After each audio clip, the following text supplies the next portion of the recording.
Attack, thanks for the big prime. 27 months. Oh, big. It was Hypopium is infectious. It really is. It's getting me. Ortorius, thanks for the big bits. Ever big, ever flat. Finally getting some AOS games in next week. Bring my Stormcast Eternals. Friends are bringing IDK, STD, and Gia. It's nice to hear about. Hopefully y'all enjoy yourselves. But this morning, man, there's a... what was it? I saw it on my phone. National Weather Service has issued an extreme meat warning for July the 2nd. Speaking of, let's go for a classic intro this fine morning.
Damn, it's Bob.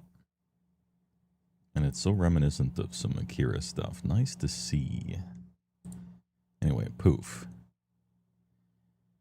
Look, the PlayStation can produce mind-boggling effects, all right? You know how it is. That guy's doing this fine EU afternoon / US morning. EU-friendly stream. Euro-friendly, Euro beats. Sometimes the friends are people we punch with a hand just hanging out. What a graphical transition. Yeah. Yeah, sometimes it's like that. Oh, fun music video from SNK roster staple Salvatore. Yeah. There he is. I heard about that happening, and I was shocked, but he loves that shit, I guess, so that's nice. I assume the players do. Frank seemed fine with it, and he's a gatekeeper, so, you know, seems all right.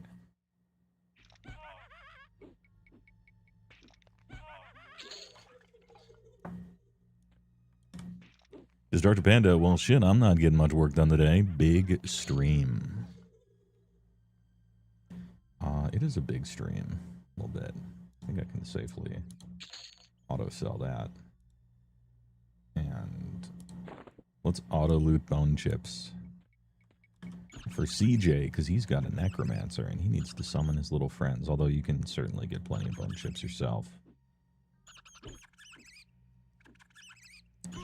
What the fuck is this? This is EverQuest.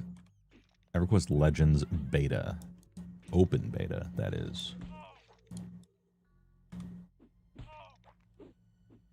And I'm doing my due diligence. I'm doing, you know, I'm vacuuming the floors. I'm cleaning the bathroom. I'm doing the stuff that you ought to do.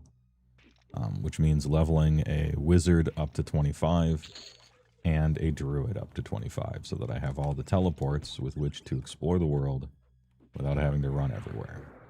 It'll be useful for later. Ahem. And coincidentally, I'm also experimenting with how, like, caster groups function. Like a caster combo. Everybody's doing melee. Everyone's playing knights. That's, like, proven to be great. I don't need to retread that same ground. Especially not since it's not released, you know.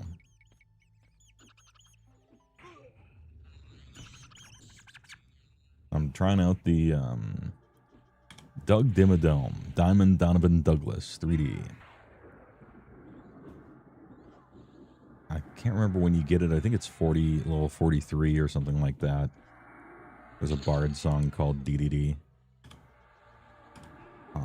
Which in the default version of the game has uncapped spell damage on it. And I'm wondering if it's still uncapped on this server, in this version of the game. If it is, it might be pretty powerful.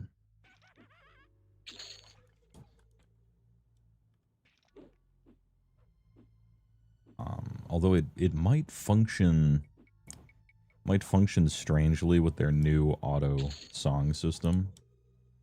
It might be that if you have auto songs, you can't actually sing any normal songs whatsoever, in which case it would, I guess, kind of kill the crab. Or I suppose that one song would be really powerful and everything, but you're missing out on 5 free buffs, and you'd have to actually twist. But, you know, that's why we test. No stakes testing, you know. Wake up to a HeyWoah stream in this economy? Dude, in this heat outside? I ain't trying it. It's an advisory. All ogres must stay indoors. Doctor's orders.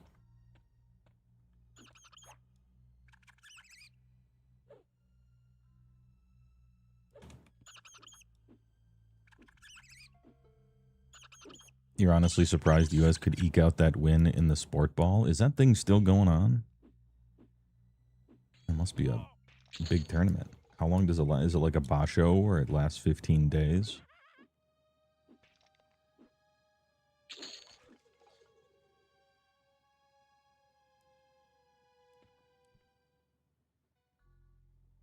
Everyone's locked in, but also very checked out simultaneously because it's about to be a holiday weekend.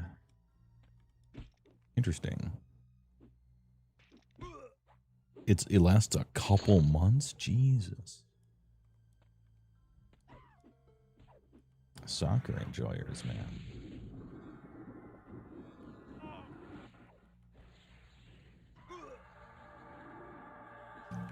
Farming this particular mob here because she drops 2 weapons that I want, and I keep trying to upgrade them. She's slightly annoying because she harm touches. And so it always hurts a little bit. when you roll up to it. Oh, nice. That's what I wanted. Ebon Scythe +1. Oh, we got up to a +3. I think I'll probably stop doing this when I got maybe a 5, or when I get to the point where just like everything is gray.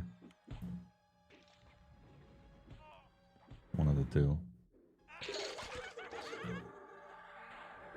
I'm playing a really glass cannon build at the moment. There are certainly better builds to play. But as I said, I'm leveling Wizard with this combo and Druid with the other combo to get my teleports. I'm also leaving a lot of synergy on the table because Berserker Stance isn't... It's not like making Mend come back any faster. It's not making Lay on Hands come back any faster. But it's just doing a shitload of damage, so... I mean, that's fine. I don't have any healing at all aside from a song.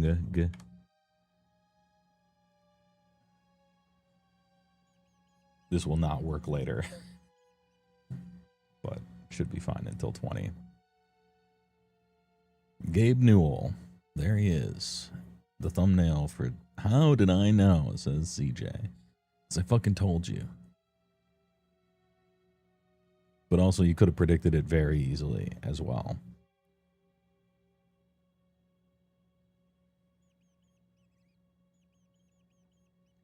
What about making the most dog shit triple class combo possible and seeing how far you can take it? I mean, this class combo is not good. Well, it does a lot of damage, so that's cool. But yeah, the Berserker part of this is doing nothing really except for increasing my damage. It's not like synergizing, I guess. And I went Bard for my primary class, which is probably a mistake. Paladin probably would have been better overall. But it's beta. I'm trying out weird stuff in beta. You know, when the game launches for real, we'll be a meta slave maybe. But a Thursday morning stream. Hell yeah. Dude, I'm on vacation. I'm on vacation right now. American and England both fucked up. We could have, if the group stage lined up correctly, been playing each other on the 4th of July in Philadelphia on the 250th anniversary of our freedom. That would have been cinema. But one of the reasons you know it would have been cinema is it would have felt scripted, because only in a movie could England and America win at soccer enough to get anywhere. That being said, you said we just won our last game, and that was a surprise. So, hey, all right, miracle on ice, you know. But look, any number of the other teams can probably smash us when we get a little too high in the rankings for our own good.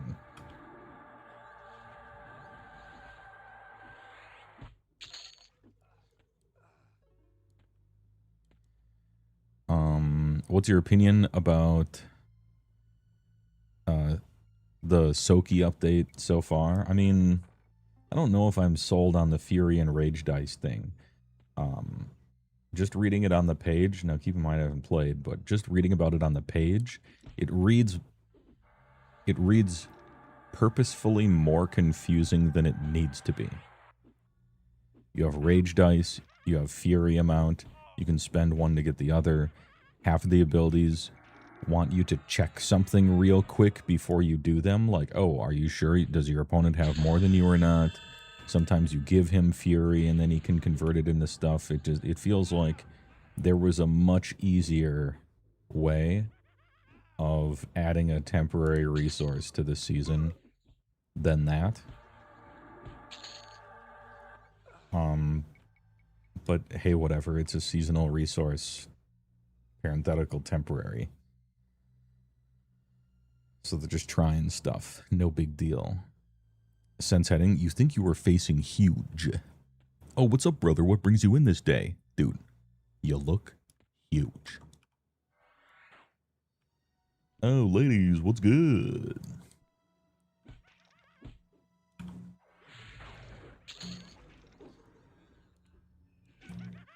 Let's take care of this accolade real quick.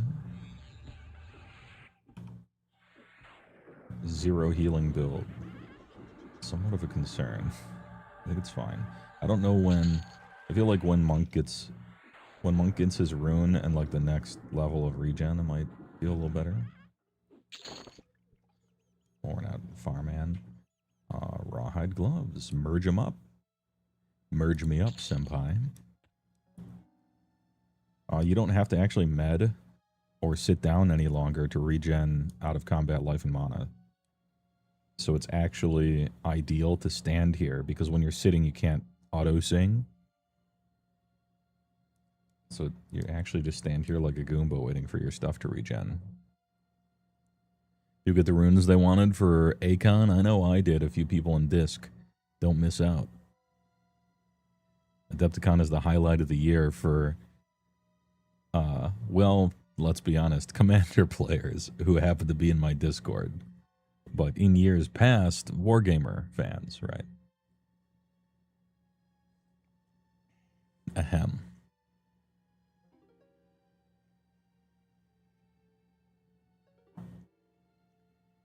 Big room getter. Thoughts on EverQuest Legends, also somebody else. Thoughts on EverQuest Legends as a concept. You would like a Universes Beyond rant? Please deliver. Okay, but 2 people asked about EverQuest Legends, so I will be answering their question first, including you. You were one of the ones. Thoughts about it as a concept? Wonderful. I've been playing EQMU servers that change the game mechanics into soloable content without boxes forever.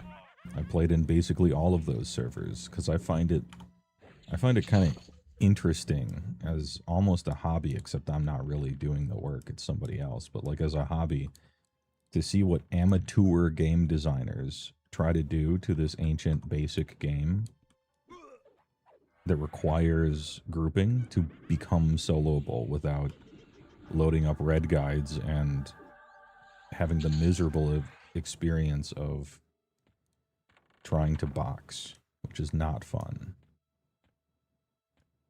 To me. I've done it, you know, I've had 6 boxes all the way up. A lot of 2 boxes, a lot of 3 boxes, etc., etc., but it's just like not fun, man. Not enjoyable. Plus, you always got to play the tank. Which is fine, I enjoy tanking, but, you know. Anyway, so the concept of it is brilliant, and it's what I like. It's what I like to do. The 3 classes thing was so very interesting on the hero's journey.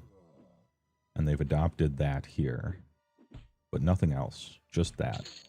People looking for a THJ experience will not find it here. There happens to be a 3-class combo, but that's where the similarities end.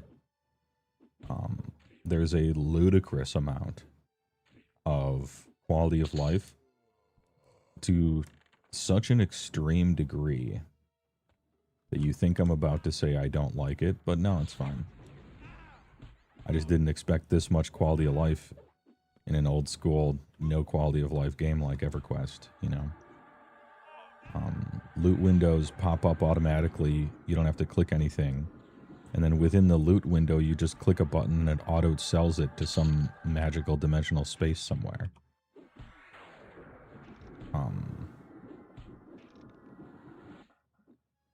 You just have to level up a wizard and or a druid, and you can ritual teleport anywhere.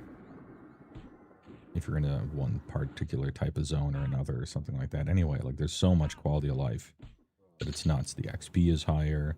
You get AAs starting right away. You get to play 3 classes in one, and they just blob the hit points and mana just straight on top of your character. Plus, I believe the stats, maybe. No, not the stats. They're distributed in some highest takes precedence order or something like that. Anyway, all that shit's pretty good. I'm enjoying it so far. Secrets is making it, you might remember him from Project Corm. But I don't remember really him from Project Corm because I didn't really play there. I played there a little bit. But I did more other servers than that one. One thing I don't like is stances. EverQuest has so many options and powers and class abilities and spells and equipment and clickies and AAs and disciplines. I don't know what possessed them to be like, I know what this game needs. We need to invent a brand new system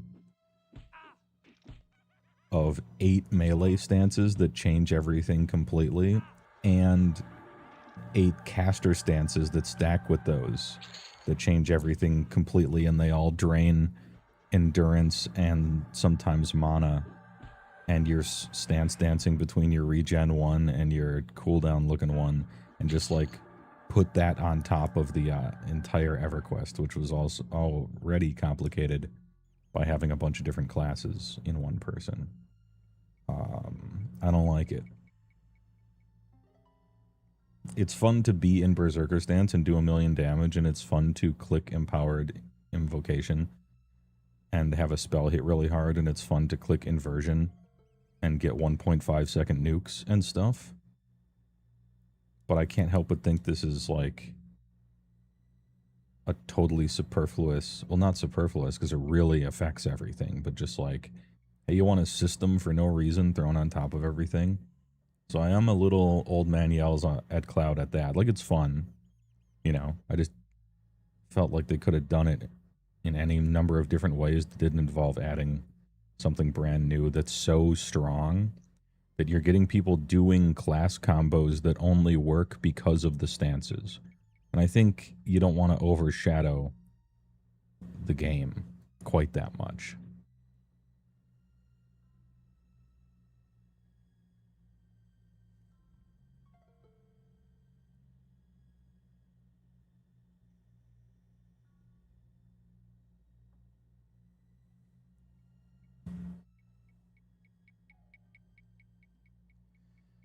It's all because they don't need to hack the client anymore. Being able to compile it from the source code must have been such a boost.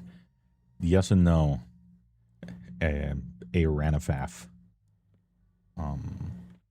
It's really good that they got to be able to use just the actual game, you know, because Daybreak is part of this. Oh, the Thaumaturgist is here. I think I'll try to kill her and then die. Because I'm not a healing class, but I think I can take her out. Wait, hold up. We're blasting.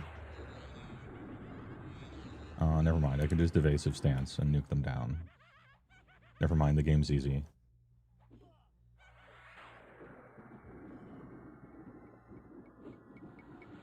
What was I going to say? Oh, yeah. Yeah, they can actually change the game itself. Which is super useful instead of just tweaking shit around the edges and figuring out what works. But the downside is they can't use any hack TQMU code.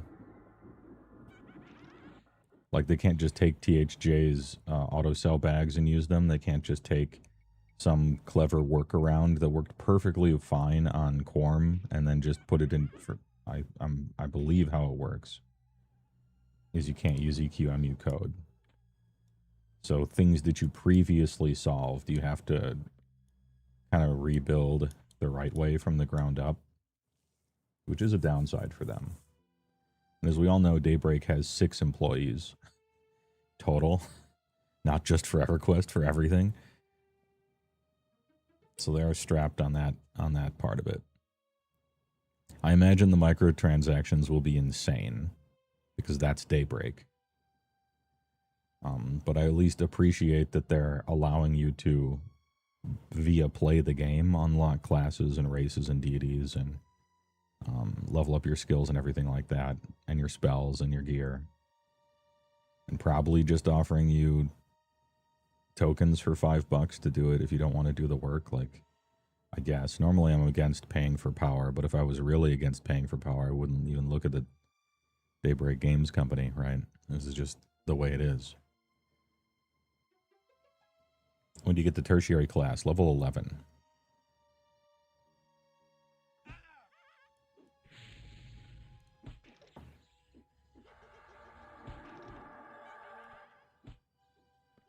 These are coming out of the woodwork here.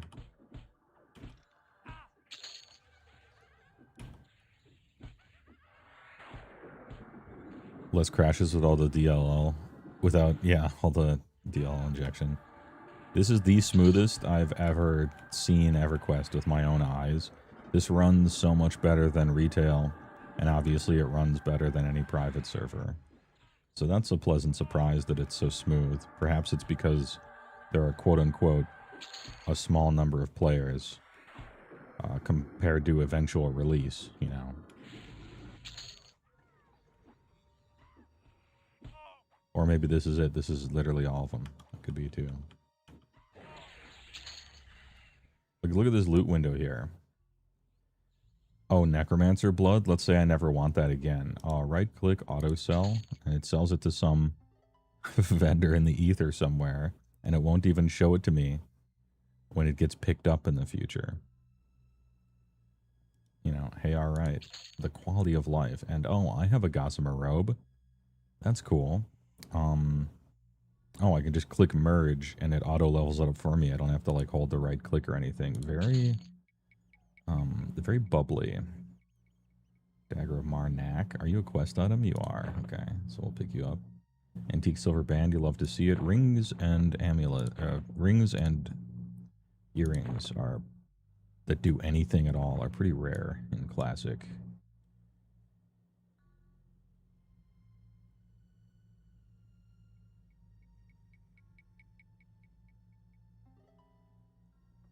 Level 10 you pick it, but at level 11 you lock it in. Oh yeah, true. You lock in the primary race class. Any MMO you play that is not full boomer? Bro, I'm going to be honest with you. Is there any successful MMO today that isn't old enough to be considered boomer? Every new MMO comes out, shoots itself in the balls, and dies. I don't know if that category even exists. Final Fantasy XIV?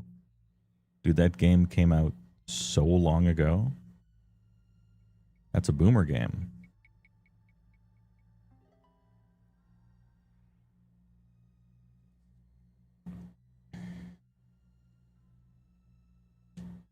If it came out 10 years ago, it's a boomer game.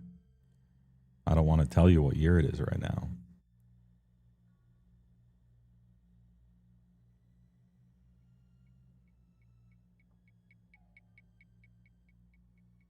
$2010 was only, oh yeah, true, it's only 16 years ago. 20 years is boomer. That's the cutoff decided by me just now. Hey, all right.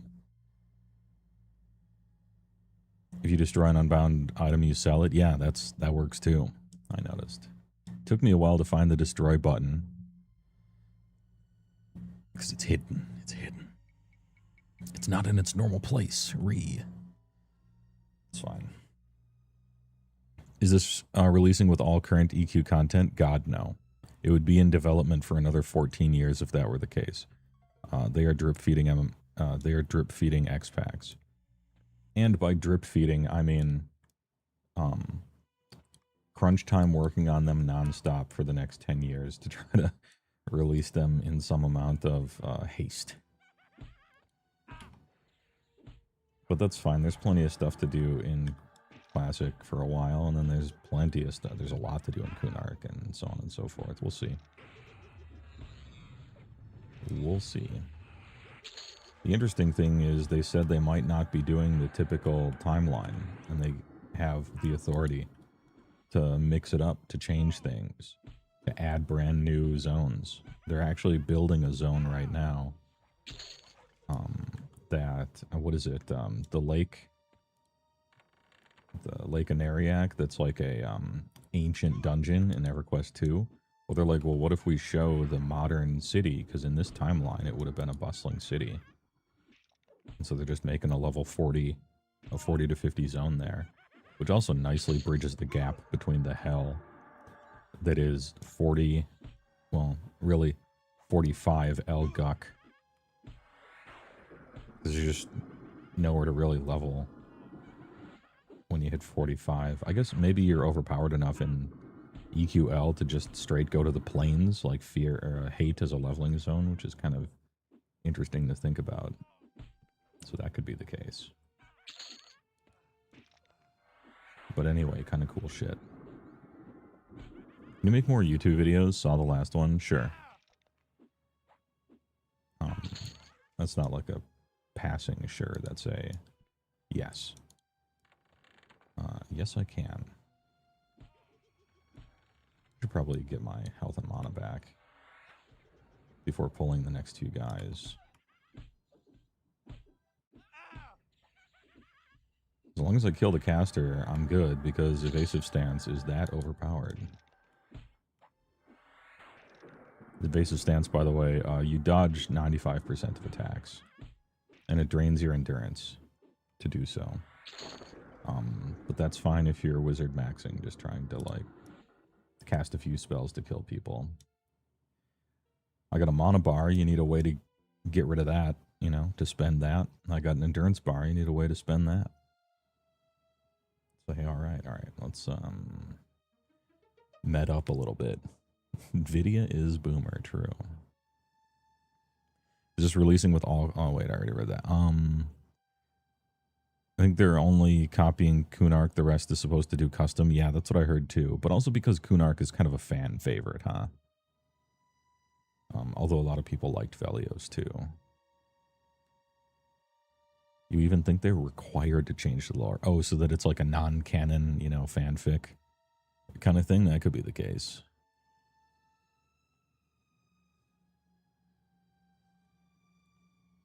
I should make some Kohi later.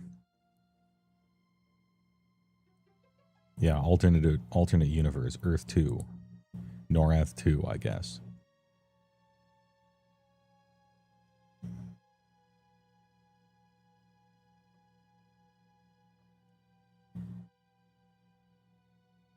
Do you have an ogre tune? No. My plan for the beta was to have my primary class be a bard and check out the combos there. And I didn't want to look up how to unlock ogre. Although I will eventually. And also, you got to get the shrink spell if you want to essentially be able to play the fucking game. Because ogres are so big, they crouch whenever they're in dungeons half the time. They can't fit through doors and stuff. It's super annoying. But they are big and around for sure. And that frontal stun immunity is one of the better racial traits in the entire game. It's up there with probably the best. Although with the addition of AAs that allow you to get that in a different way depending on what class you are, it does mollify that bonus a little bit. The only better one in the long term probably is Ixar, with their just straight up uncapped extra AC, especially when they're not limited to chain.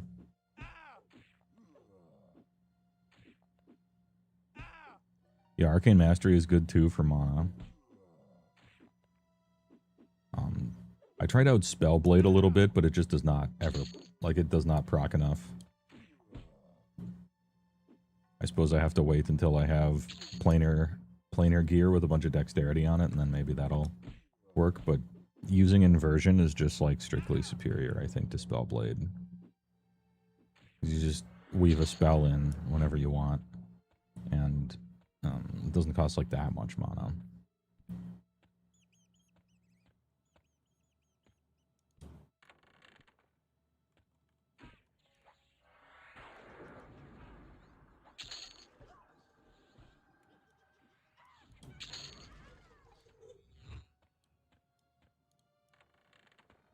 Wizards be blasting. Heard it was nerfed. Oh, okay. I wondered if it was a bug or a nerf.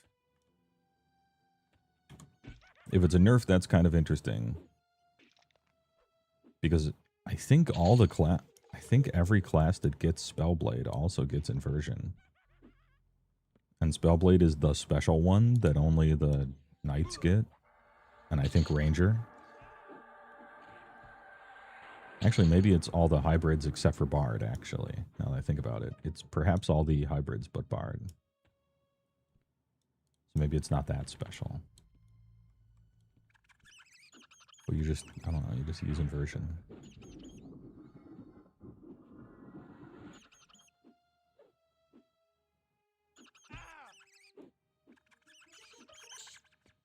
I think the idea of proccing Ice Comet from your main hand hits is a really, like, cool idea, but obviously a meme trap. And even proccing some, like, Necromancer Drain if you're a Shadow Knight or something like that. Or I guess a Monk even. Does also sound cool, but especially for spells that drain them and heal you when you need it, you want to be able to choose to do that right now. Not be kind of sitting there hoping it happens, you know? You love EverQuest's naming system. I do too, Miyabi, and I think that's something that not a terribly large amount of people specifically call out, but it's kind of wonderful.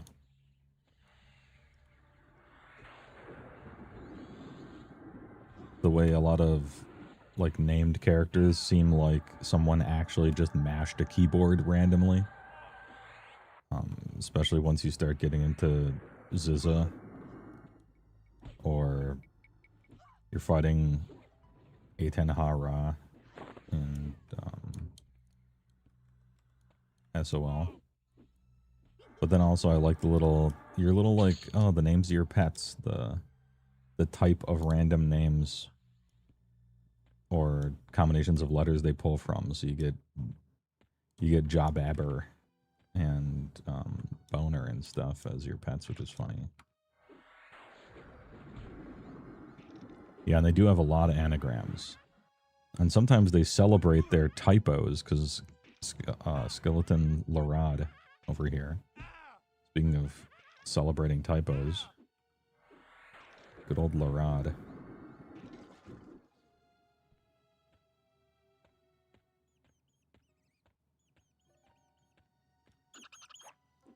Alright, I'm going to kill that lady a few more times, because I would like to get, ideally, Enchanted Fine Steel Morningstar to 5.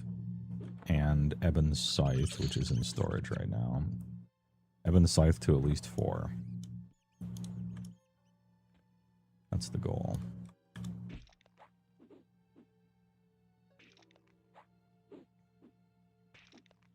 Yeah, a lot of anagrams. I just like that shit, though. Even doing the word game with names, a lot of times, like they did in WoW. The naming conventions of stuff is just funny. You know, Kanos is Sony EQ. And okay, some of the WoW stuff is cringe, like Harris Pilton and stuff, but it's just funny. Sometimes you're fun. In Magic, you have Nevin Ural's disc, which is an anagram for, I can't remember the guy's name, one of the designers.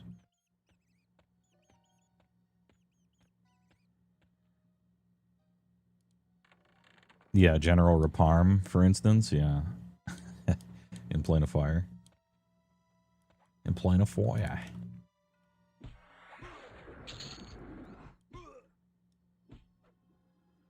This fight was kind of annoying, actually.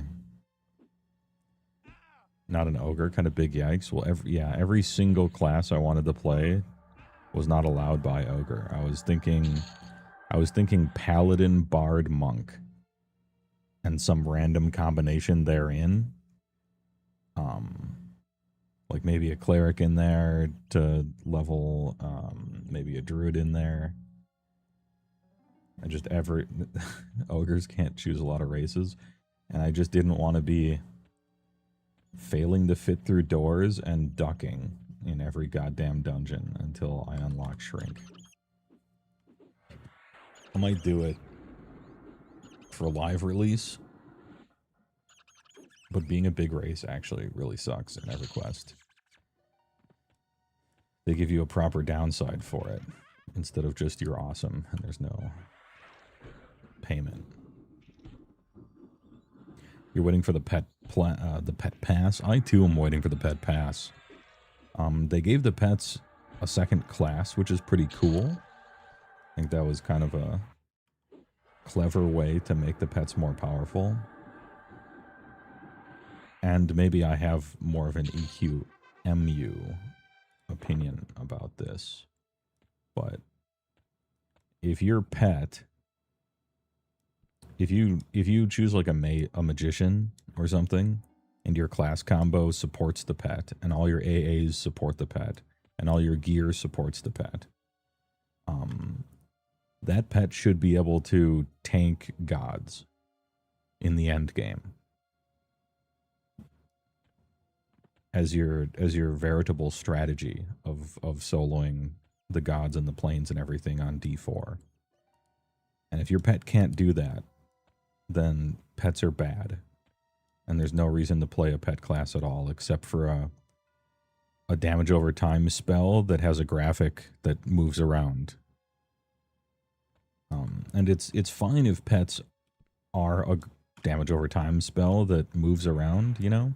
And sometimes even can solo stuff while you're leveling. That's cool. But if a decked out magician isn't as good of a tank with his pet as a decked out warrior or shadow knight or paladin, then I just don't see the point. Like, why did you go through all the trouble?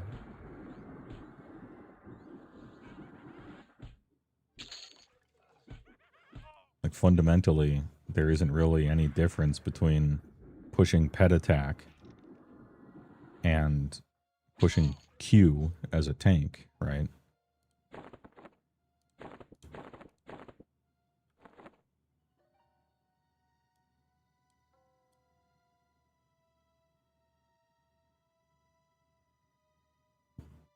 Plus, I mean, you do have to deal with the added annoyance of the absurd level of generic EverQuest bugs that have to do with pets. Not the least of which being pathing, simply ignoring your commands, sometimes teleporting into the beyond, into the blind eternities outside of the map, and pulling 70 billion other NPCs out there with it and fighting them and dying, and then they all come and kill you. Plus, you have to farm up 2 entire sets of gear. I feel like that's payment enough for a magician to technically be a tank class by just using its pet, you know, power level wise. Give it to necromancers too, you know, and beast lords. Enchanters with charm, depending on how powerful they let charm be, can also do that, obviously. Shaman pet, though, like, you know, we gotta cut it off somewhere. Rawhide 1. Oh, I got ring mail from Miss Moore yesterday. Or not Miss Moore, Unrest.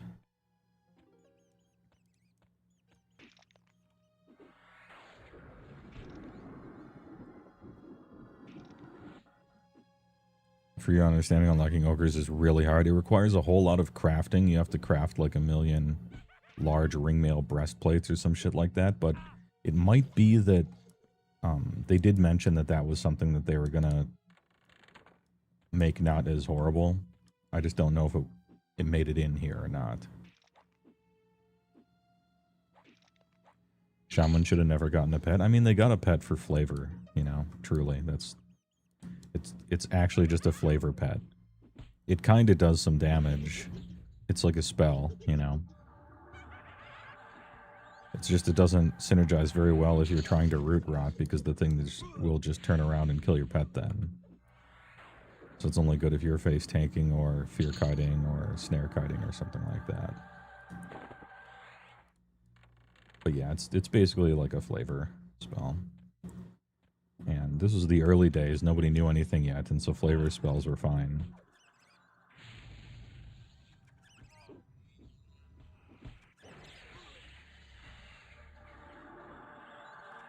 There should be progress to get there. Oh, sure. I mean, yeah, of course.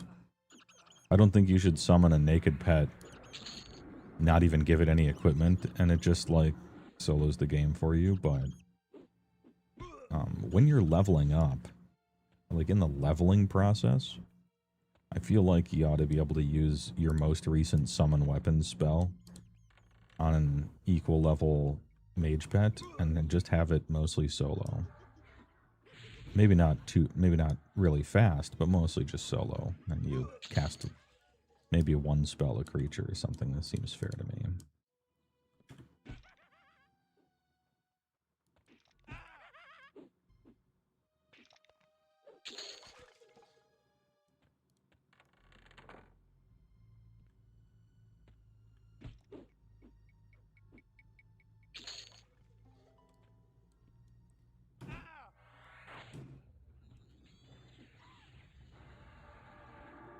Always starts with the harm touch. It hurts.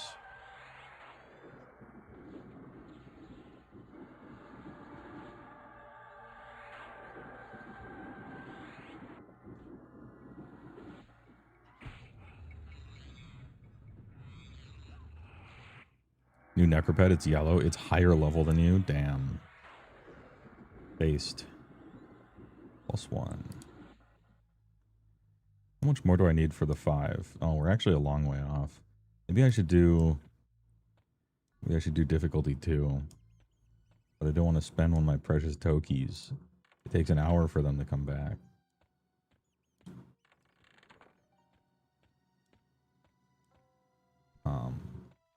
Getting this mace to 5 would be nice, but really what I want is getting the scythe to 4, or at least 3. Trying to level up all my weapon skills kind of equally.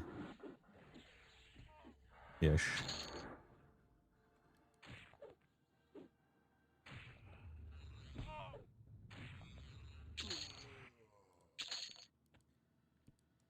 Alright, let's chill for a second. What's a class for you if you like slaves to darkness and ogres and AOS gameplay-wise? So you're very straightforward. You like straightforward power and a commanding presence. Not necessarily a million tricks, but there's something to be said for domination.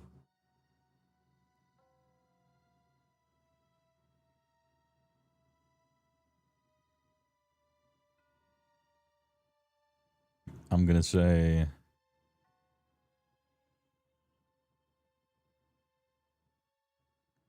Shadow Knight, Berserker, Cleric.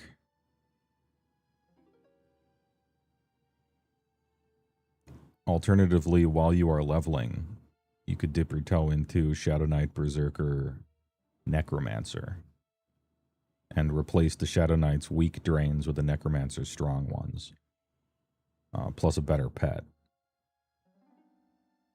That might taper off as you get into really high difficulties. You don't have to swap in a Cleric. So yeah, Shadow Knight, Berserker, Cleric. And if the game feels too easy, Shadow Knight, Berserker, Necromancer. When you resummon your pet, the harm touch resets. Oh, I thought they changed that. That's cool, though. So your pet is a little suicide vest on him.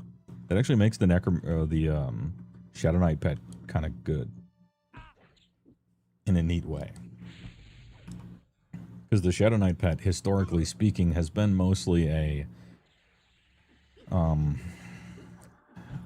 like a handbag, like a chihuahua that a rich woman wears, you know? Like, it's not really a pet, it's just for looks. But then they gave it the Shadow Knight class, and so it gets the harm touch.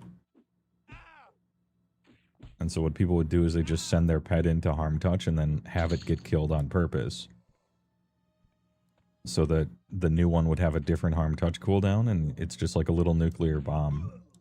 It's just a little bomb you throw at your enemies and then resummon it after combat. It's kind of funny. Ooh, we're up to a rawhide cloak +4. Let's go.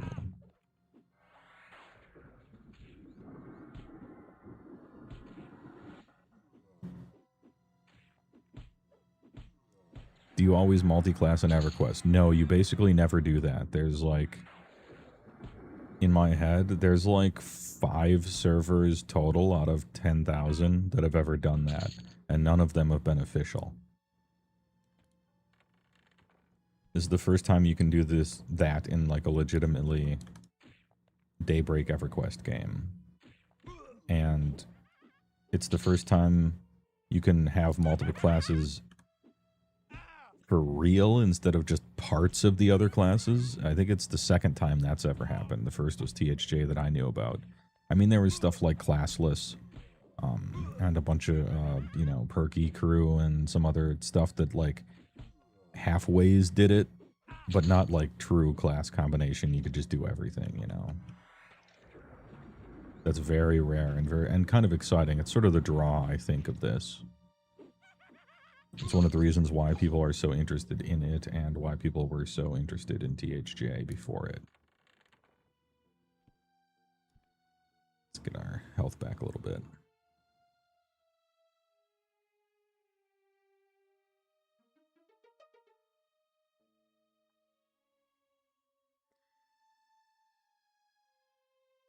You dabbled a few times, but you're thinking about making a monk the next time you give it a try. Yeah, there's like 3 ways, roughly speaking, that I think you can think about the concept of playing 3 classes. One is the one that you just mentioned, and I think maybe one that will be pretty popular, and that is choose the class.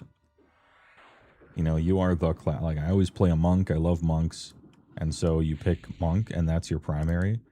And then your combo is just making the most powerful version of a monk possible, right? So what's a monk? He melee, hits fast, does a lot of damage, has mend, has feign death, right? And so you're like, well, I want to hit faster and do more damage, right? And so I'm going to be a bard to give myself the buffs, right, finally. So finally I can be my own bard, you know? And then for the other one, you're like, okay, well, what else do I need now? If I need more healing, maybe I'll be a shaman. So I'll give myself even more buffs, slow the enemy, haste myself, and then you're like the ultimate monk, right? Or I want to be the ultimate Shadow Knight, and so you go Shadow Knight, Berserker, Necromancer, and just double and triple down on all of your already good class abilities and make them way better. It's like one way to build your combo is if you happen to just really like one particular class, you could just juice it up. You know, Paladin, Berserker, Cleric, Wizard, Druid, Bard, you know, something like that, right? The other one is covering all your bases and becoming just a 3-man boxing party. Like Shadow Knight, Bard, Shaman, you know, or something like that, where you're just a party that has everything, that has a million abilities that can do anything.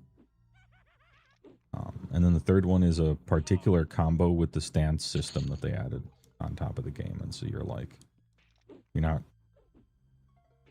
kind of playing EverQuest, but you're more playing, like special this game combo stance dancing thing, which is different, but could also be fun. And most of those combos involve Berserker for some reason. Who would have thought? How viable is Unarmed? It's a lot worse than in real pre-Kunark Classic, but it's not any weaker. It's actually very strong. It's just you can upgrade, like you can merge. If you keep finding the same item, you can merge it and make it stronger. And so after you get enough of those, it starts becoming worth it to use weapons instead of your bare fists forever until you get Celestial Fists in Kunark, right? So it is, the difference is hand-to-hand is still quite good, but the quality of weapons you have access to is way higher and increases as you farm. And so eventually you won't be using your fists, you'll actually be using weapons. Unlike, as we know, real vanilla EverQuest, where monks almost hardly even had to wear equipment at all, and they were great. And fists were just kind of the best weapons.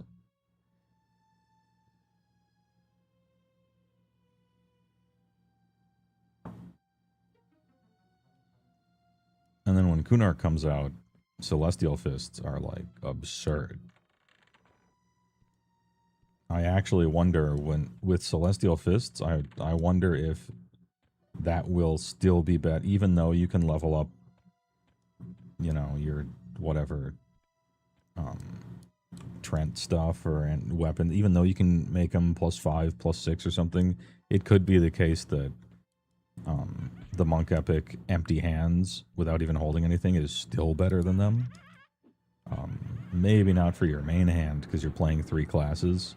And so you can imagine something like a Shadow Knight Monk who uses Green Mist main hand and Celestial empty hand off. The damage, dude. It sounds sick.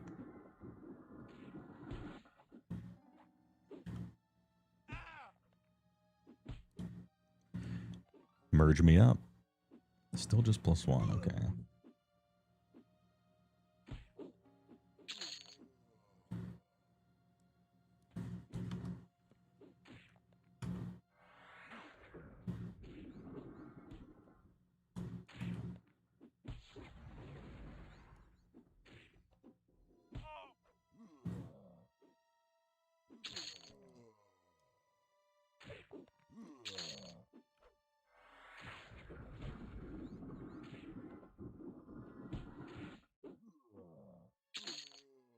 Fist through the shit all the way to level 50. Kunark changes that, though. Well, Kunark briefly changes that. And then you do your Monk Epic, and Fists are the best until, like, 3 expansions later. So you're just punching guys for a long time as a monk with a brief interlude in the middle there. And the Monk Epic is not particularly difficult. It's no Mage Epic.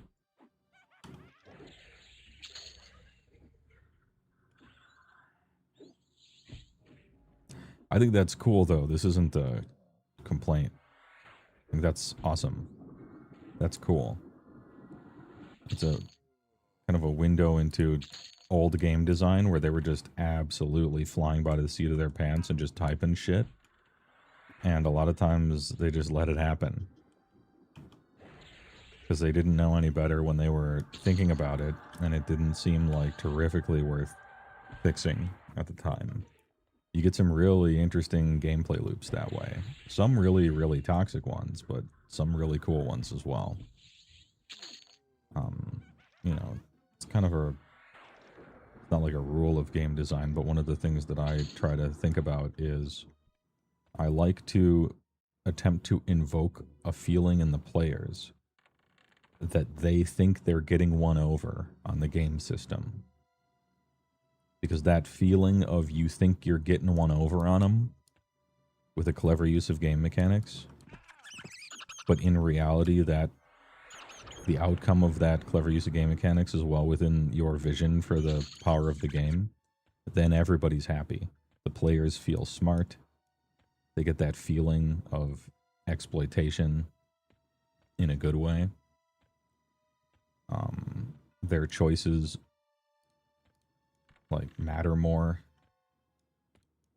to them, but at the end of the day it's all an illusion and it was just as planned. It's like the perfect kind of place to be sitting game design wise. Everybody gets to feel smart and everybody has fun.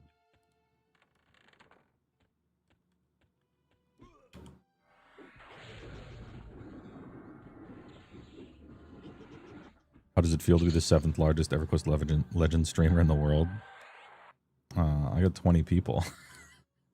I thought there'd be more. I mean, it's the time slot. It's like 10 a.m. So, you know. So, hey, alright. I'm killing it, yeah. Damn, if I knew it'd be that close, I would have advertised this stream instead of surprise I'm live, only people in Discord know about it and care. I would have done a big hootenanny leaning up to it. Don't forget to tune in to Thursday morning, amigo.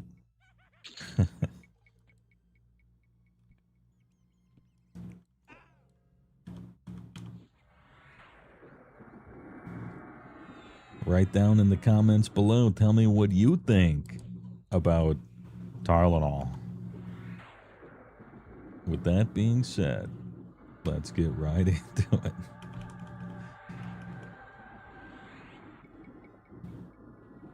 You want to hit number 5? You just need to double the viewers. Hey, I had 5 times the viewers Monday for AOS, so I just got to trick the AOS people into clicking on an EverQuest stream, right? Easy game. All right, we're a little over halfway there on the Morningstar. The Scythe is the rare drop from her, so you don't see that a lot.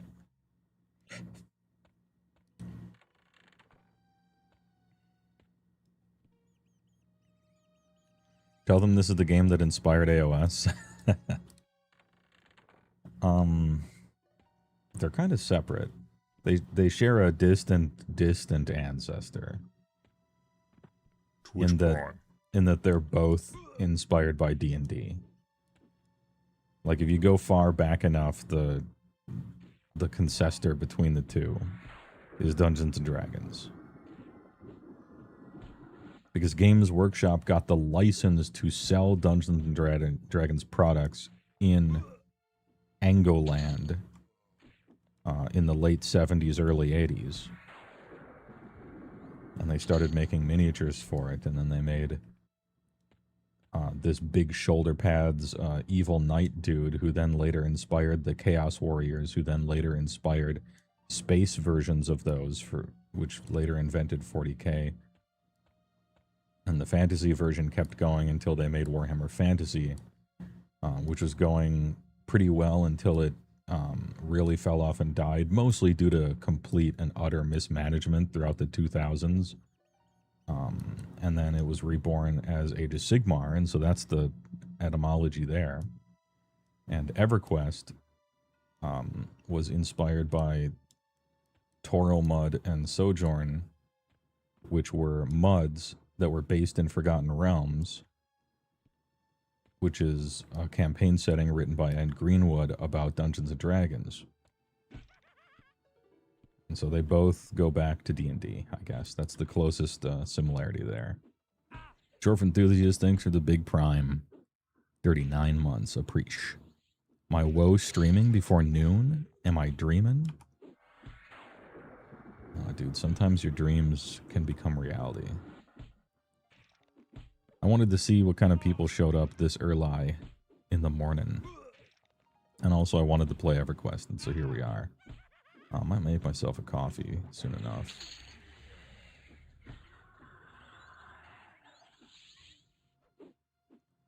Or at least get a bev.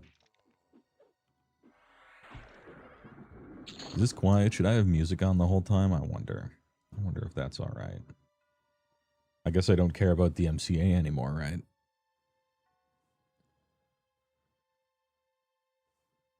Pretty sure that Sigmar guy was a player in this game. Yeah. Are you actually going to get back in the AOS, or are you just trying to psyop yourself? No, I would just tell people. I wouldn't string them along. If I was going to quit forever, I would make it very clear. I'm not really in the business of clickbaiting people or even jabaiting people. If I just wasn't going to play anymore, I would just tell people. I'd be like, look, it's a boomer-ass Tylenol channel now that I know no one cares about. It was fun while it lasted, but I liked AOS because it was good. I'm out. And any residual dreams of becoming a big-time content creator are gone. Hey, all right, good shit. I'll go back to editing, you know. Well, back to editing. I'll continue editing, but just take more contracts, you know. I would just let people know. I'm not trying to string them along. It really is the case that what I have been saying is true. The rumors are true. 4th edition sucks. I don't like it. But I see what they're trying to do with it. And so I have no choice but to let them cook.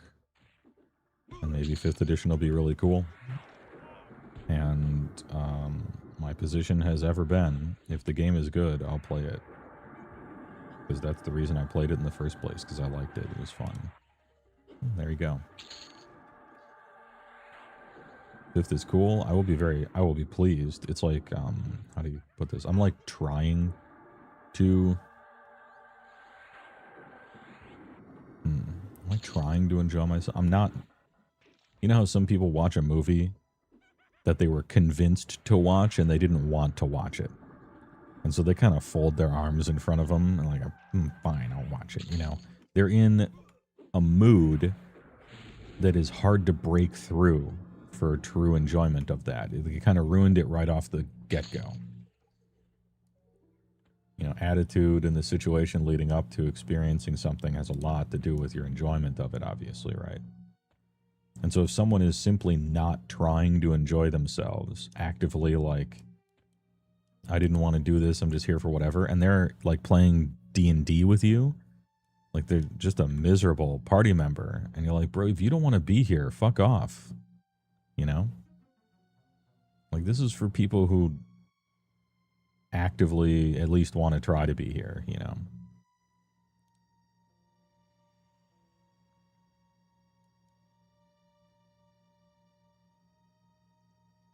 DMCA anymore? Yeah, I decided to shut off monetization for my live streams on YouTube specifically. Because they just got DMCA'd all the time, and I never make any ad revenue off of live streams on YouTube anyway. So why don't I just turn it off from the get-go and play whatever goddamn music I want?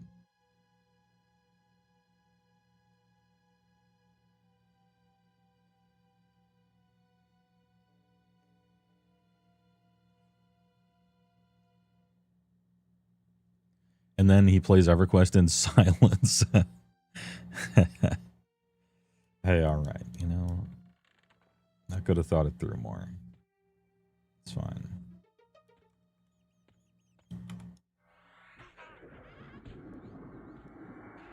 I'll put something on, but I'll put it on quiet. You know, probably when I get up to make myself a drink.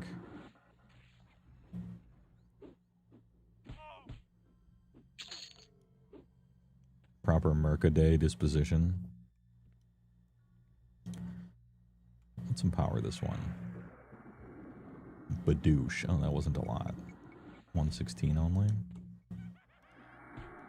And then if I inversion, what does it do? 83. Okay. I mean, the percentages line up. Greater skeleton.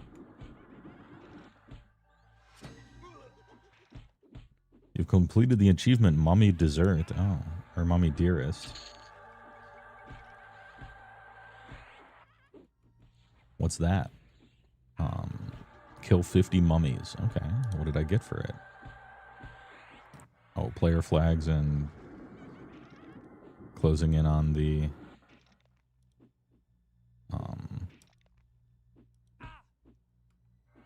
Bane Strike thing. Nice. Seems good.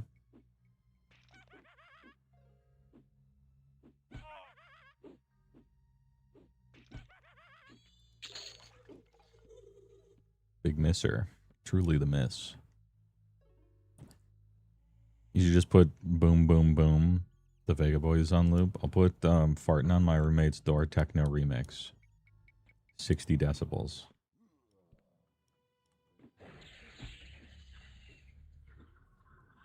And somewhere in Texas, you'll be able to hear CJ laughing from your house.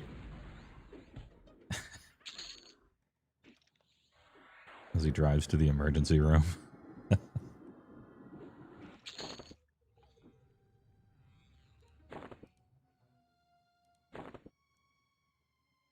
Locate corpse +1. Interesting.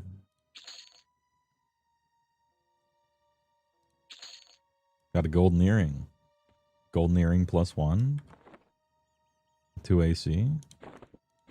Radar love. Hell yeah. Copper band +1 with no stats on it. Cool. Nice. Alright, be right back. I'm getting a drink.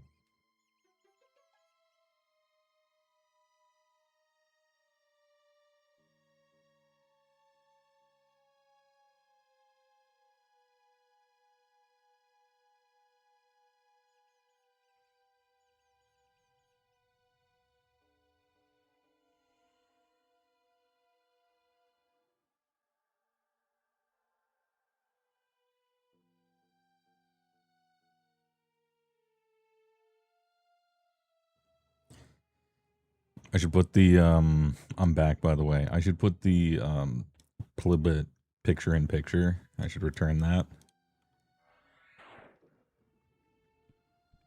Unfortunately, she's not live, so the meme isn't quite as funny.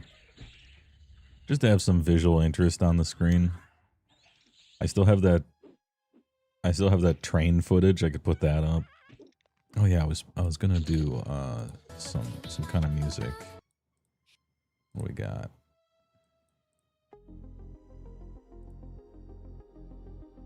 Just for some sound texture in the background that isn't a MIDI. Look, no offense, I like the classic EverQuest MIDI stuff. But you would be listening to the combat music 10-second loop for the next 4 hours, and I don't know if I want to subject you to that.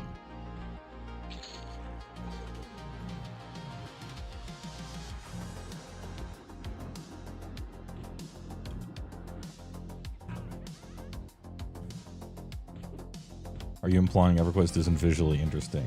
Well, the PlayStation can produce mind-boggling effects. Like, the skeleton doesn't look that bad, actually. But if you start to look at this guy, you start to just try to look at the polygons, like, of his hand, you know? They were working with scraps in a cave. And they did a great job making this out of a tank game in '97 for a 1999 release. So why are we playing EverQuest? Because I really like EverQuest. As much as I make fun of it, I'm making fun with it. You know, the we're laughing with you, not at you kind of thing. I mean, it's okay, we're laughing at him a little bit. But yeah, I really like this game. It's a wonderful enter a flow state of grinding kind of game. And it's also mechanically that of like a simpler earlier time that can be a little more innocently dumb in its enjoyableness. Is this Stellaris music? I don't think so. I think it's just some... It might be just some slop channel. Let's see.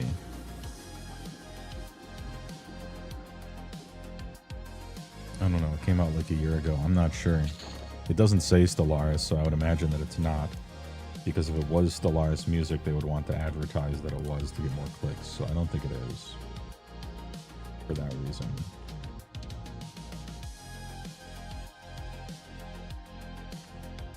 Alright, I bet that lady has respawned. We can go back to her.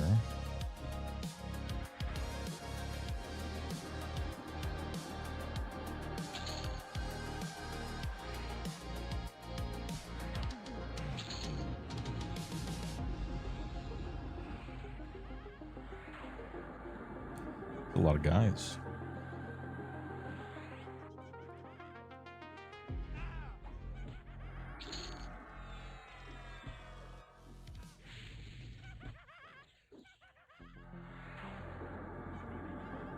Might have to switch to evasive stance soon, but I think we got it under control now.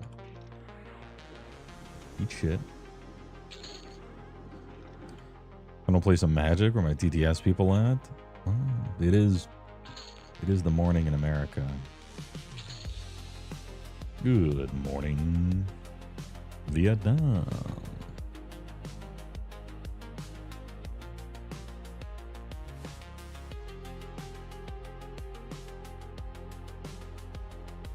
Oh, I haven't been reading YouTube chat. Town Hall's great. My mom took it when she was pregnant. Same, dude. My 1,000 point list I took to Holy Wars last weekend went up by 110, but dude, it went up by 11%. Damn. That's a rough one. That is not insignificant.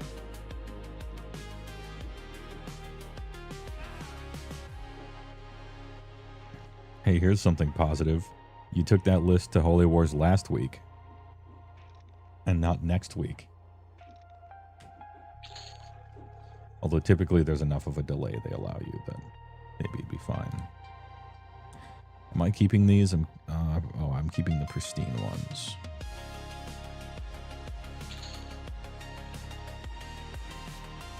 So we can sell that, no big deal. Yeah, that's an entire unit at 1K.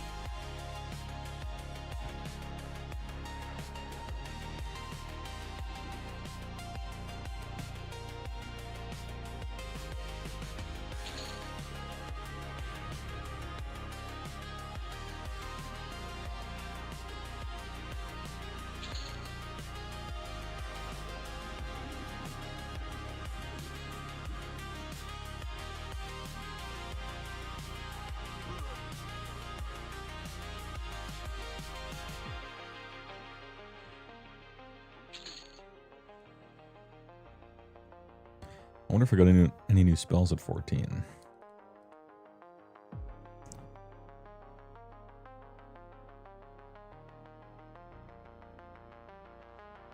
Project lightning. Creates a circle of lightning around you, causing between some and a little damage. Okay. Nice. Drop lesser shielding. We'll see if there's anything new here.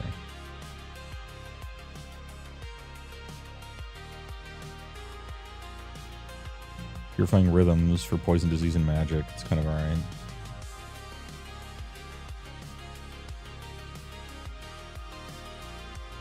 The game auto-scribes some spells.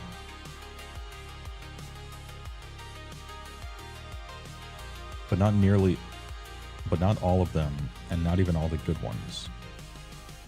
Which almost, to me, begs the question, if I gotta run my ass all the way out to the Wizard Guild anyway to make sure the auto-scribe system gave me the good stuff, then why did you do it in the first place? I feel like kind of all or nothing on that one. Like, it doesn't give you any of the shielding spells, for instance, of a wizard.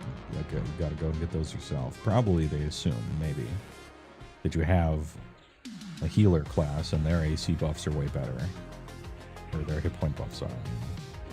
And that's true. But my class combo right now is bad, so I don't have a healer class.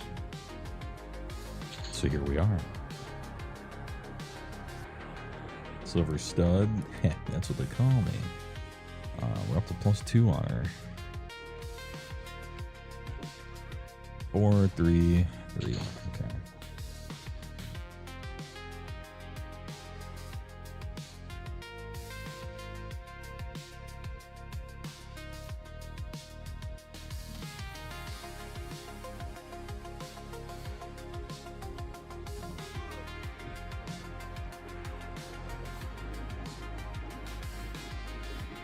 What's up, Biggest Maximus? It's Manzak Miniatures, who was remote desktopping via his phone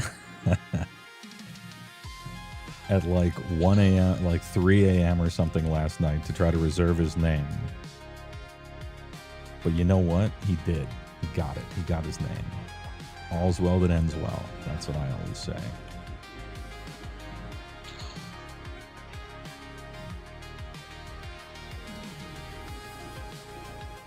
I myself did not get my name. I clicked that fucking button at 1 p.m.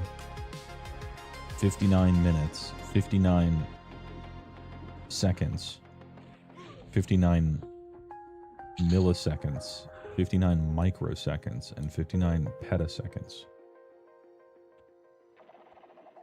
And I logged in, and I clicked name reserve, and I typed the word huge, and it said taken.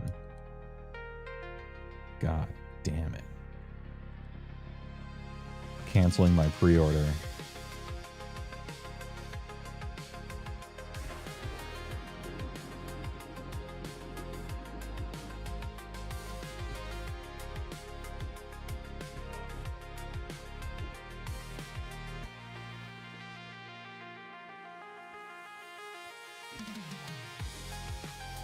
You tried for God the same way? Yeah, but it turns out that you can't do 3-letter names, which I felt was pretty restrictive. I didn't like that, because I was going to go for big, obviously, right?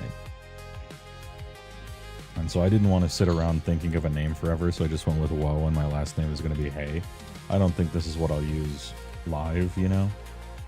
I'll probably use one of my jerk-off RP names that I usually use for EverQuest classes of various types, you know? But for now, it's fine.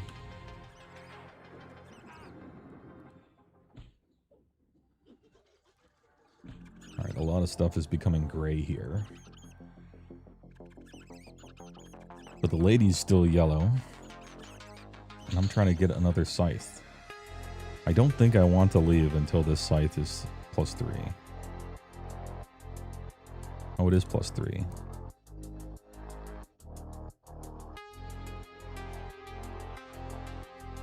Can we get a 4? Can we get a 4?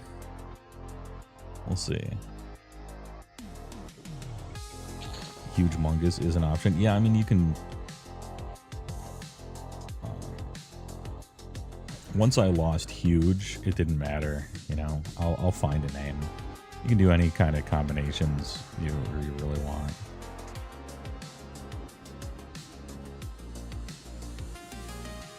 Still had fun. You had 15 Spite Revs, 1 Twist Wheeled, and 10 Drieds, which went up. Twist Wheeled should be 160 for what they do. That's fair enough. So you're already kind of getting away with something. I heard that, ooh, it's the Scythe. Only +1. So merging that will not make it a 4 yet. But we're working on it.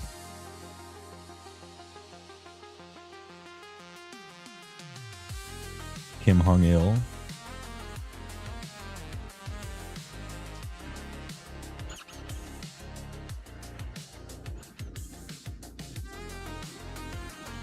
Anyway, I heard that Sylvaneth got one of the good books.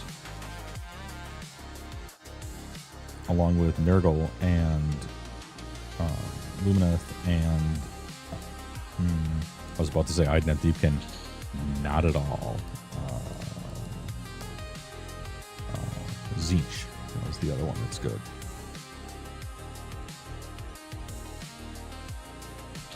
This is a Sherwood dungeon. This is Befallen. Befallen's a little tiny dungeon in original EverQuest that was largely skippable. But they juiced it up. They juiced it up for EQL and also just due to the nature of leveling up equipment. It's become kind of nice. And worth staying at for a while.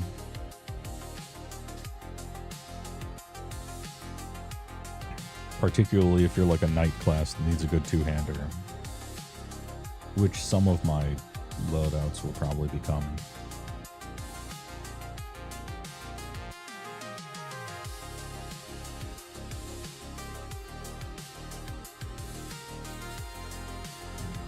HeyWoah, so are you planning on being a human or just for agnostic and faction questing for ogre? I think what I'll do on live is I actually feel like starting human is just a really good idea. You have access to the majority of zones and places and quests and factions and everything and really classes to do and go wherever you want and do whatever you want. And then you can, and once you get shrink as one of your, maybe you level a shaman to 12 or whatever it is or something. Once you get shrink, then you can at your leisure unlock ogre and get your frontal stun immunity from it. I think that's like the plan.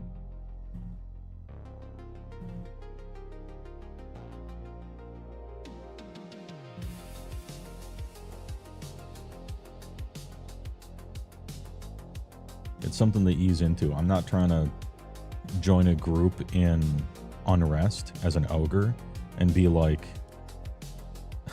ducking so I can't attack or defend myself for like 75% of the entire fucking group. It's just too annoying.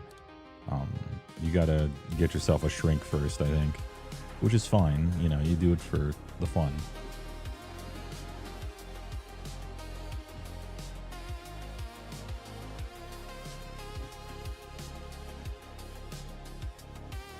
Or yeah, get yourself a clicky, obviously. Almost anything you want to do, there's some clicky somewhere that does it. Just have to figure out what era. Which is a cool part of the game. I rather like it. Reminds me of Final Fantasy 1.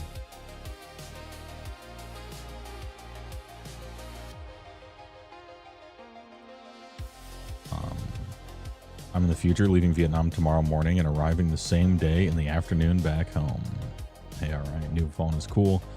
Like when the Teardal invasion event, but what's cooler is the Warrens and Stoneburn Mountains. Get that Wakizashi of the frozen skies. Oh, the rain.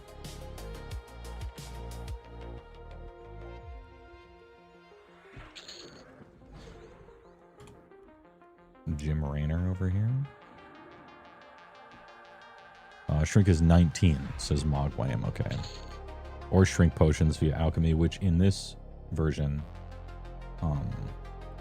anyone, I believe anyone can be an alchemist in this version. It's not limited to shaman only. And I think tinkering is not limited to gnome only, which is really good because alchemy is super good. Alchemy is very good. It behooves you to do it. I don't know if I'll do trade skills since it's only open beta and we're only here for a few weeks. But I ought to look into it because I bet a lot of people aren't looking into it. Like I bet a lot of people just pre-ordered because they were going to buy it anyway and they wanted to play in beta, and then they're just like actually playing instead of necessarily testing stuff. Which might look like what I'm doing here right now. But actually, oh, chat obscures the thing over here where I'm moving my mouse, but my two loadouts are essentially just vehicles to level up a druid on one of them and a wizard on the other. So I can get teleports and then truly start going everywhere and trying stuff out. Barbed armor plates, huh? Testing. Well, you can test the balance of the game pretty easily by just playing and then complaining about stuff. So that's that one we'll do plenty of, I'm sure.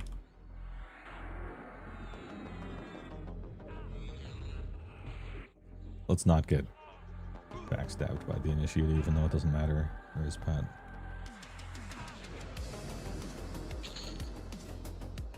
Plus, I figure everybody is going to be playing melee because it's clearly amazing.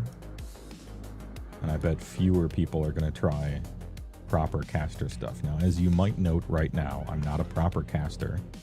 I'm a bard berserker who's auto-attacking to infinity and every once in a while casting a singular wizard spell. So I wouldn't be accused of anyone as being like a, quote, wizard build at the moment, but at least for the leveling process, this way is way better than two-shotting 3 monsters and then sitting down to wait for your entire mana bar to come back. Same as it ever was.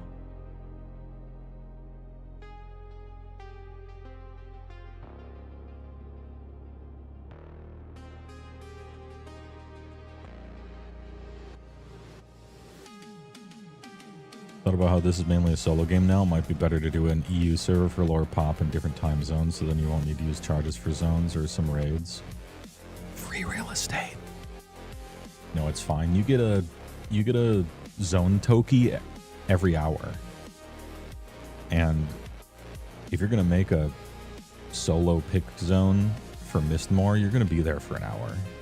You know? Possibly longer. So unless you almost start to do something and then change plans suddenly and then try to do something and realize it's too hard, or almost join a group and then stop, you know, or something like that. Unless you're kind of bouncing all over the place like an electron, if you're just going to Unrest and grinding for a while and you're doing that style of gameplay, I don't think you'll ever run out of your 2-cap. Your 2-cap Tokis.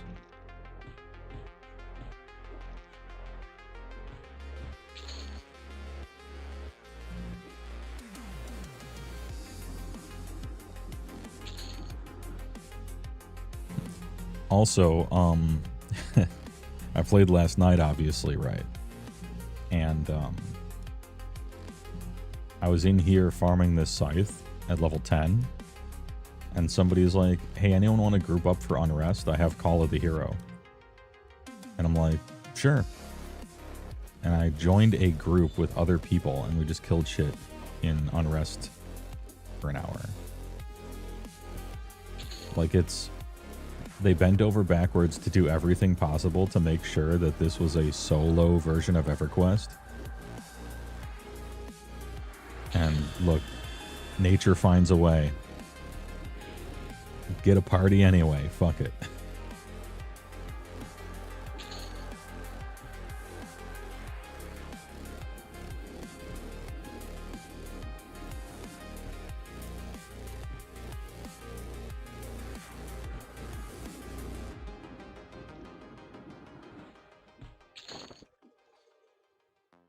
It was also ridiculously chill.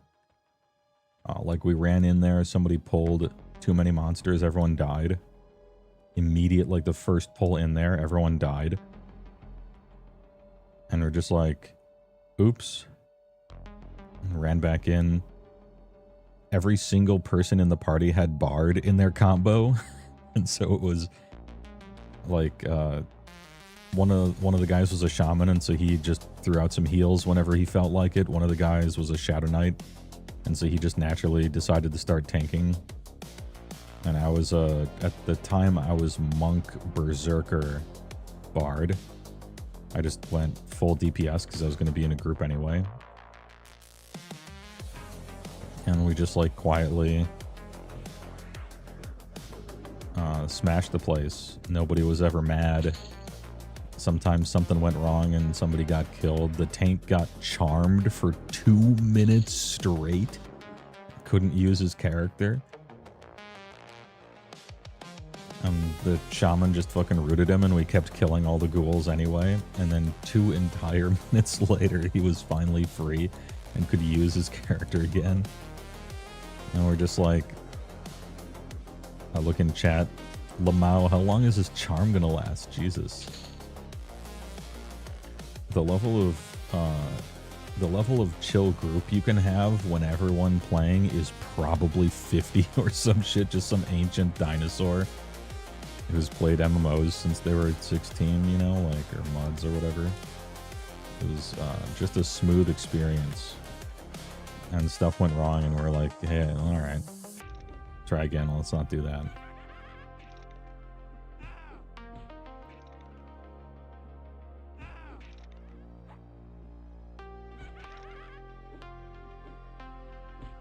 If someone accidentally pulled in a WoW Mythic, or especially a Classic Dungeon, you'd get called every slur in the book, no chill whatsoever. I mean, people would just leave, right?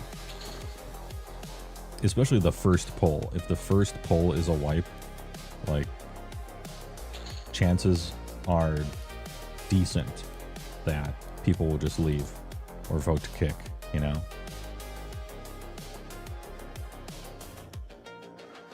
But we had a wipe on the first pull, and then the rest of the time we smashed the place after that. So hard that our tank got mind controlled for 2 minutes, and we just rooted him and smashed the place anyway, and just waited it out. Like, yeah, okay. You know, sometimes the first pull sucks, whatever. I guess such is the way of a game made for Tylenol adults. These are my people.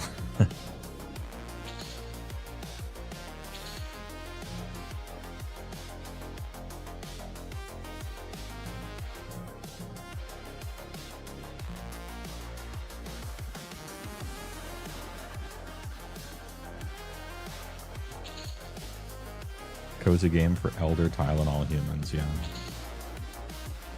Also, it was pretty fun being in a group. I get why this EverQuest game was so popular. You know, playing with other people, that was kind of fun.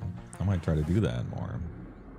It was also kind of fun to notice that I was in a group and then switch classes to triple DPS. And just blast and have somebody else worry about it. Also, Berserker lowered cooldowns on Monk Mend. Made Monk Mend like a 45-second cooldown at the end of the day. And it was like just exactly fast enough to keep myself up without needing too many spot heals.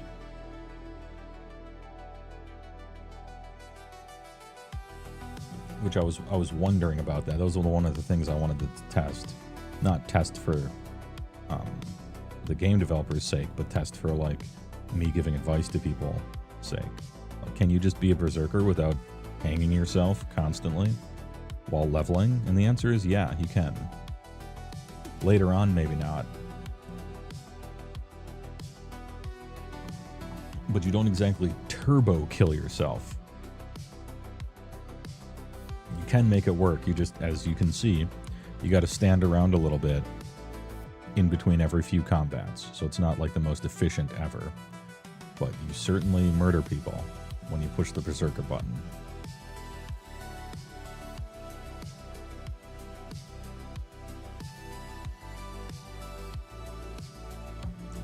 Would have been hilarious if they made Erudite SK and Necros have Darkbone skeletons. Oh, that'd be sick. And the gnomes have little tiny ones.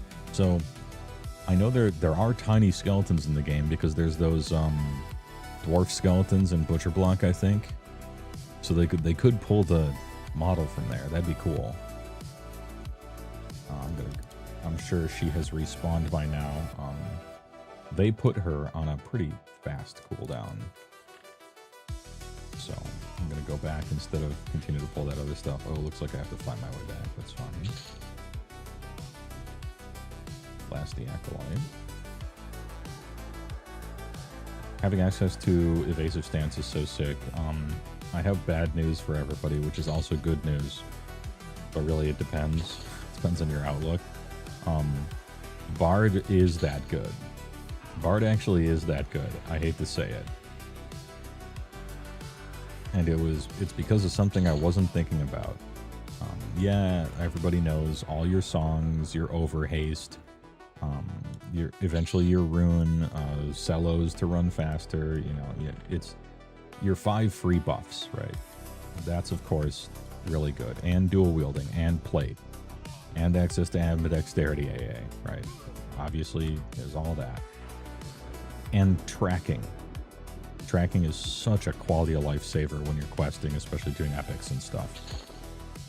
But one thing I wasn't thinking about with Bard was you have access to evasive stance, which is like the button you press to not die when leveling up. And it has a staggeringly high success rate of just pressing that button and not dying when you really should die. a lot of EverQuest is seeing which way the wind is blowing right now and predicting what's going to happen in the future. Like, it seems like I'm killing them faster than they're killing me, so I'm going to win, that kind of stuff, except, you know, more involved. An evasive stance is just like a cheat code for that if you click it early enough and have enough endurance. In this particular build, I think I'm getting better use out of it than normal because my big damage comes from wizard spells. So it's not the worst ever. It's not the worst thing for me to not be in Berserker stance for a while. I can still do a lot of damage. I just have to spend the blue bar instead of the yellow bar to do it. In that way, it's kind of synergistic, even though Berserker isn't lowering the cooldown on something OP like Mend or Lay on Hands or Harm Touch or something. But there's still good shit for it. The only thing that Bard does not get is your damage is actually quite low as a Bard. You think you have all these buffs and you think you do a wield and everything like that, but your damage is actually not good. You're supplementing somebody else, of course, but you yourself, like a Bard, just doesn't do much damage. Unless DDD is really good, which is another thing I wanted to test out, but that's much later. That's in the 40s.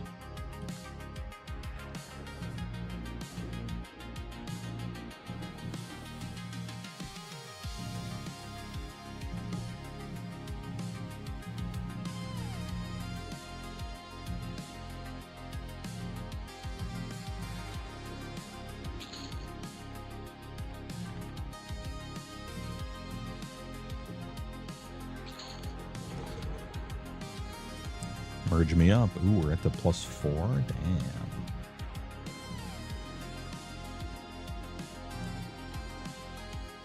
Alright, I'm gonna met up here when this rat's dead.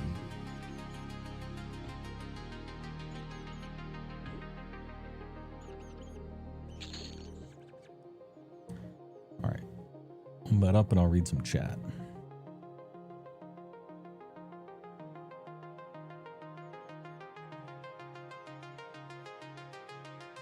Oh, I forgot. Yeah, Bard gets foraging as well for certain quests and epics. Yeah.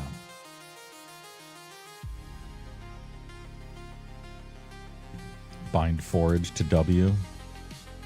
It's free real estate.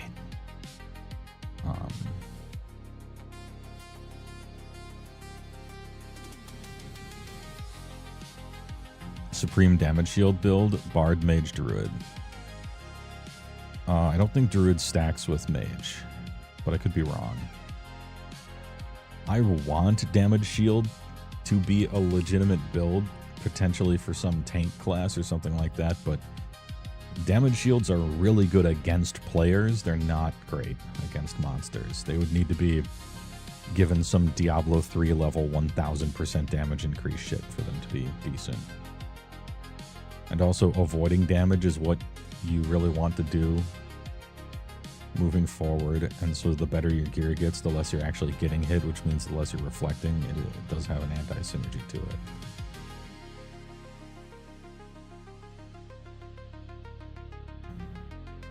Speaking of Tylenol, I'm gonna Adepticon to enter Golden Demons as Rude Bones, and your Katika AOS centerpieces inspired you to start working on the Mangler Squigs as one of your entries. I think it's just a brilliant sculpt. The Mangler Squigs. I think it's up there. Just from the craft of designing and sculpting a miniature. Like, it's so good to me. It's like more silly than I prefer generally, you know? But I'm grading it on what it's going for, aesthetic quality and everything like that. And so whatever my opinion on the subject matter is irrelevant.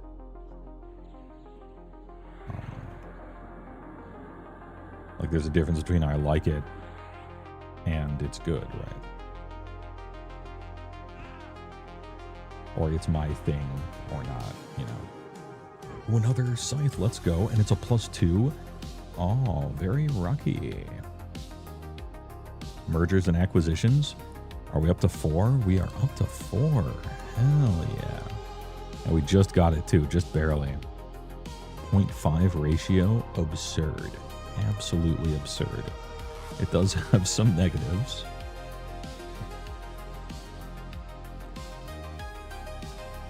But the negatives are down to 1 as it levels up, it looks like. And charisma takes a hit, but 9 strength, 6 int even is pretty good. Cool. Good shit.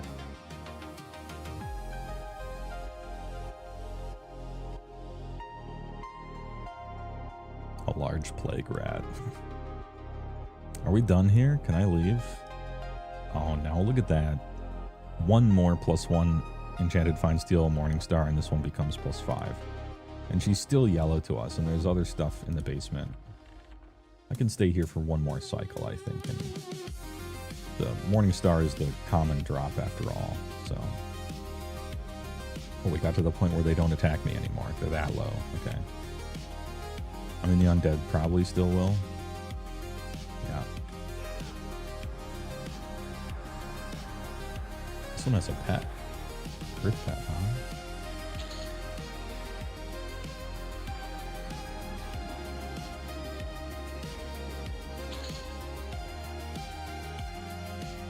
Switch to empowering.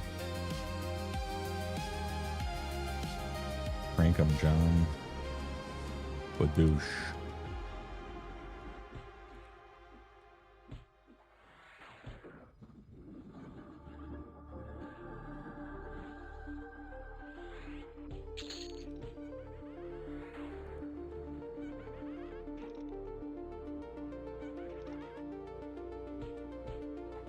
Thanks, friends. I have plenty of time, so I'm hoping to bring 2 pieces, but you gotta start cooking on them pretty soon. Yeah, I know that a great deal of time goes into it, so you gotta start early on those.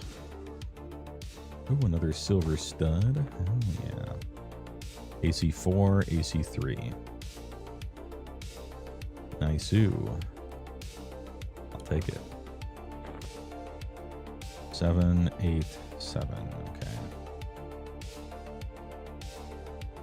And then this thing is for a quest, and I can't remember what that quest is, so I'm just going to put it in there. We'll take this boy out. 2 dexterity, 8 AC, 6 endurance. I lose 1 AC, but I gain 3 dexterity and get some endurance. Yeah, I'll do it. I'm storing this one, though, just in case. This shit isn't anything except money. 9 AC versus 16. Yeah. Be gone. Keep that for the bank. Alright, I have leveled since a few times, so let's level up our 2-handed slashing, shall we? With the scyther.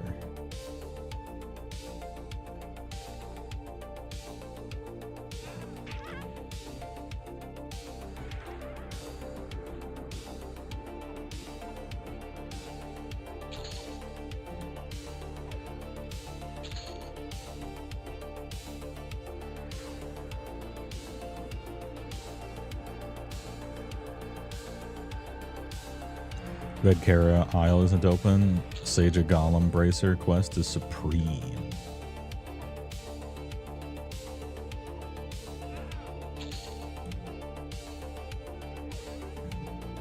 Just camp Petrifin for the Granite Bracer instead. But that guy used to be ultra rare. I think they did something. Surely with all the other quality of lives, I think they might have done something with placeholders. I wonder. Maybe they respawn faster, or there's a higher chance of named or something. We'll see. Even if there isn't, it's fine. It's just chill to sit there farming for something for a while, but before epic quests come in, here's hoping.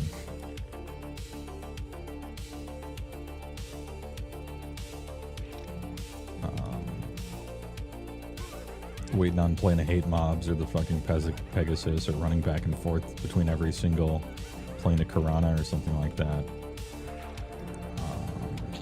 We'll see. We'll see how that is.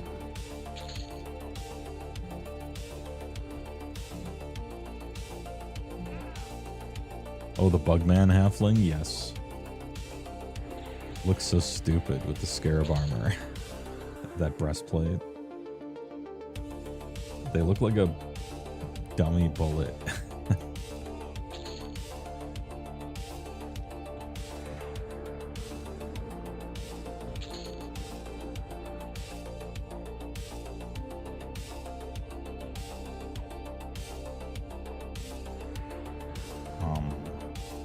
You might be, and I'm talking to the people who aren't super familiar with EverQuest here, but you might be used to armor class having questionable value depending on which RPG you happen to be playing.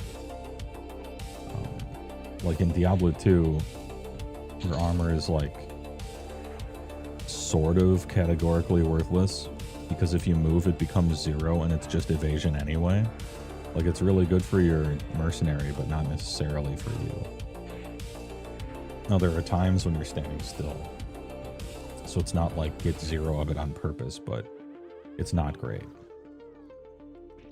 In EverQuest, AC is really, it's actually really a big deal. It is a really important stat for everyone.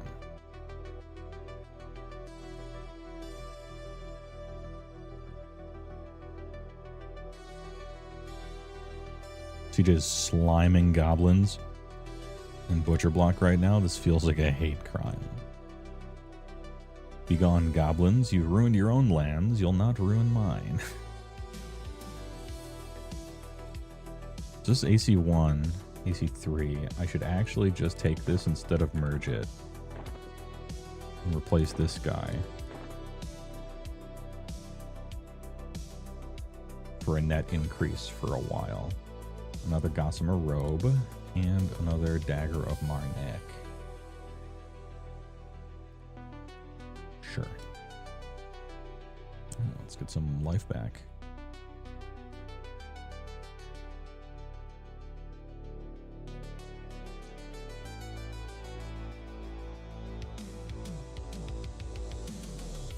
Gotta seal yourself away at the top of the mountain. Get sculpting and painting. Manzek was going so hard on his Barrow King stuff, and then he got the idea of the Freeport Militia Army, but EQL is soon TM. Fighting over your time. You like the old EQ stats if it had some AC awesome. A Mad Obscure stat even better, but an unusual armor color. Supreme. Oh, Rubicide, dude. Cobalt. Oh.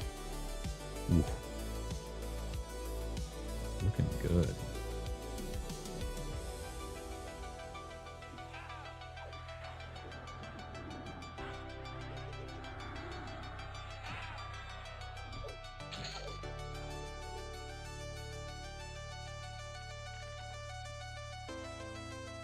It's called fashion.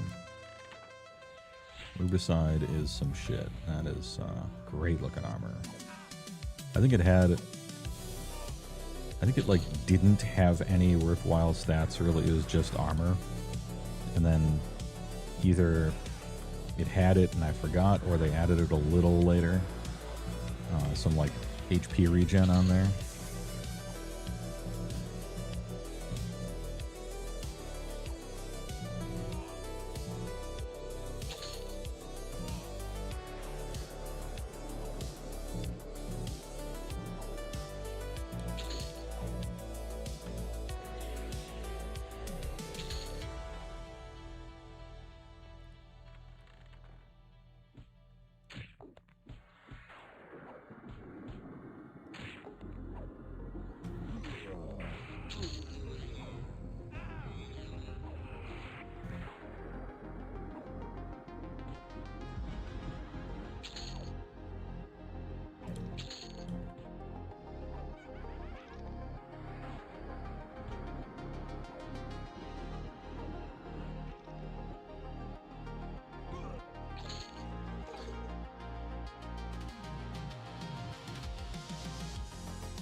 Empowering. Blast him. The douche. Alright, that wasn't actually that huge.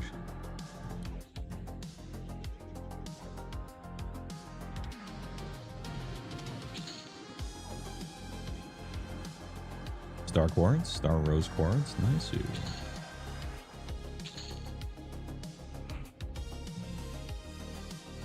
Alright, take the zombie out here. It's time to watch all my health come back.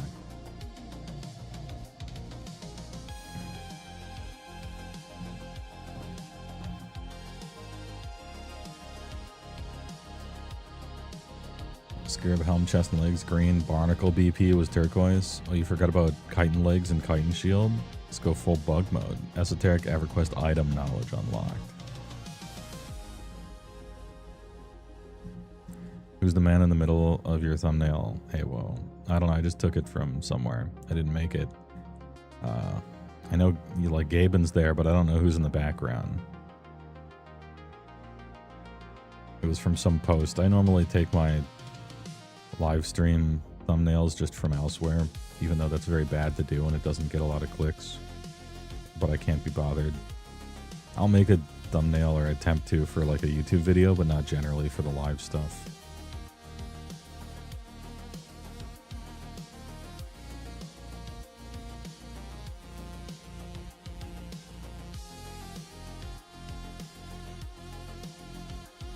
Anyway, good question. I don't know.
HeyWoah, so the special named mobs are not always up. Yeah, I mean, I'm only level 15, right? But I don't think I've seen a bona fide placeholder, like, ever. But, I mean, if that's the case, then Jesus. He's locked in? No, I was muted for, like, a half an hour.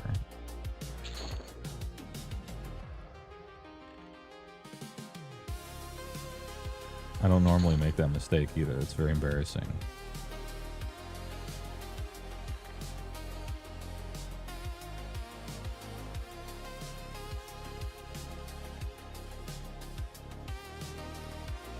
I answered so many questions. Holy shit.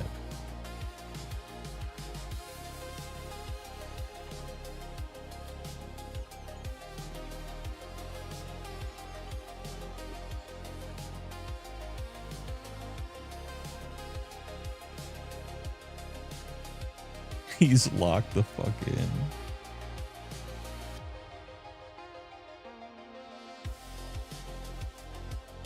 You missed so many zingers. I was in rare form, I assure you.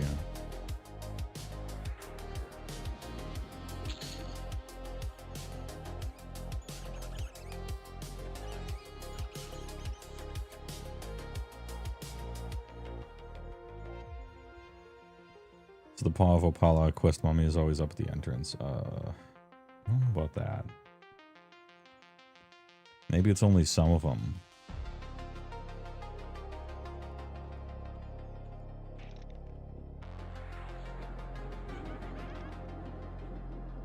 Alright, if you had a question in the last 17 days and you were wondering why I didn't answer you, it's because I'm retarded. And I swear, I'm not new to streaming. I've almost never made that mistake. How embarrassing.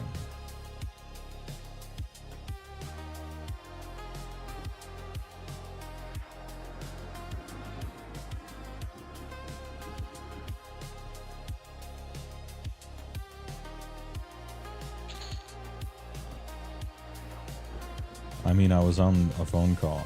I had a phone call. Don't worry, guys. Dude, no wonder everyone left. I'm like, where's it? I'm trying to be entertaining. I'm playing EverQuest. I'm not really trying to be entertaining, but like, I was trying to do some shit, you know? And people were just leaving because it was completely silent.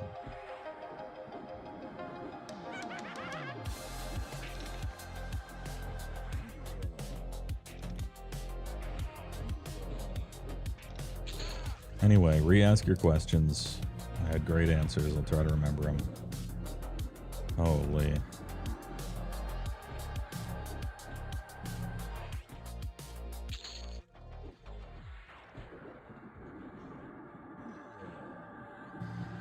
Mr. Woah is an understated guy, but he doesn't normally just go so. He murmurs a little bit, but he often thinks out loud too. Yeah, I'm a bit of a mumbler, right? I'm working on it.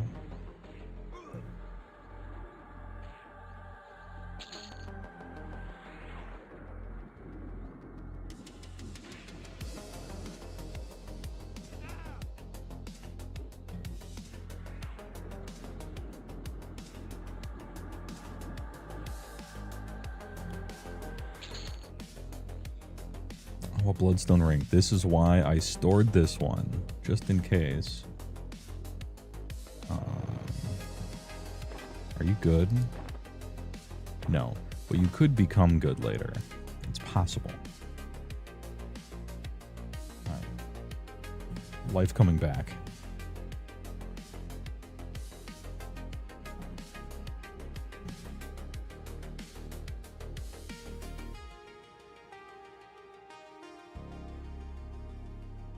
He doesn't wear headphones. Lamau. I do when my AC is on and I don't want the sound from my speakers to exceed the mic's auto, whatever it's called, ability. So that you'll be always hearing the fucking AC. And so I put headphones on like just today but I never do. I don't normally like to. When you have headphones, you either talk way too loud or quieter than normal, and it's hard to know. And plus, I like to wear hats when I have a webcam, because hats are fun, you know? And I'm not trying to have the button at the top of a hat digging into the top of my head, right? Get that liver skull looking ass head shape. Have you ever tried open back headphones? Yes.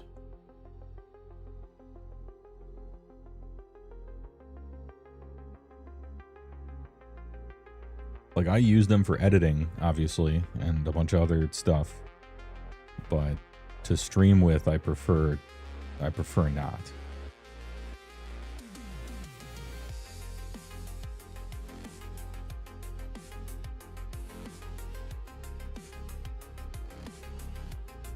I don't know, autism thing or something. Yeah.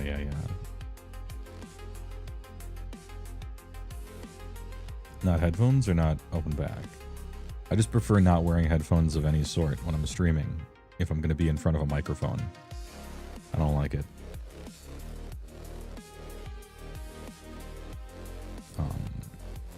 I got ones that are kind of open that are good for editing, and I got hermetically sealed environmental ones that shut everything out that are also decent for editing. You just kind of, if you're doing a final pass on sound, you kind of have to listen to it with headphones that are just give you raw, and then listen to headphones that have that shitty ass like auto bass boost that makes normies think they're good, and then you use it with like good desktop speakers and just see how the audio is different. And nowadays, and by nowadays I mean as of like 12 years ago, you also have to upload clips to some shit and then listen to it on your phone, because that's how people are gonna hear it and be positively shocked and depressed by how absolutely shit the audio is on a phone. Just horrible. Lynch was right, dude. Lynch was right. It's a trick. You think you've watched a film, but you haven't. When you watched it on your fucking phone. He's right. He's fucking right.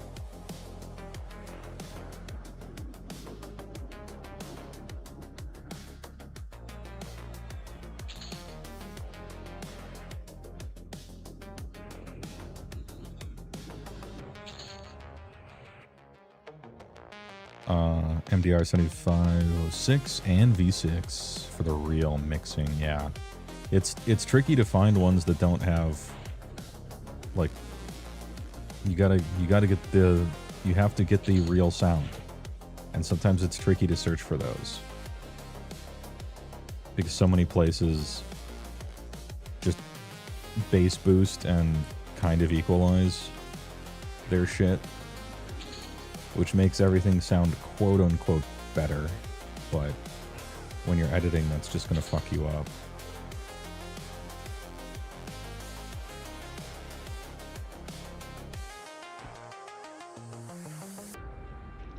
But it's just something to go through. You gotta hear it from all the different platforms that it's gonna be on. I mean, that's how it is. And unfortunately, the phone one is like actually the most important, because statistically it's just going to be what people watch anything on.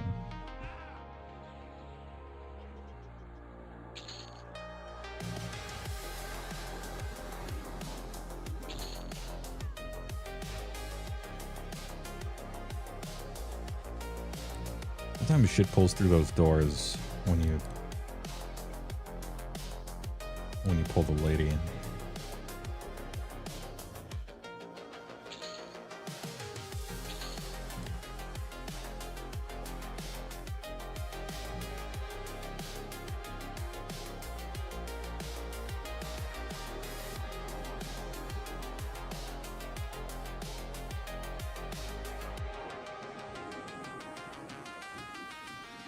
Something you're excited for, especially now that there are modern GW kits, is making your EverQuest character out of them. Sweet.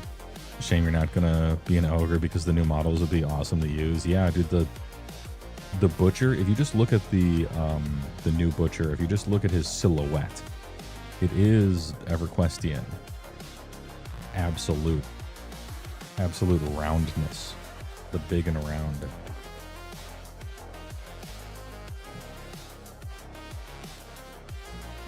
This is the old... Use a pretty mess set of speakers to mix on, like NS10s, which are still the most popular mixing speakers, even though they were discontinued over a decade ago, and they are like shitty car door speakers, yeah.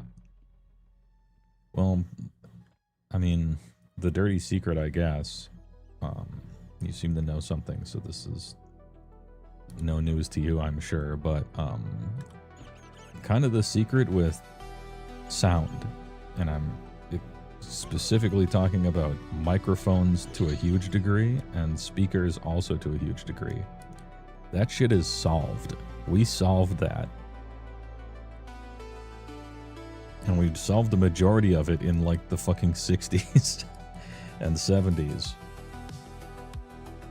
And it's just what doodads you put in there to wrap around the solved technology for the most part.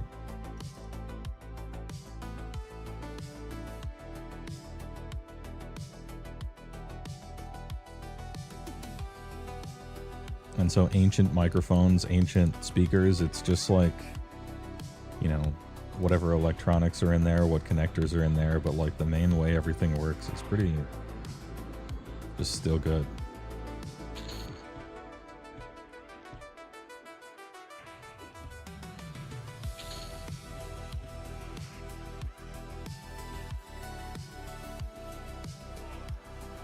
I guess sort of like lenses as well, camera lenses for film.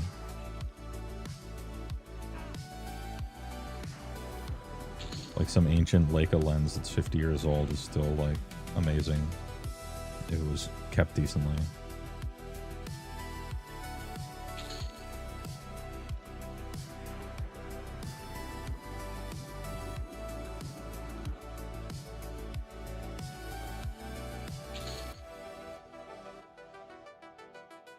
Like right now, I'm using an RE20 mic, which is that's an old mic. It's still great.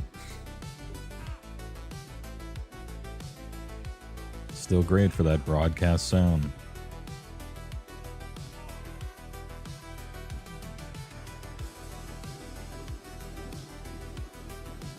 Unless you have AC going on in the background, then it compresses the fuck out of my voice, but you get the picture, you get the idea.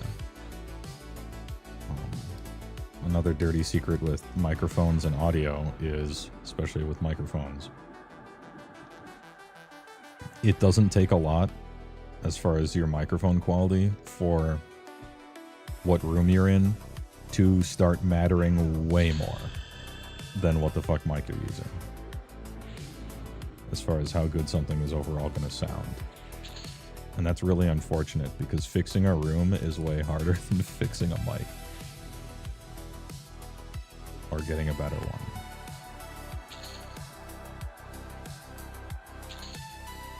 And if you're going to put up some pyramid foam, I got some bad news for you, kid. Doesn't do shit.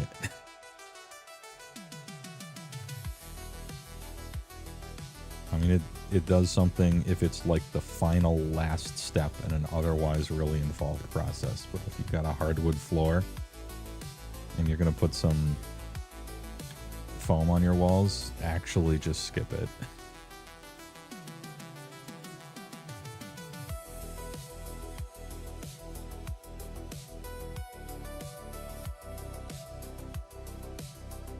This game makes me want to kill myself, says Jom's Viking.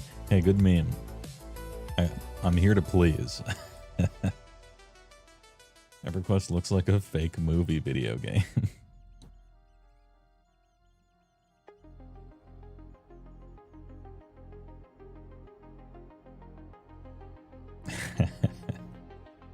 Good shit. sort of true. Amplifiers. Oh yeah, okay. If we're going to talk about amplifiers and mixers and stuff, my tune changes a lot. I'm just talking about like mostly the physical speaker components and mics and stuff like that. But yeah, you are right.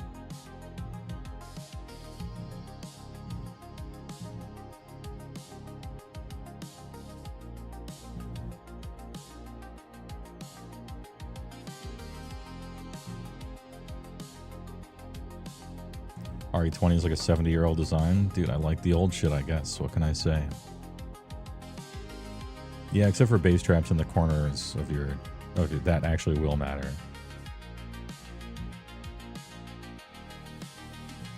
Like, it's something that everyone intuitively probably knows from science class when they were 12, but sound is real. Like, it's a physical thing. It's bouncing all over the place. So it really does that. He really did this. And so you don't think about words like reflection with sound, but that's what happens. You just put stuff in front of it, man.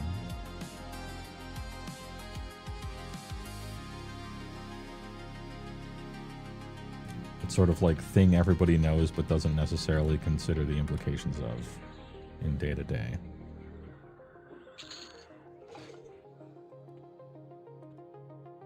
It's like, ooh, I'm getting some foam. What shape of the foam? Should it be zigzag? Should it be egg carton? Should it be pyramids? The shape of the foam, you're thinking like the sound waves are going to reflect off in some different way, but it doesn't matter. It's just the thickness.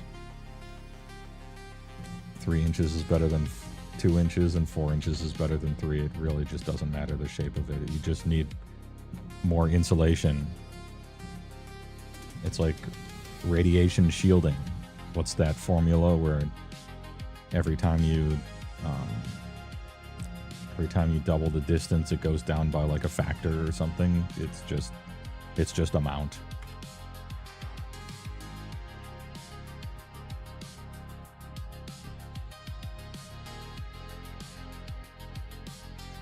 This feels like a fake mobile game ad. No, I don't. You know what? I don't think this looks like AI.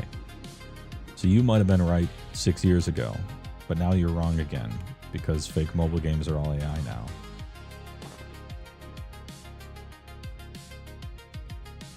Point taken. Inverse square, that's it. That's it. See? That's what you call involving the audience. The Reddit question. Say something kind of right but kind of wrong so someone gets to actually in a positive way.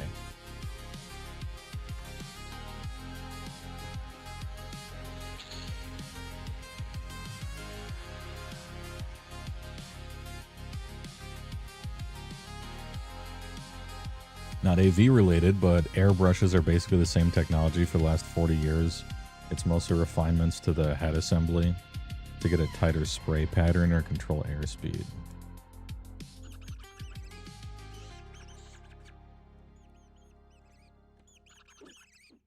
True. Plague Rat mentioned. These guys are green. I gotta get out of here. But I want one more of those boots to drop, you know what I mean? I want one more scythe to drop.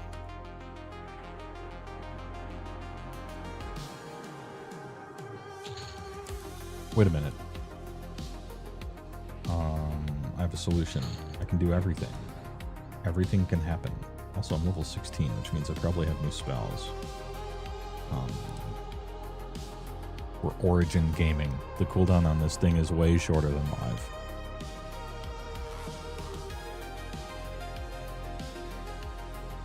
If you ever call me a Redditor again, I'm gonna kill myself.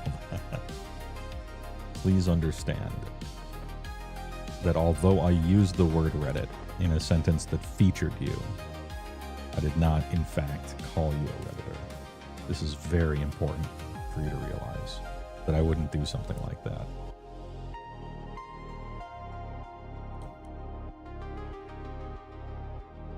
Oh, Wizard Surprise. Anyone sell anything good? Nope. Alright. Soon I will need food and drink. wizard spells. What don't they give you? Gaze, Firestorm, Cat's Eye Gate, temporary shield thing. No. Shielding. Here we go. Click that. Invisibility. Oh yeah. Good utility there. Not a lot of utility on a wizard when everyone can use their gates, but invisibility is one of them. He's a Discord mod. Oh no.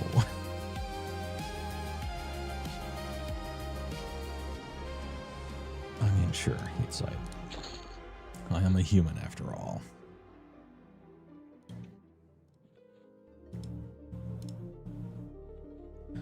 No new blasters, though. Actually, might have a new blaster. Is it up or down? I think it's down, yeah.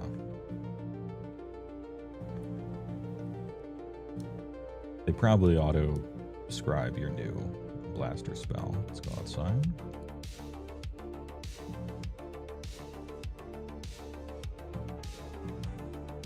Might as well. Might as well move on over to North Freeport, see if there's any Bard stuff that they didn't auto-scribe for me while I'm here. And then I'm going to swap to the Druid loadout, because we're leveling Wizard and Druid for all the teleports, which will de-level me to like 10. And then we'll be getting XP as we grind for that shit all over again. Wow.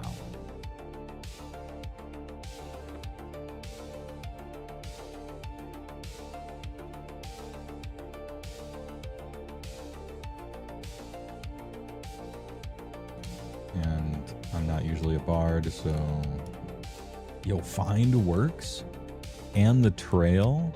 This isn't how it was in Classic. The... Holy, find works? The production value. The quality of life. Look at me following the... You love to see it. Here he is, dude. Marcus Chemtrails right outside. Master. Alright. What kind of songs you got for me this fine evening? Wooden Shield +1 for 1 platinum. Thanks. What else we got here? Anything good? No. Charisma, Song of Sustenance.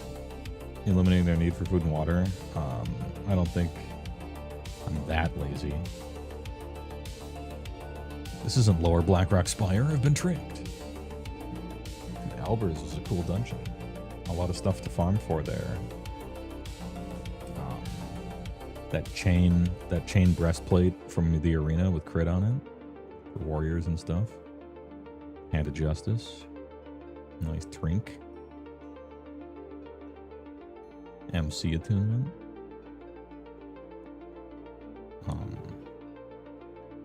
Iron Foe, except no, there isn't like a class that could use that particularly well, but the thing is cool. Song that surrounds your head with a cloud of bubbles allowing you to breathe underwater indefinitely. Okay, I will get a fishbone earring eventually, but that's a decent pickup there.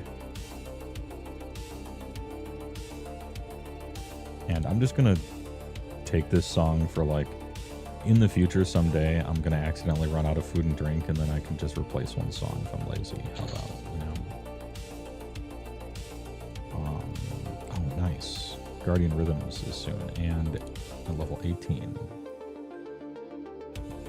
Denon's Disruptive Discord. Where's the final one, or is that actually the one? That might actually be the one. No, it's Denton's Desperate Dirge. This is the one. Diamond Donovan Douglas. Doug Dimmadome. 3D. Big damage, 5 enemy AoE. Uncapped. Just keeps going up forever. Scales with everything. In default EverQuest, anyway. And I want to see if they fixed that or not.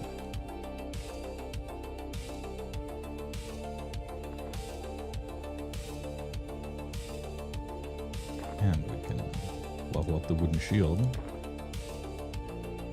Pink. Tier 4, 9 AC. We'd love to see it. Actually, while I'm here, see if any of the other shopkeepers have random goodies that they may just happen to have been sold here.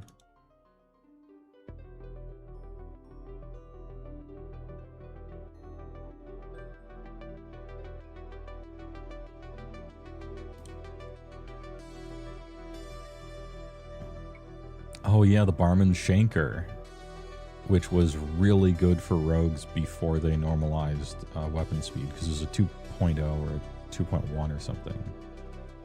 I can't remember how it was a real slow main hander, which was sick at the time for Rouges. Also Incendious for the fire resist bracer for MC, and sometimes Ace of Elements when that thing was worth anything, and fire resist enchant to breastplate maybe from the council room if you could sneak in there.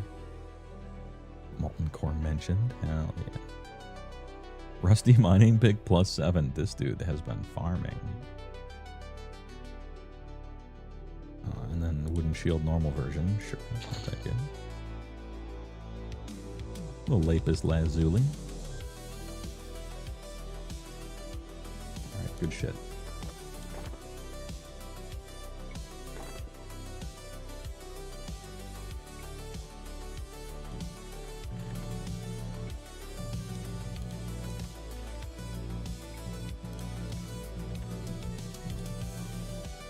This is going to be slower leveling as the druid because their nukes are worse.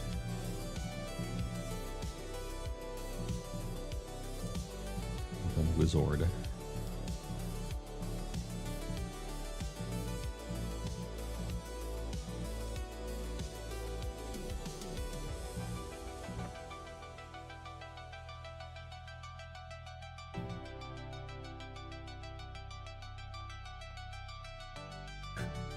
Big plague rats. Alright, now let's see. Do we get a new damage spell?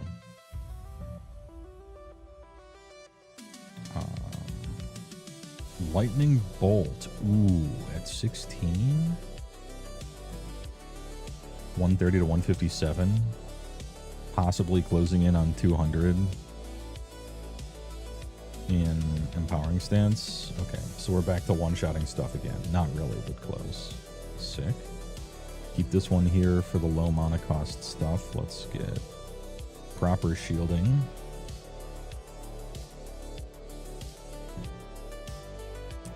Just peruse our other options here. Purifying Rhythms protects you from poison, disease, and magic. Actually a good resistor buff. We'll be using that later.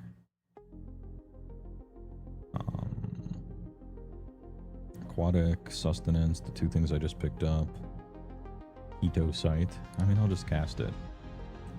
I think your buffs last forever. So fucking big.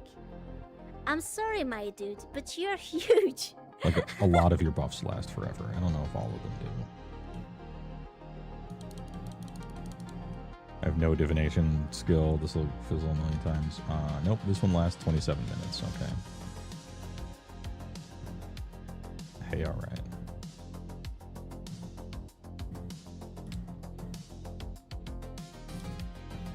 Get a little shielding. Abjuration is also very low. I gotta make a giant macro and just level up all my casting skills so they stop fizzling so much. Oratorius thinks it's 200 bits. This day feels productive, but also you're the only one working. Odd feeling, just vibes before the weekend. Anyway, back to EverQuest watching while collecting day 2 resource AFK and OSRS. There he is. Do you sell water, sir? Boom with the big. You don't. You don't sell water. I'm not gonna have to go to the trade depot for that. Oh wait, you sell gross shit too. That's right. You're the worst person to talk to here. But let's just see if anyone sold anything. Round shield, not wooden shield.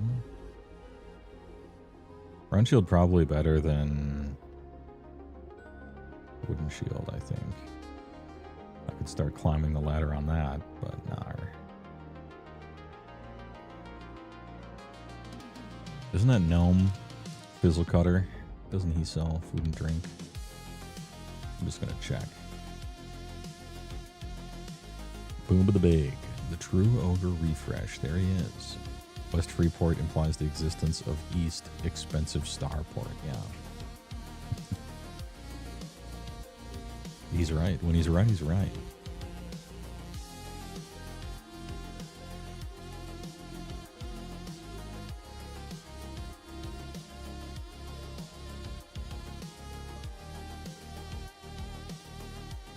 Alright, as fun as it would be to try out the new wizard spell, I'm gonna hit one guy this bad. So what are we doing in an empowered stance?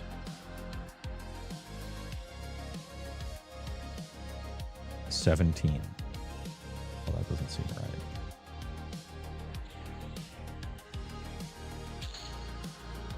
Oh. The reason I did 17 is because they have 17 life. Hey, alright. That's very interesting, though, because in normal EverQuest, it doesn't work like that. It actually tells you the full amount you did. But in EQL, it's capped at the hit points of the monster. Interesting. So they went under the hood and did some stuff to that, huh? Large rat. The rat was... Yeah, the rats are fucking big.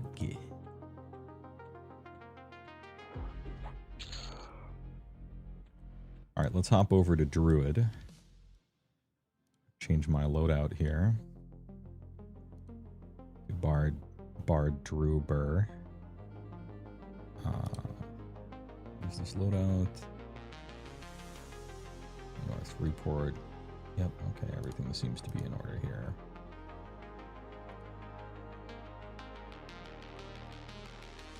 Swapper.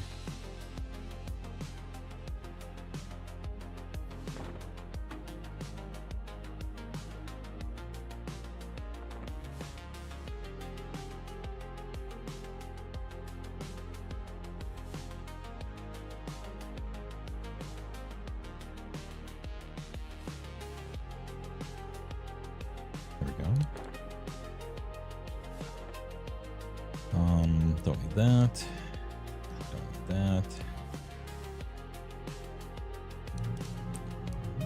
Move all those. Can't use that.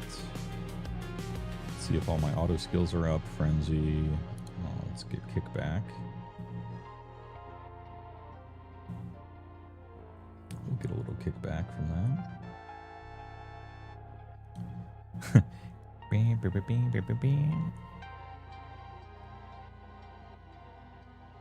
We got Berserk Evade, that thing.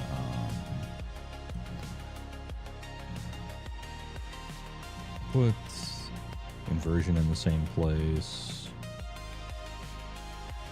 Empowering in the same place. And Recovery in the same place. I guess I could just click it over here. It doesn't really need to. Health regen is doubled, 25% resist stuff. It's kind of good, actually. Inverto. Alright, now what kind of skill, or what kind of spells we got? What's the big nuke? Oh, we don't have a big nuke. We're a druid. Oh, we got Ignite. Does 40 damage. It's the best we're gonna get. Okay. That's fine. Did you do the tutorial island for the boots? Yes, I did. I got them up to +4 before I stopped, which actually gives you a decent amount of AAs to begin with. And I would recommend doing that. You can sit there doing it for as long as you want. It's a 5-minute respawn. Once you get to about 3 or maybe 4, 4 is kind of pushing it probably, then you can chill, but it does give you an extra entire AA point, I think, which is nice. It's just I was going to be a bard, so I run fast anyway.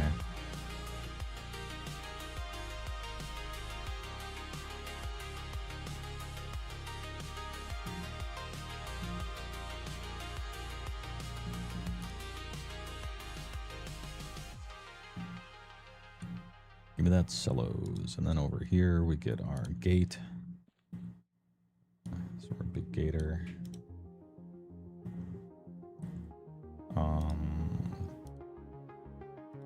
Root goes here. We get grasping roots. Not quite as good as the wizard type. And then what kind of...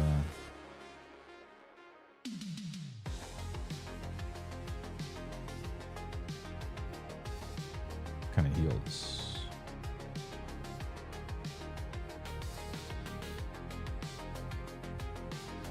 It's really just a damage shield and invisibility. You don't actually have... I've like never played a druid almost ever, so I don't know about what their buffs are. You really don't have a lot of them. I mean, I can cure poison and disease, that's cool, but I get light healing. Toss that one right there.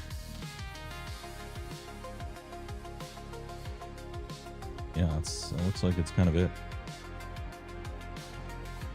Don't need that. How many AAs do I have before I return? I have 8. 8's a decent chunk.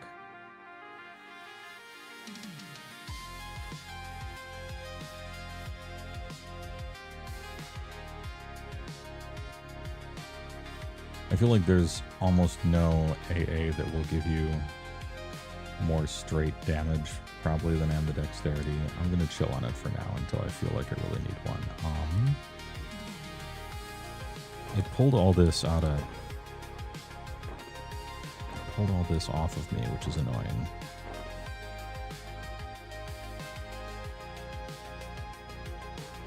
Put this guy back. Which was the good one again? Poogius. Poogius Maximus. Ringmail belt is worse. Alright. I think we're good. Switch them. AC 4. 3, 4. Double ringer. Barbed, which gives me 3 dex versus 1 AC. Take that. And then golden earring. Radar love. Okay. Back to level 11.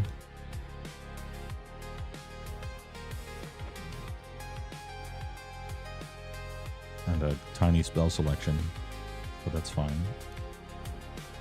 Now, where did I bind soul? Where did I bind to, I wonder? And then make 2 classes that have gate. Oh. 1 inch away from the dungeon entrance. Hell yeah. Dude, I love having a real caster.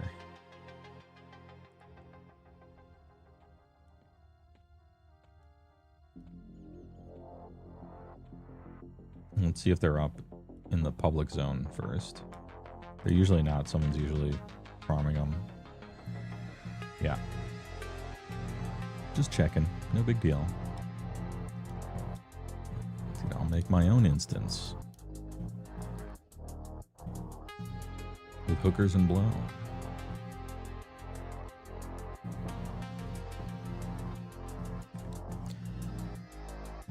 Give me a Shield of Thorns. That's technically damage. And a million druid buffs. And away we go. How much does this do? Oh, okay. That's something. It blew that guy up.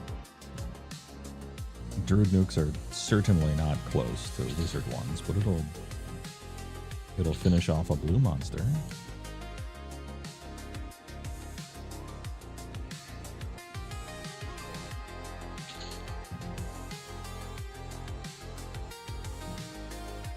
I think the final combo, if I'm going mostly full like true wizard by the later game, it's probably going to feature a druid in it anyway.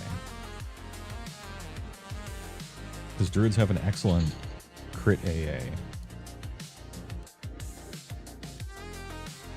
And it's nice to have an healing class of some sort. Might be worth. And they just got, they noticed that, like, it's fine if Cleric is by far the better healer than all the other ones. But it's not fine if Cleric is the only choice for healer. And it just was with Promised Renewal. Like, yeah, Shaman can technically heal, but not really. You're choosing it for the slow, which is, I guess, if the slow lands, it's technically like the biggest heal in the game. But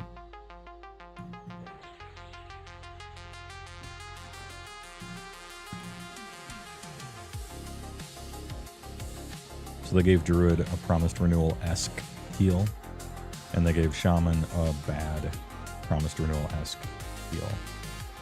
Because Shaman didn't necessarily, like, need the help exactly. Nice. Pristine studded. Let's go. Merge. We're merging. We're up to +2. You love to see it. Druid nukes or, yeah, Darooks. Darook nukem.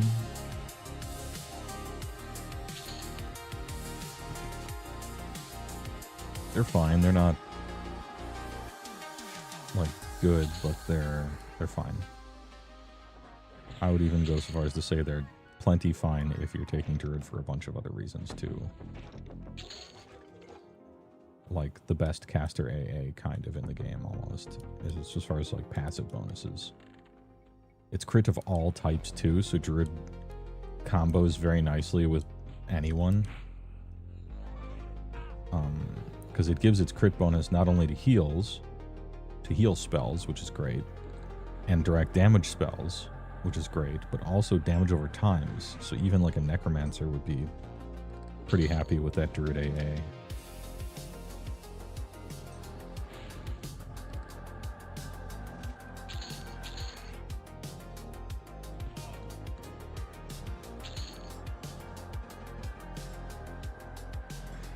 Oh wait, I'm indoors now, so I don't need solos. There might not actually be like, I might not be at the point where I can pick another meaningful song to play. Like I could increase my armor class by a tiny amount, or yeah, let's get protected from fire, ice, and magic. I'm wrong, not fire, ice, and magic.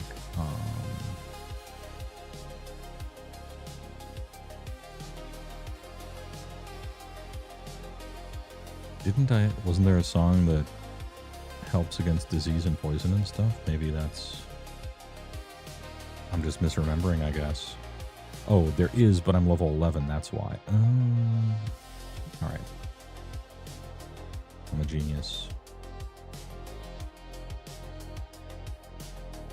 Good chant of battle. Even though it possibly doesn't stack with something else. It's like the last song. It doesn't really matter.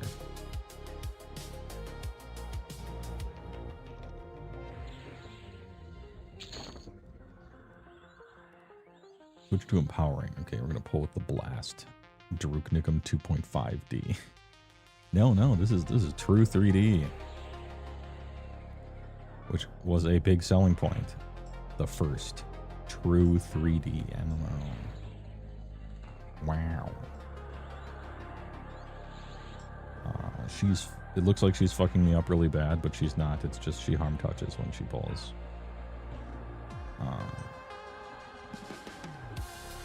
I guess. I am kind of getting fucked up.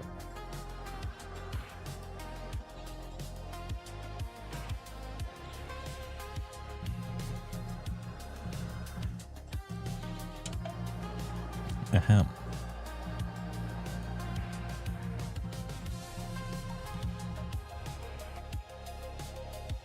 I'll take the Morningstar. It's neat that I get to heal up too. It's kind of nice. It helps the efficiency. I don't kill as quickly as the wizard, but I don't have to stand around as long after the fight.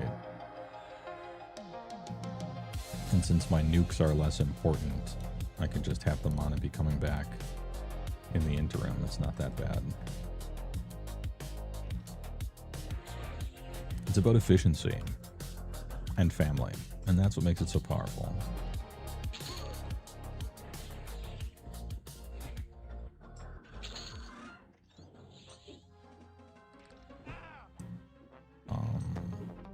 Also, Shield Thistles has a 4-minute duration, and that's annoying.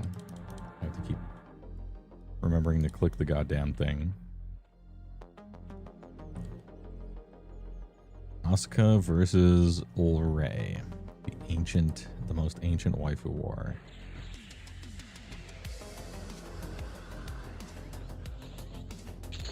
I don't have a dog in that race. I'm the dog in that race. I'm not getting between them. People on each side.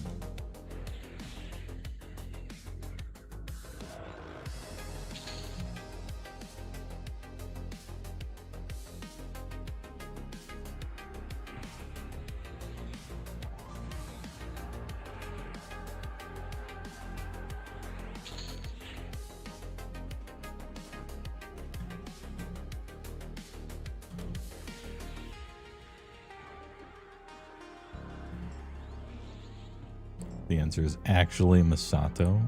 Ooh.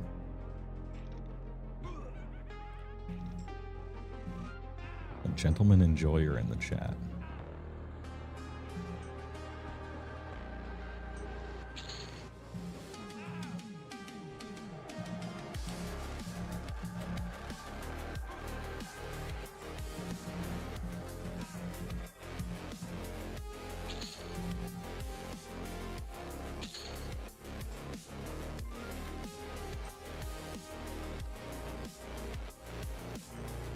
Whichever one is desperate enough to care about one of us. Whichever one likes me, you know? That's important. I don't know, dude. Whichever one fucking likes me. Which one wants to hear about Ultima?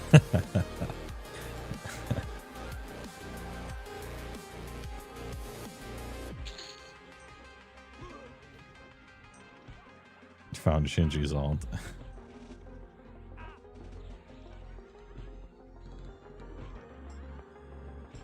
You know, in the show, she was like,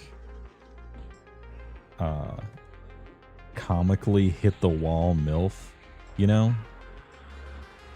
But I bet if you look in some, like, complete guide to Evangelion shit, she's like 24. Really makes you think. Some cultures are just very different than ours.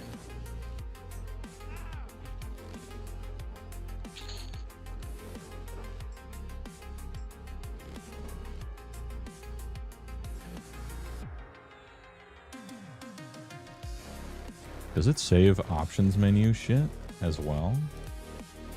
Dude, it does. When I switched from one profile of class combo to another, it put the combat music back on, which means it saves your options menu options as well. And man, it saves a lot of things. Does she read as MILF now or when you originally watched it at 15? I mean the creator's intent at that time. That's what I'm talking about.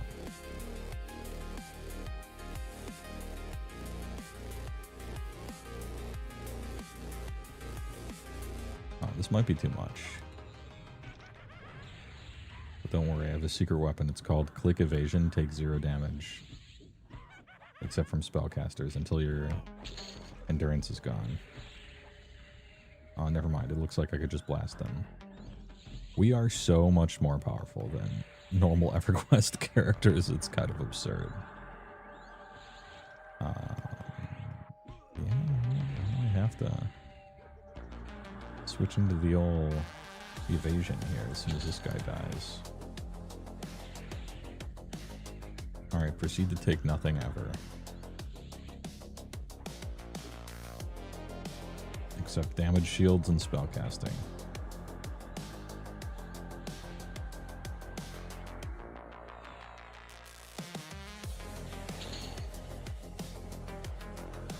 Back to Berserker.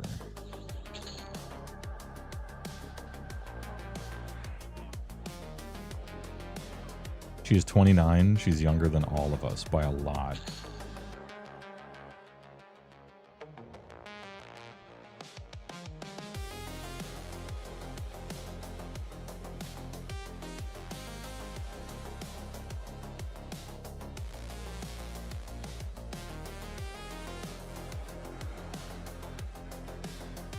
I should really be in recovery for healing, just so they're cheaper, I guess.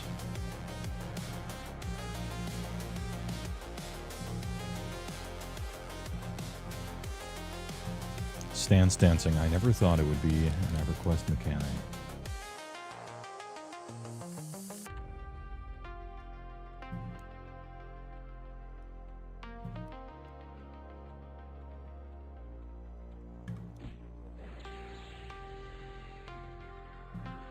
Not by much with you, only 30. Okay. 30? She's 29, you sick fuck.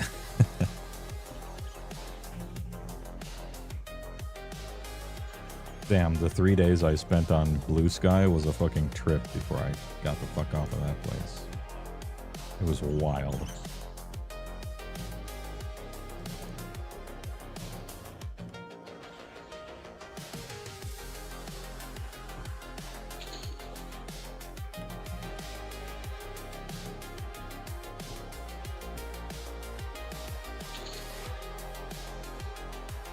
What's up, Carnegie? Welcome to Befallen, a place that many characters will be spending a lot of time, because there's some sick items here. Clicking Unrest next. A lot of chain, and even potentially some like bandy style almost plate, but not quite drops there, which is good for AC at least. Happy to be here. Same. Game's good. By gum, it's pretty enjoyable. Very different, almost the opposite ethos of THJ, but they both start with 3 classes in one, and their similarities stop there. But I'm very interested in 3 classes as one. I find it enjoyable. A fun little puzzle to solve. Nice. +2? Hell yeah. These boots are so fucking good. Look at that agility. Look at those saves. The AC.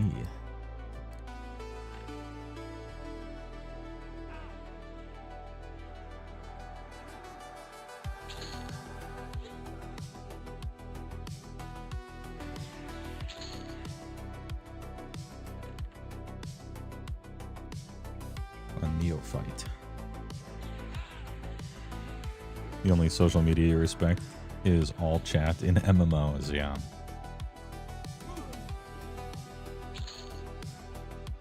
If you ever think you're in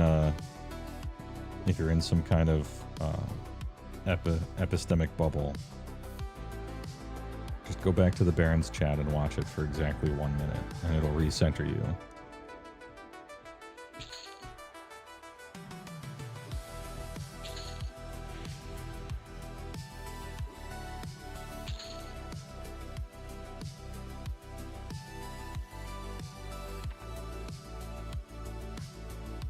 Shield.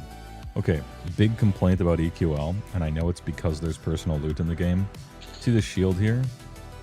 And it just so happened to work this time, so it ruins my example. But in normal EverQuest, if you see that shield, it means that item is really equipped on the monster, so when you kill it, it will drop the shield you've been looking for. But it's not the case in EQL. It just sometimes it will.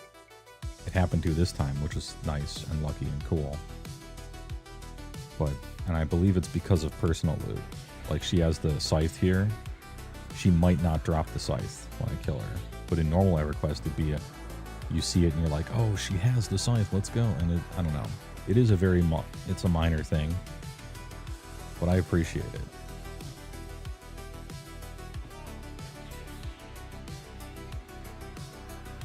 Grass crest shield?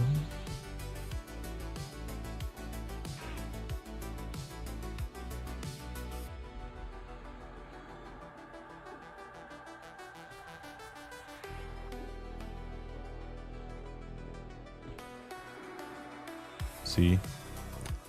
It's the Morning Star and not the scythe, even though she's holding it. Now, that's like fine with me, I guess. I don't mind. But I thought it was a cool thing that you could see what they were going to have.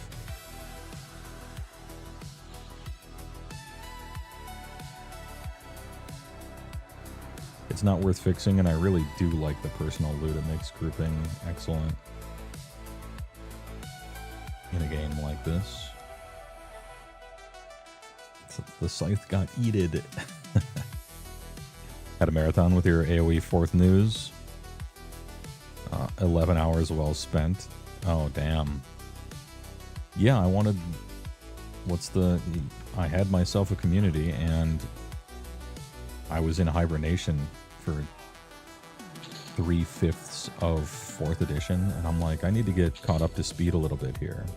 Ooh, a hematite. And so I'm like, well, I'm just gonna start streaming, and we'll see who's in the chat room and has a mic and even a passing understanding of the army, and we'll just see who shows up and talks about it. And it actually worked very well. There's 25 armies in the game, and we got people to come in and just chat about them for, what, 20 of them? That was pretty good. As a unplanned, unprepared, hey, whoever shows up kind of thing. And I didn't even tell people about it beforehand, really. Like, I did earlier the same day, but that kind of doesn't count. It's not like a week in advance and I'm doing sign-ups or something like that. So it was kind of cool. And it meant that I could stream for 7 hours and my voice would be fine at the end of it, because somebody else was talking the whole time. Well, roughly half of the time, but still. It was a good trick.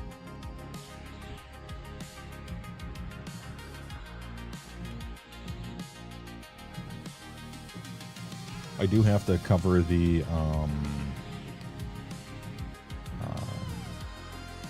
the new Akshi things. But I didn't even finish them last time. I was just using it as fill-in, because it's going to continuously come out, and then I'll just do them all. Like, just do them all in a big stream one at a time, you know? And plus, I thought it was more important to get a feel for where the state of the game was in. Which right now, to me, is... the core rules are a lot more sensical and keyworded, but still have massive problems. List building is awful, and the spells are dumb. There's too much red tape, and you can't do this only once a turn. This land enters tapped, put a finality counter on it. It's just... they're terrified of anyone doing anything even approaching interesting within the rules. This guy's red. So we'll see. We'll see if I can kill him. Anyway, like, they're just terrified of someone doing something interesting with the rules, like a combo. Which is unfortunate. And there's like 4 good battle tomes and all the other ones suck. But they're like some of the most recent battle tomes, which is great. It means we can plot a line through them. And so my absolute copium about 5th edition might be a real thing. Remember, there's no hopes that you can get up high enough.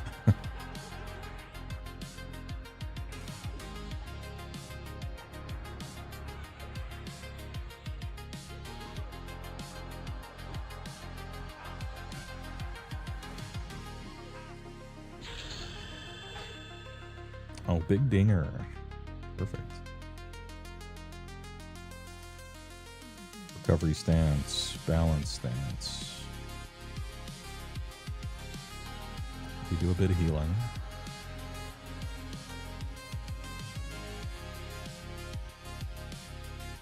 Fifth will have Dark Elves in the starter box, you believe? And not the Beast Claw refresh? Not the second half of Ogres? Even I can't. Even I cannot slurp that level of copium. It's too much even for me.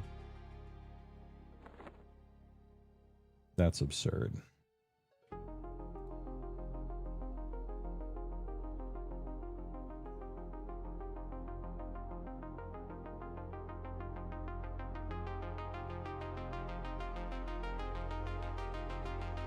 Oh, new spell. New spell, who dis? 62 mana. Calls down a hailstorm over your target, 27 every 3 seconds. It's creatures in the area.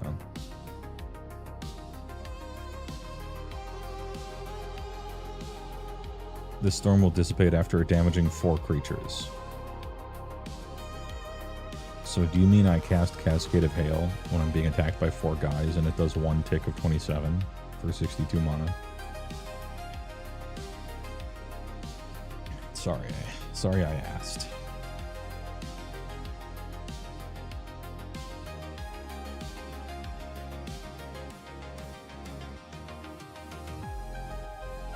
Beast Claws return in their own faction, but led by Kragnos, and they're all centaurs. Oh no. They're centaurs who are also Pacific Islanders and Zulu African witch doctors. It's a culmination of all of my worst fears in one thing. Also, the whole Everwinter thing, we're not doing that anymore. It's a giant tidal wave instead, with pirates. And like a giant parrot is the centerpiece. Ugh.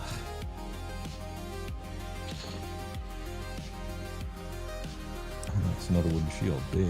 Is it +5 yet? It's not. Closing in. Oh, Plib Live? Hold up.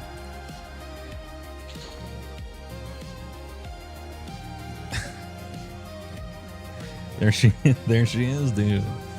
Oh, I was prepared for this.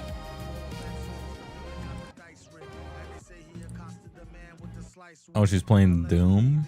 Hell yeah.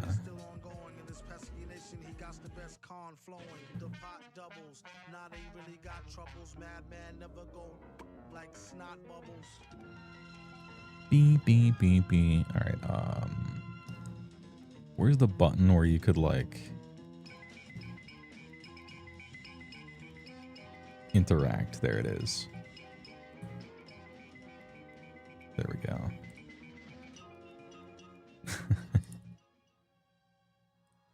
Perfect.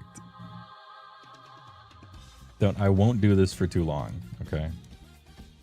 This is technically illegal if you don't ask for permission, and I have not. I think she'll respect the meme if we do it a little bit, but I gotta stop doing it after the intro, okay? I'm just putting some visual interest for you guys watching EverQuest, right? Also, what else can we do? There, we'll get some of that too. So I'm in the Everwinter, but there's just trades. Hell yeah. Perfect. Now this is streaming, dude. Now this is streaming.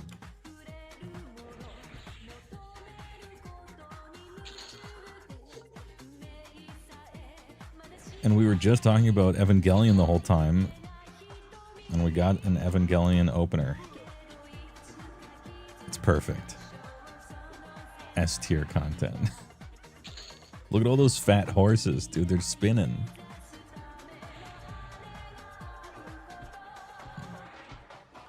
How does she do it?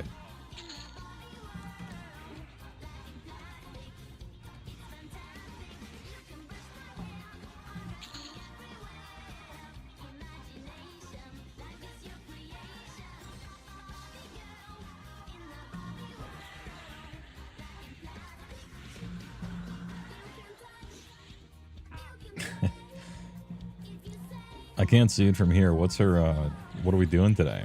What kind of blow bros are we going over? Nightcore Cruel Angel Thesis with Barbie Girl mashup.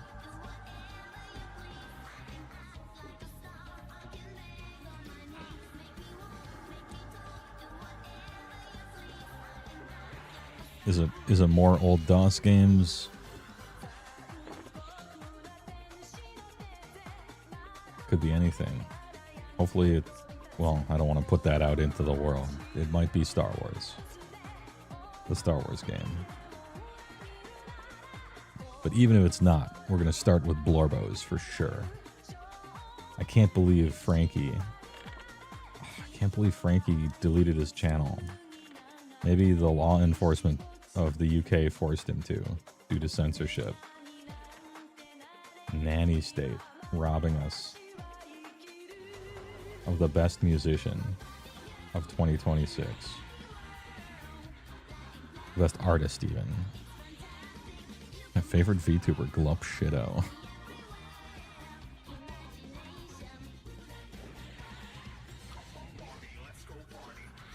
I'm not in her chat, so I can't see what's happening.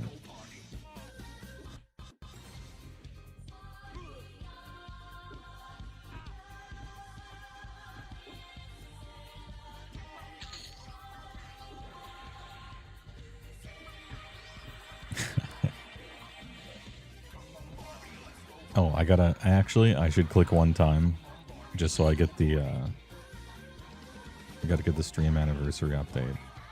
Oh, I'm seeing it big? Why are there horsewomen? I didn't see that from the tiny thing. There's horsewomen.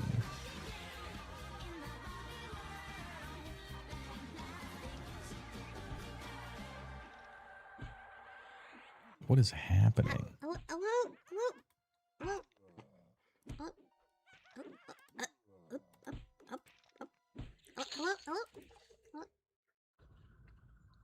Oh, let's do this one today. Let's do this one. What Babe, face? Hello. What face is that? This stream is distracting me from my work I need to do. Thanks, Plan. Yeah, I saw bro lagging. What? Muted? I don't think so. I'm sorry that this stream specifically is like keeping you away from it's keeping you away from doing all the things you need to do, chat. I think it's really cool that when I got sick, everyone like progressed a lot in life. Don't worry, I think that Plibbit. says a lot. Your stream is not keeping me away from playing EverQuest. I found a way of doing I think that might both. be the problem. Chat, I kind of miss the I think horses. that's the problem. Let me sound like a bumblebee today? Do I? Do I sound weird? Don't Yeah, worry, but I'll not any fix different my than voice normal. changer. Hold on. All right, I think I have to stop now because I did not ask for permission to do that, but it was a funny meme. Whilst we were doing it. Hey, good shit. The spinning horses and the really big fat one. I don't know which ones were my favorite. Was it the big fat one or the mini spinny ones?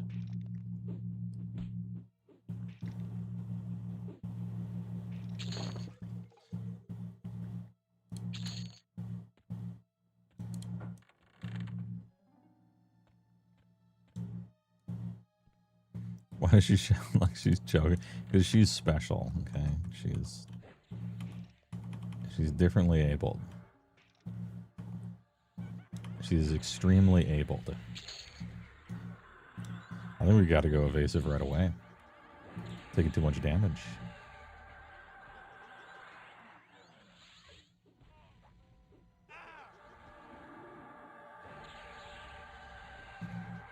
I like the one up to the right. And the two weird, like,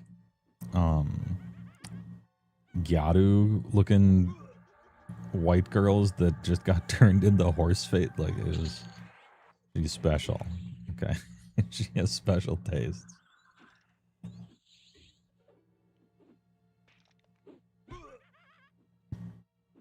A screenshot of that screen with Plib and the Woger with the train behind him with EverQuest up would kill a small Victorian child. Worse than a Dorito.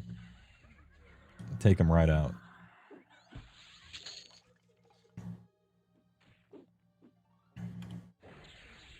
He'd blow up like King Henry. Got to horse armor DLC. I'm clicking, but I'm mashing the purchase. Buy now. I'm mashing the buy now button.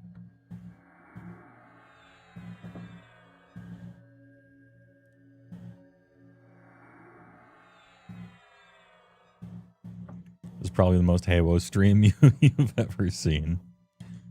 Yeah, we talked about the history of microphones and AV equipment and speakers and headphones for editing.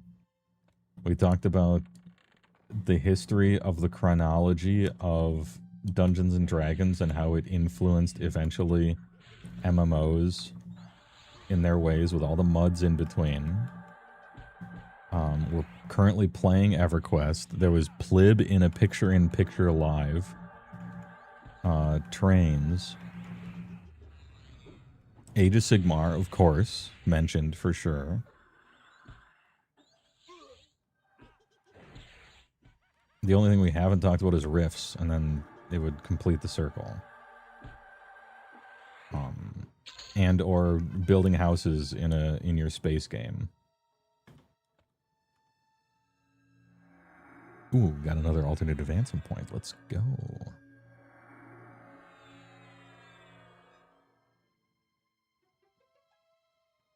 Literally every single thing in that sentence is peak. It's true. True and real. Look, the real secret is find things you are interested in and then make content about them, and you will naturally accrue people that share your interests. Or you'll become a lol cow. One of the two. Don't do the second one. Don't put on that Sonic necklace. It's cursed. Walk, Japan after meme ads, yeah. Oh, and a Bateman intro. No, there wasn't a Bateman intro this time. It was Salvador Ganache.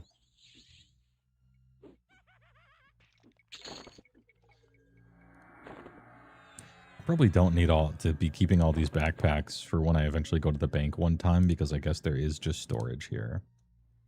So I could be selling those. They're just like adding to my overall weight, but since I dropped Monk after getting to level 10, I guess I don't need to care about my weight that much in-game.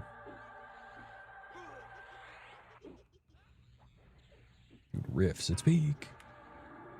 Taking a lot of damage here, even though I have evasive, which means I'm essentially taking 5% of all incoming damage and blocking 95%. Spells do still hurt me. So we do have to zoom in on killing the casters.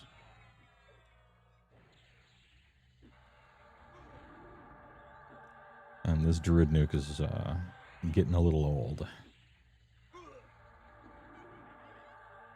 Never got it. Does it have +2 all skills? Not from what I've seen.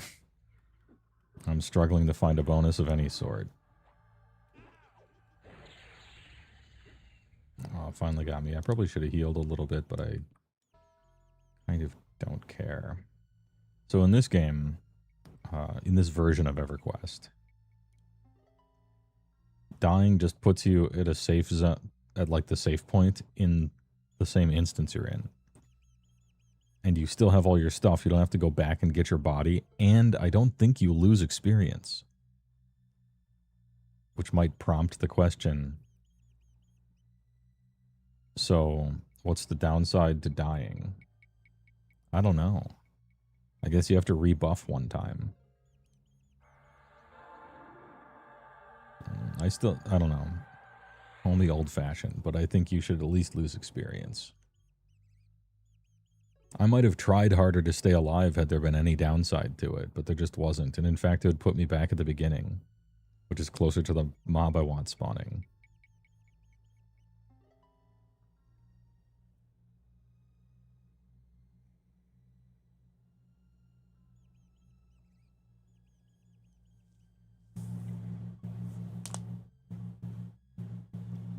Arturius. Okay, dear internet moment. We have to stop pretending spices would kill those children. They worked in the mines from dawn till dusk, getting prescribed opium and eating the spiciest food to just taste something through all the coal dust. They could handle a Dorito. Yeah, I mean, it would probably taste very sugary or something to them.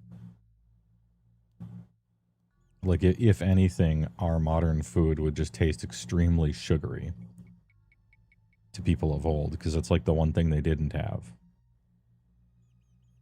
was a shitload of sugar. But like they were giving opium mixed with cocaine to kids as like cough medicine. They can they can handle a Dorito, real talk.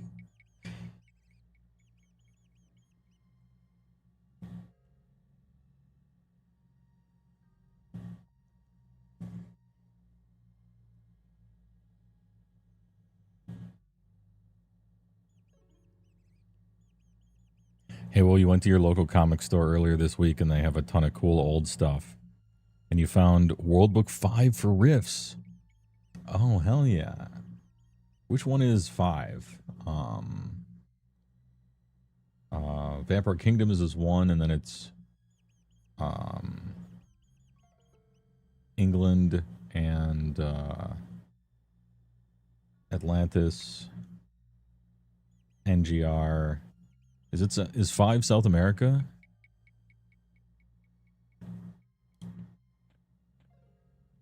I never had to think about them in order before.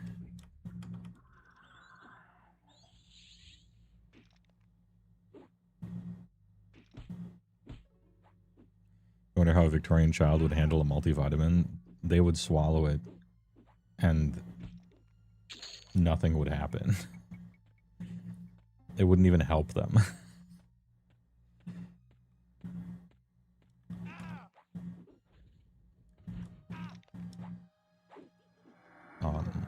However, if you gave them a booster of vaccines, 36% of them would not die before the age of 3. That would be a big upgrade.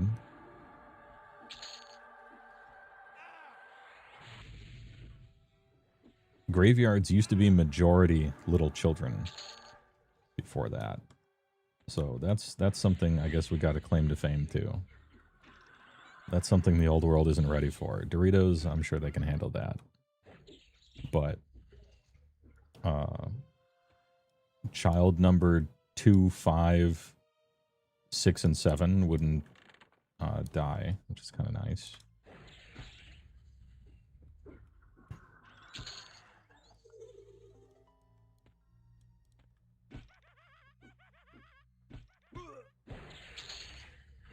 I really didn't need to cast that spell. It was already going to die. It's fine. Doritos are the reason the infant mortality rate dropped. Yeah, true. True. I forgot to turn the music back on. Apologies. It is a bit repetitive, but I think it's almost over. Find another Lorbo to play.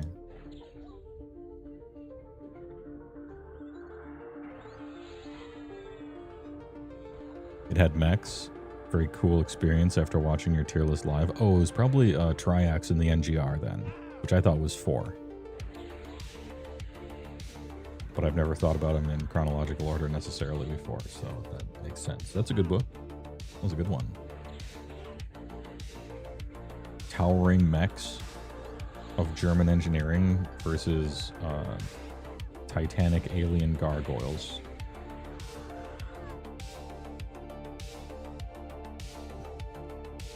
Kind of sick. What flavor? Well, to me, there's only 3 flavors of Dorito. I'm glad you asked, because I have a response prepared. There's Cool Ranch, which is gross. Nacho Cheese, which is peak. And Sweet Chili, which is the best, in the purple bag. Everything else is just details.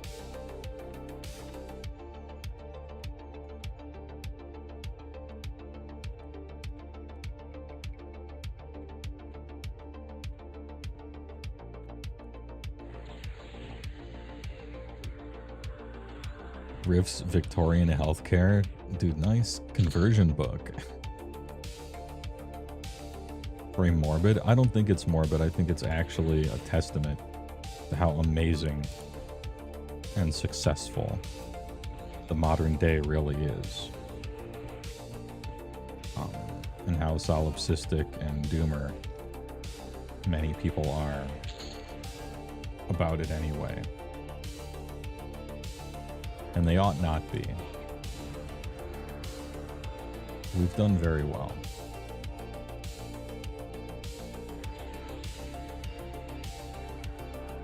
The zombie pet that is a paladin just lay on hands itself. Hey, maybe enchanter pets are kind of good now.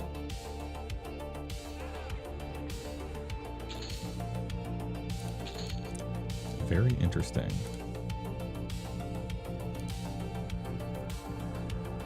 Abjuration 36. You would say give them AC, but British children still don't have that? Ha, got them. Yeah, I can't believe that. Their power grid situation must be so bad or something like that. It's so weird that a lot of them, what was it? Was it France? It was either France or Germany. They like destroyed their nuclear power plants and aren't building more. That's crazy. I didn't know the French government was competing with Gabe. You don't need to shoot yourself in the head.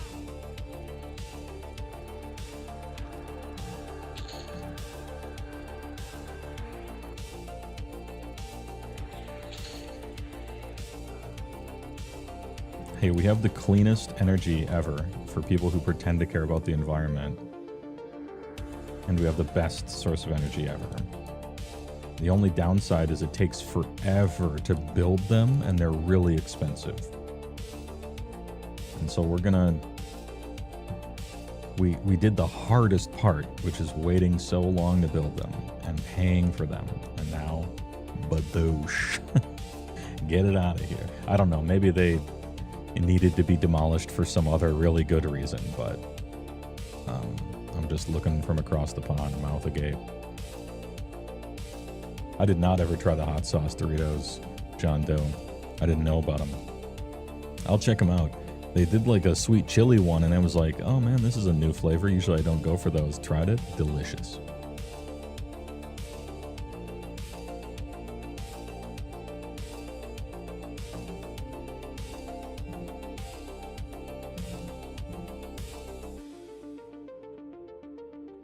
Duke Lay Nukem. Remember to bring this up Monday email. It's officially kick it mode for these last hours. Hell yeah, get those feet up.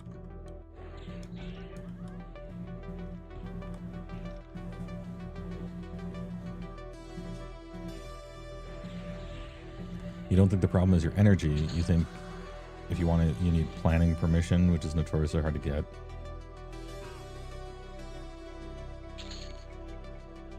Okay, some other European yesterday,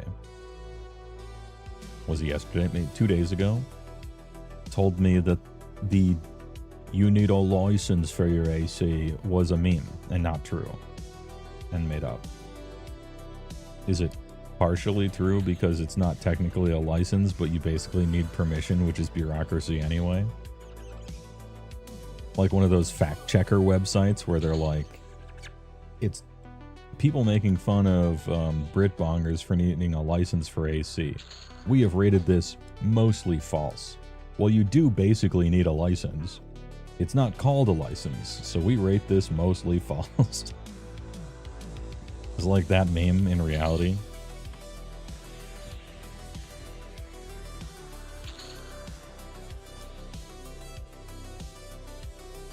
Need permission to install it. Damn. You guys got to get some freedom someday. Call the king. Maybe he doesn't know, you know? Maybe it's Congress. Or your version of it. They don't grant licenses because they need to make sure the elderly die. A lot of them do. Heat waves every time. You know? In America, same thing, although far less. Far less.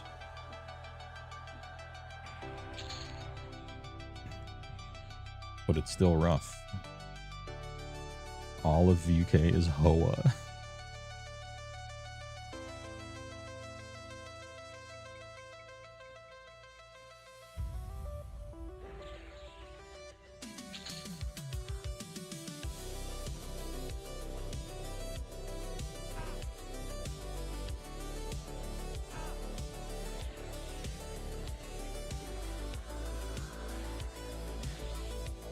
Then your houses are built like the temperature is still max 25°C. Okay, so that's true as well.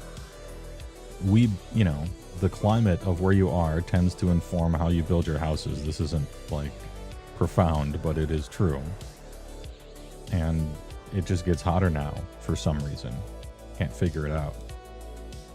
And so a lot of industry might have to change based on that. Whereas over here, if you're building a house in Arizona, you do it very differently than you would in Wisconsin. The sun is expanding. You heard? I heard that the sun was a deadly laser. It was a pretty good YouTube video. It taught me a lot about slightly incorrect history of the whole world. Every single fact is slightly incorrect, but it's meant to be entertaining, and it really is. Fuck, now I need Doritos. Fuck.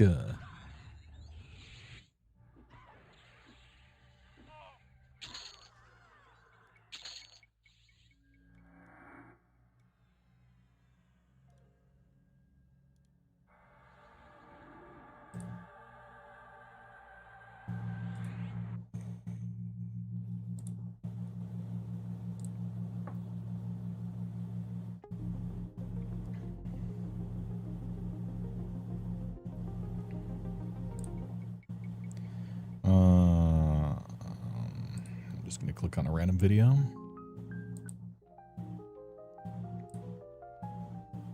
See how this one is. Big pull.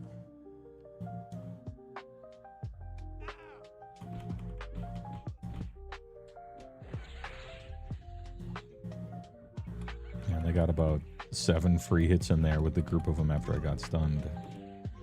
The pain, but this should be fine.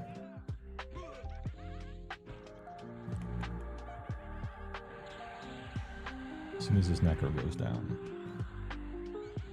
She bong on my Brit, huh? Sometimes you drive by this old folks' home and they have them out in wheelchairs on the sidewalk, and I'm like, damn, I know y'all need fresh air, but are they making sure to pull y'all in sometimes? Yeah. Well, you try. You do what you can. Yeah, you no longer take shit from Europeans about gun violence because something like I don't think it's that high, but it's a lot. Die every year to heat stroke, and I believe it's more than gun deaths in America.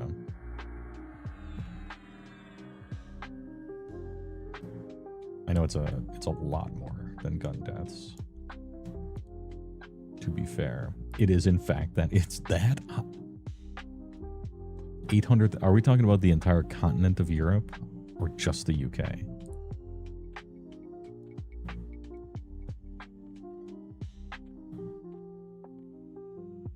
Okay, okay. That's then like, hey, all right. But if you were trying to tell me just the UK, I'm like almost 1 million, but that's a lot. That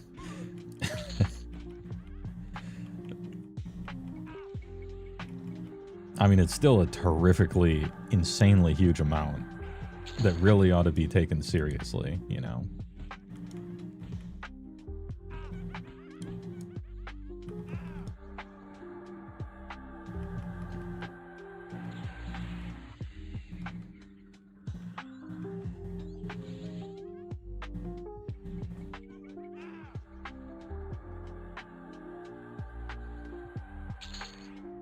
They're shipping CJ with Plib's new shitto content person. Oh, man. Oh, I'm missing it. Fuck, I'm missing it. Fuck.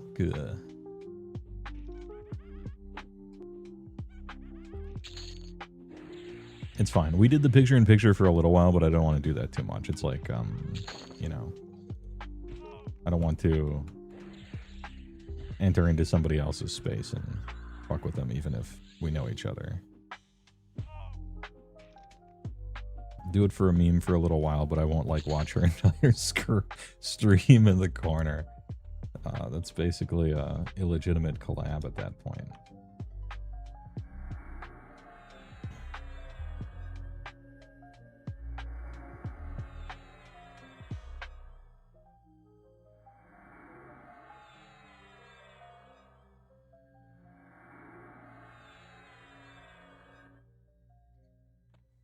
You just message her and ask, hey, can you use your content as Subway Surfers? I'm not going to bother her. She's streaming. She might not even see the message. And if she does, then now I'm distracting her. Look, a lot of my ethos as a white man is just don't fucking bother other people. Don't inconvenience others. Attempt not to be rude. You got your business, other people got theirs. Also, I'm a hermit who never goes outside, so it's probably a lot of that too. It's fine. It was a good bit. We don't have to belabor it.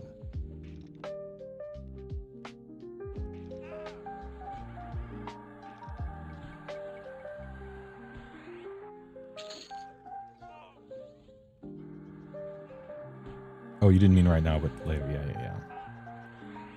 I don't know if it needs to be a regular segment. Good shit, though.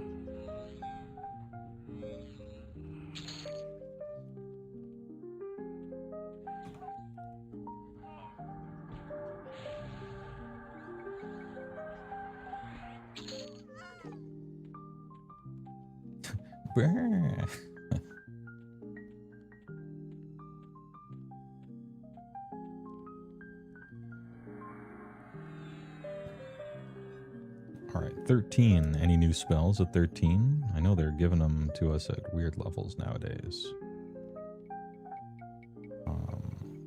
Particularly a lot of the... Oh, Purifying Rhythms. There it is. The Poison Disease Magic one. There we go. Yeah, give me that. Give me some protection from those spells the necromancers are casting, you know? Them shits hurt. I have evasion to be immune to the other half, so... Not bad.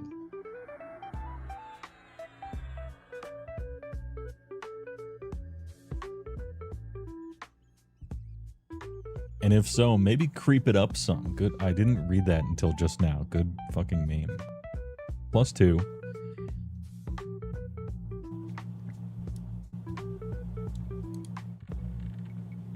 You want a Hermit Max, but finding a work from home job is annoying. It is, yeah. And you will make far less than if you showed up to the office at a very similar job. But I have taken that pay cut into account because I value freedom. And time is money and freedom isn't free. And I will pay for more of it. And that works for me. It doesn't work for everyone. If I had a wife and kids and shit, I would feel the need to destroy myself to support them as is proper. But I don't, so I don't have to.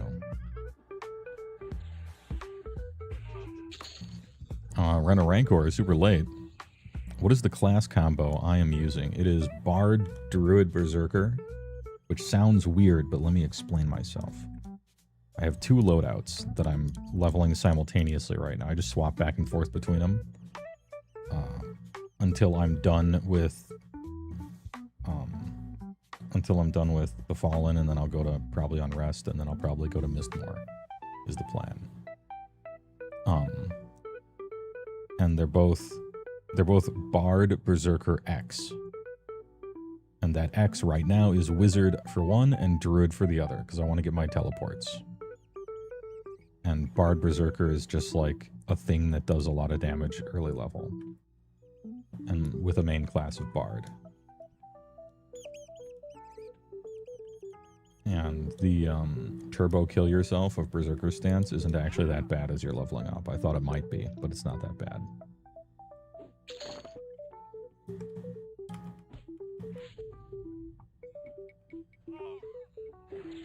unemployed, ever tried that? Yeah. It's really fun for a little while, but you do in fact need money to live.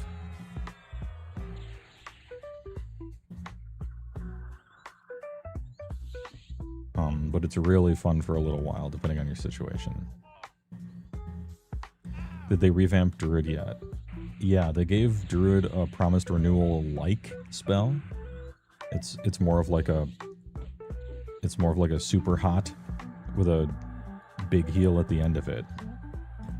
They also gave Shaman a promised renewal-like spell, but it like 100% roots you because it's modeled after some similar spell they already had. So the Shaman one is way worse, but that's okay because Shaman is amazing already, and Druid kind of bad. All things considered, no offense. I don't believe I haven't gotten to the level where I get one of those promised renewal lines that they added to Druid quite yet, but that might give it something to do in the late game, hopefully. I don't know if it's enough, but...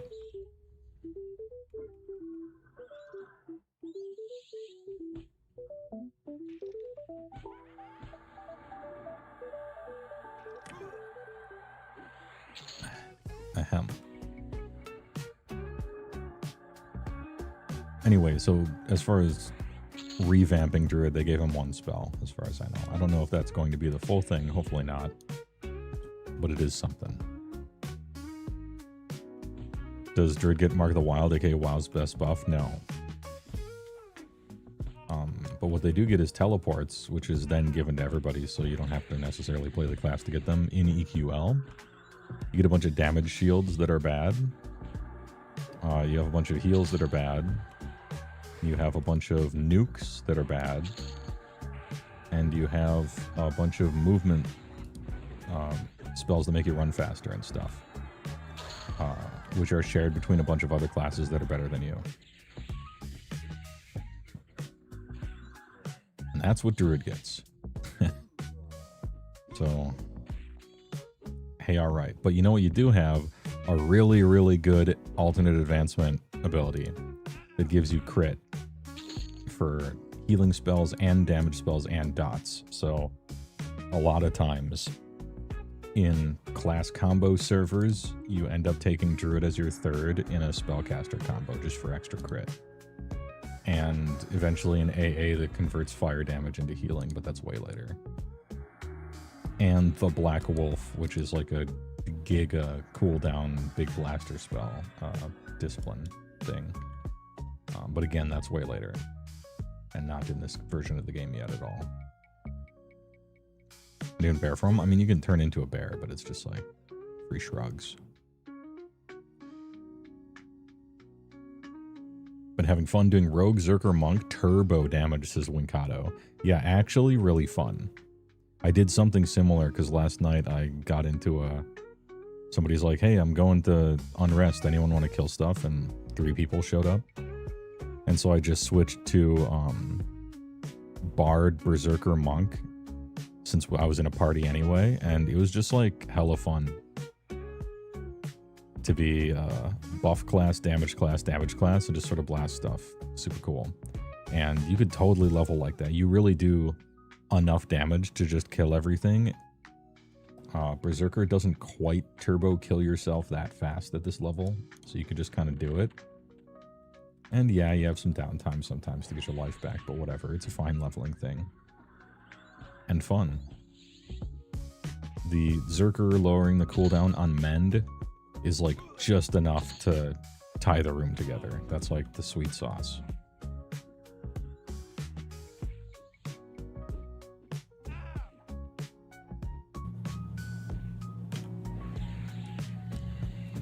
Also, Zerker stance lowering the cooldowns on your 17,000 monk combat abilities is pretty good too. As well as backstab, which is amazing. So yeah, just turbo damage it sounds like, and it sounds like a lot of fun. Oh yeah, Rogue get poisons, and they just like buffed them or gave you a second class of them. That's a lot of guys. That's a lot of guys. I should be running now, but there's no punishment for dying in this game, and so I'm just going to kill this one guy and then explode.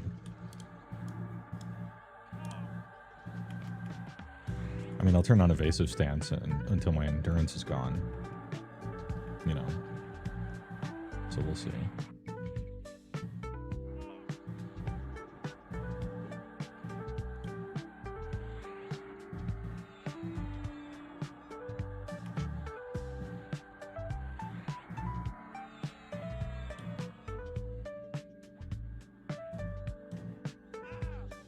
All right, endurance at 60%.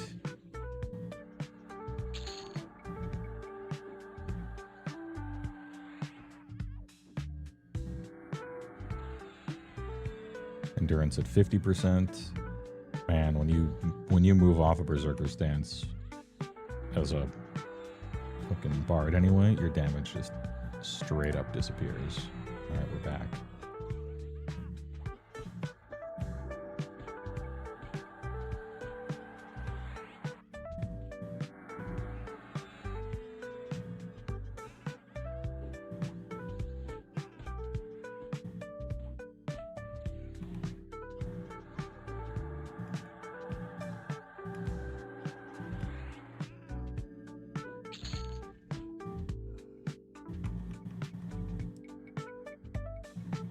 There was one back there. Oh, I'm so stupid. That would have worked a lot better. I guess we're just fine though. Evasive stance. Absolutely broken.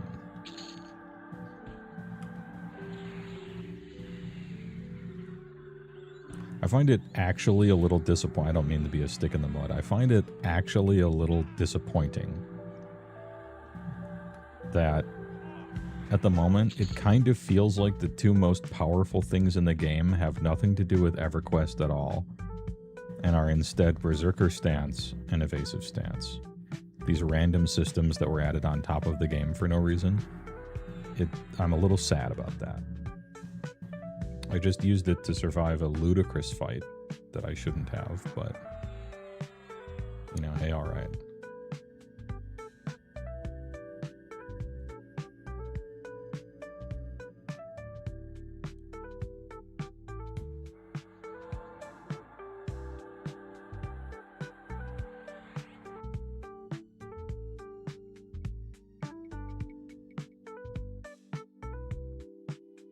Rogue also gets healing poison, which is kind of neat. Oh, I forgot about that too. How much does it heal as you're leveling? Is it a decent amount? Is it kind of equivalent to like having chloroplast on you, or is it like spike heals, or just kind of something? Woke up at noon, what'd you miss? Just a bunch of leveling. I'm getting both the wizard and the druid to 20 so I can unlock teleports. And in the meantime, I'm farming 2 really good weapons and a boot in Befallen. I got Fine Steel Morningstar up to 5 and Ebon Scythe up to 4, which are like planar quality, like crazy powerful. You know, I'm level, what the fuck level is this character? I'm level 13, and I have better weapons than almost that you could get in the entire normal classic game.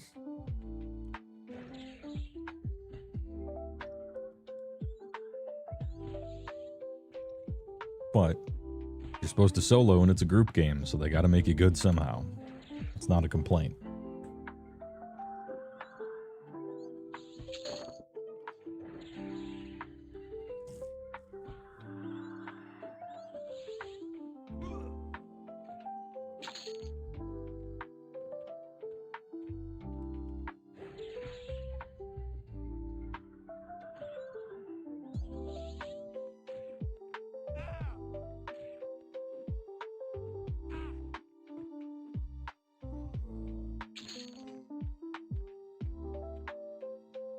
Surely they've all respawned by now.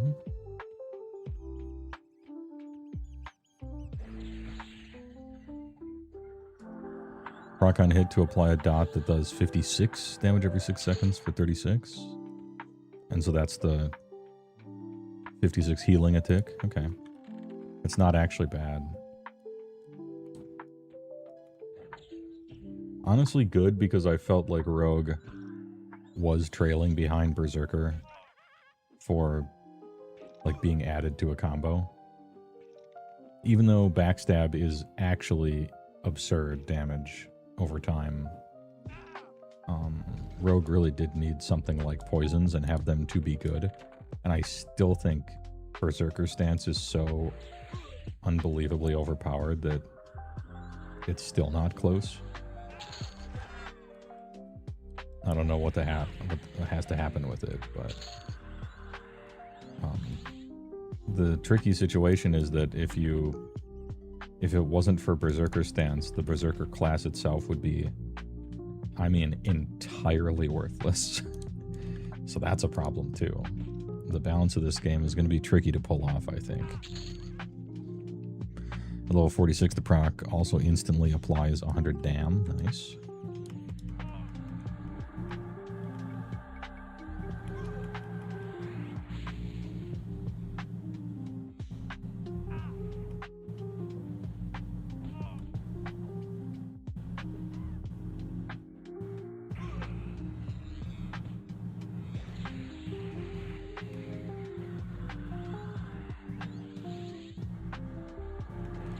If classes are missing its core feature, it'd be bad. Can we get any scientists to make sure this checks out?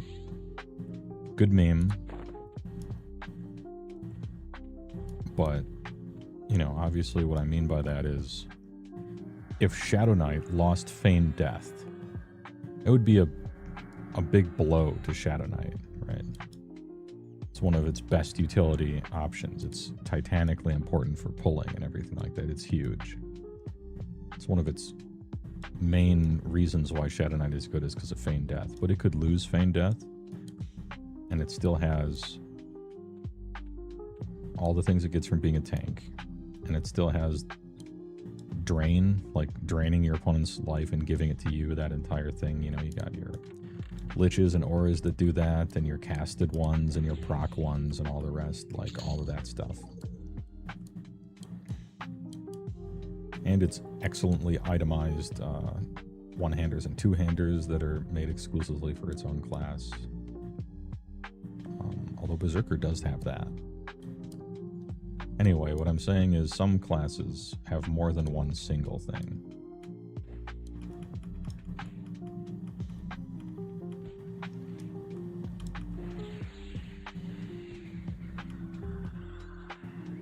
However, that is how they were designed, right?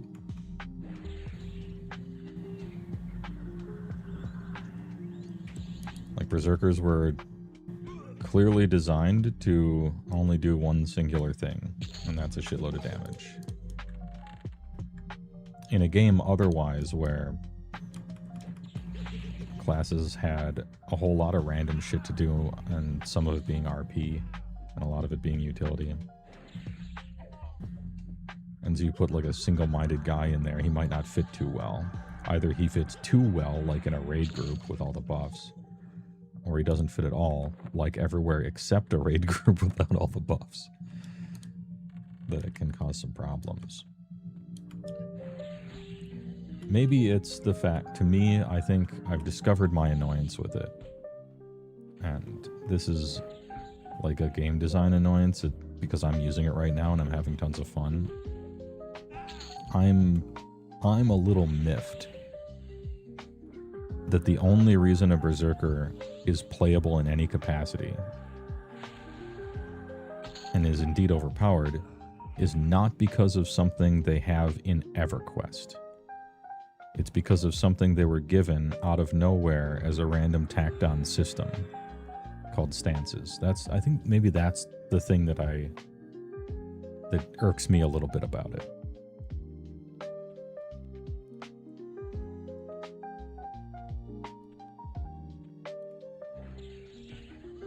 Like, Rogue is good because of backstab, largely, and that's fine, because that's what rogues do in EverQuest. But Berserkers are good, not because of throwing axes, or axe crafting, or all of their disciplines, you know, i.e. the reasons why they're good in EverQuest. They're good because of a stance mechanic that was tossed on top of the rest of the game out of nowhere. and they decided their stance should just be good, you know? Like, I guess maybe that's the root of my problem with it. Am I making sense here?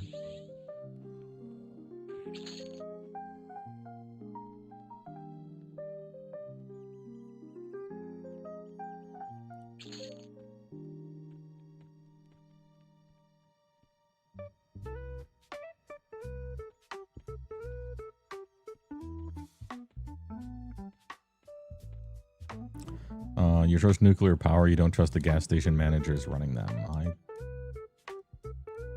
I guess I can't speak to the Nuclear Energy Commission of Germany.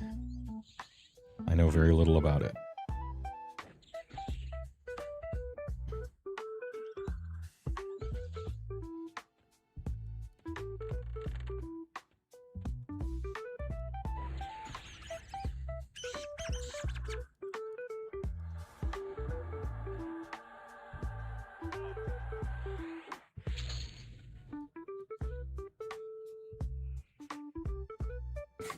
Stance.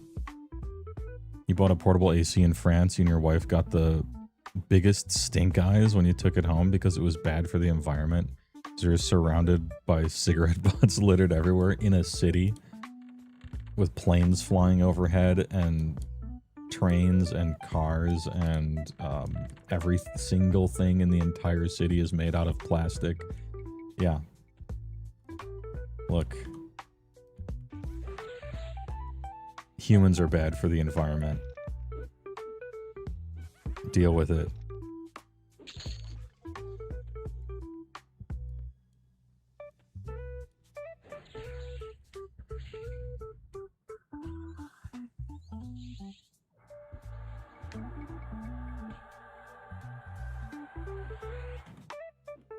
There's being conscious of the environment, and then there's not having 500,000 people die because they're old and overheat. You know, there are. Trolley problem. Would you pull the trolley's lever to save 500,000 old people dying a year in exchange for feeling slightly better about the environment, but truly, and I mean really, not affecting it positively whatsoever in any measurable capacity at all? That's the trolley problem we're dealing with. I mean, zero.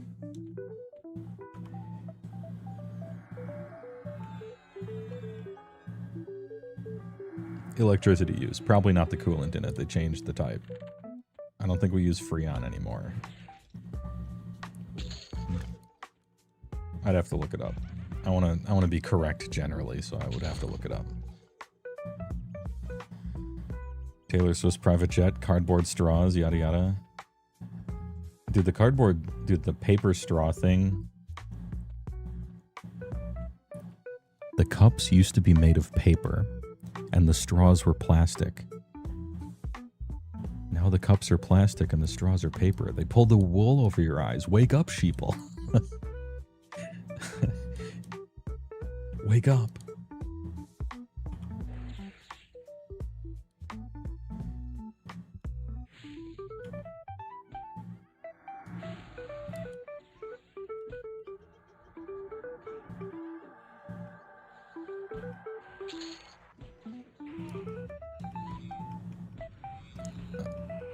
The coolant is completely fine now. The ozone hole was solved like 30 years ago because we stopped using chlorofluorocarbons. Yeah.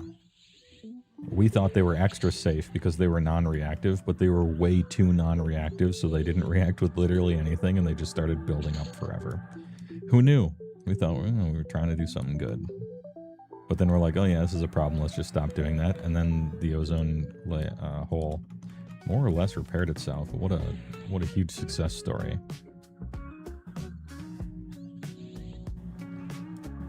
Actually.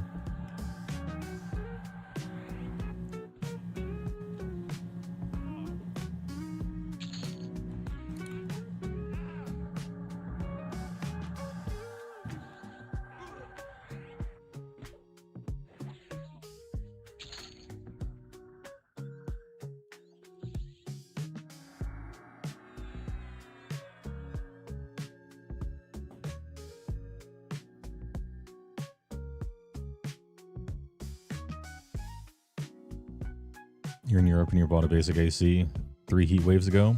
Currently not dead. Coincidence? See, I knew my chat room. We're smarter than the average bear. Simply don't die, forehead. It's nice to keep cool every once in a while. Why Teflon is bad. So stable, super hard to unbond to our own cells.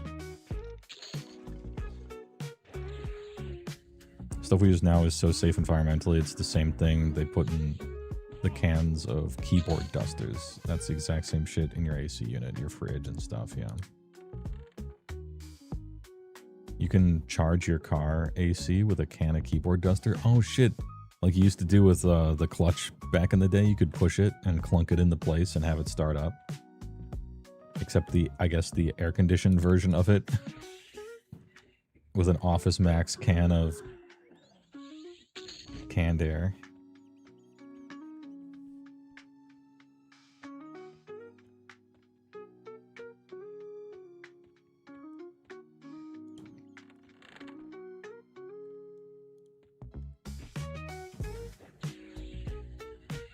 Hey, give me those boots again. That was cool when they dropped last time. Broadcaster, you once said you had played the Rakdos Kefka. What deck did you play him in?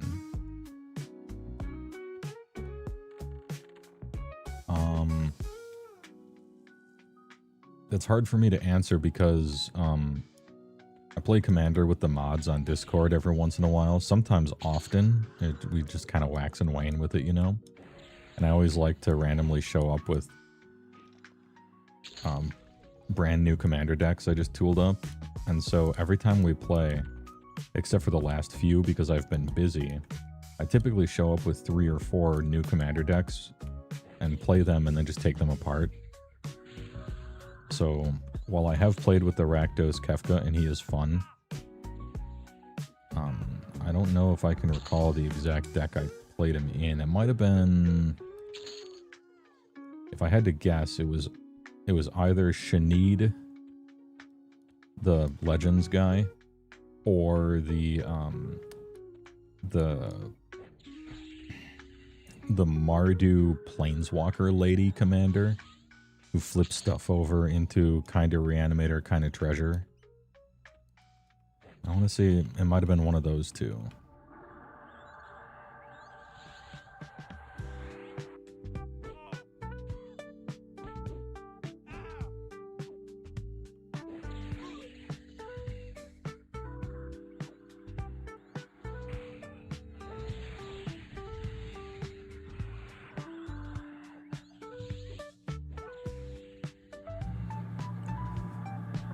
Yeah, that was it. Double D Hada. That's the one. Couldn't remember her name. She's kind of cool, but it's so difficult to protect a Planeswalker in Commander when you're not in blue. Especially one who is supposed to just sit out all the time. Just sit in play.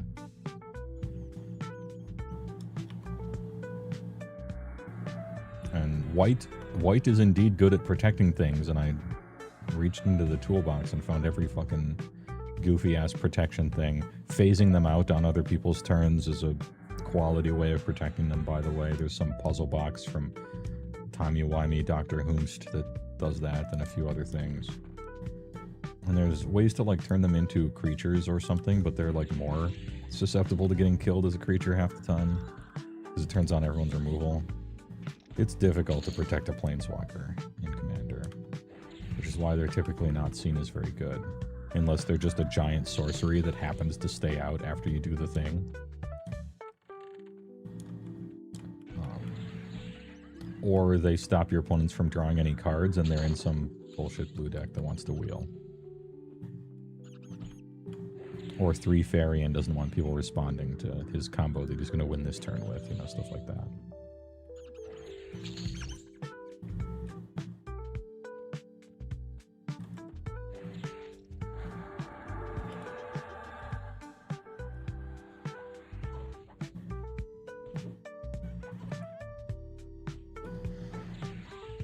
Or a Minato who just wants to desperately blink chromatic orrery all the time. Yeah. Or blink some other thing that also blinks and infinitely blink each other forever. I had that was the win con of, I can't remember her name. It's the 5-color commander that's like a white lady creature that you can pay 5 and tutor for a legend and put it on the battlefield. Like the win con of that was a Minato plus the Nicole Bolas that copied other planeswalkers' abilities. And so you could just hot swap each of those back and forth with an extra thing in between. And it was a funny little like win con in a manner that's not very normal, which is, it's fun to find goofy win conditions in non-normal ways. Yeah, Sisei, that's the one.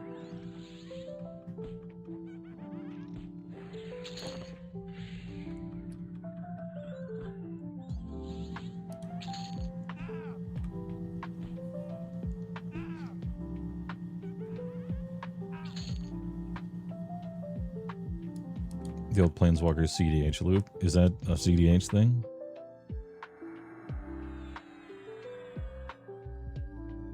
Is this a good and I don't know anything about CDH really.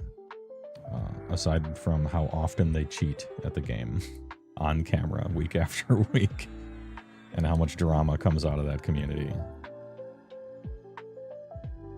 I don't know anything about the decks they play.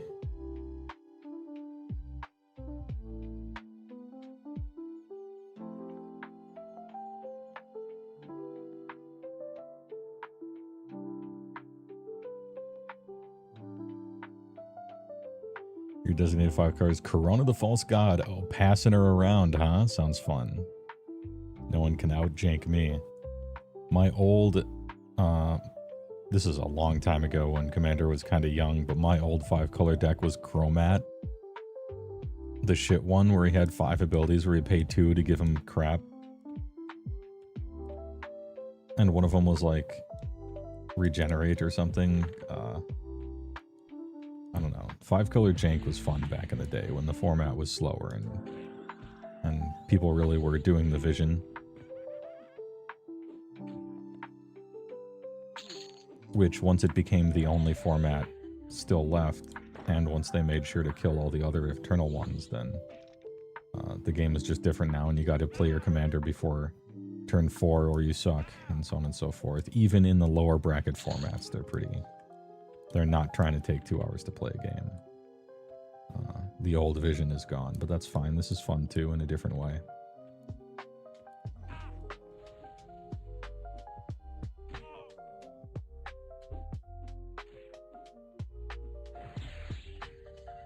I find CDH to be a lot lower drama. At the table, yes. At the table, CDH is just I pass priority. He's going to try to win if I do this, and then you talk about it, you know? Community-wise, it's pretty awful. Like, on a community scale, it's... So, who cheated for money this week? Oh, the same guy that did last week that wasn't banned for some reason. Who colluded for the top prizes this week? Oh, literally everyone, because colluding is the game. There's no way to tell. And colluding is like halfway by the rules even, which makes it really weird. But at your average table, it's just people like playing and trying to win and passing priority. The type of drama that doesn't really happen at the table in CDH, but does happen at the table in casual is your deck isn't my definition of casual, and then people screech at each other, you know, like that. Each side has their cringe. Don't make no mistake.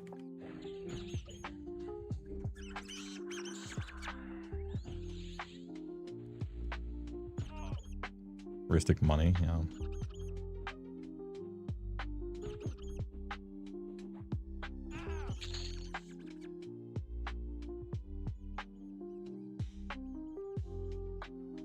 The collusion problem is very real, but yeah, it's a rules problem. It's a format problem. The game was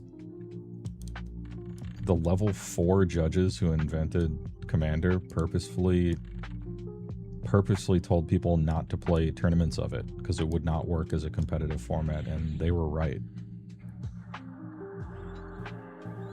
It doesn't work as a multiplayer format in a tournament. Because they were acutely aware of stuff like the collusion problem.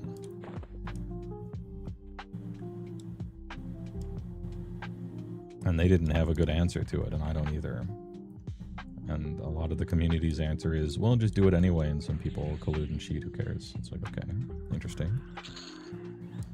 Sure.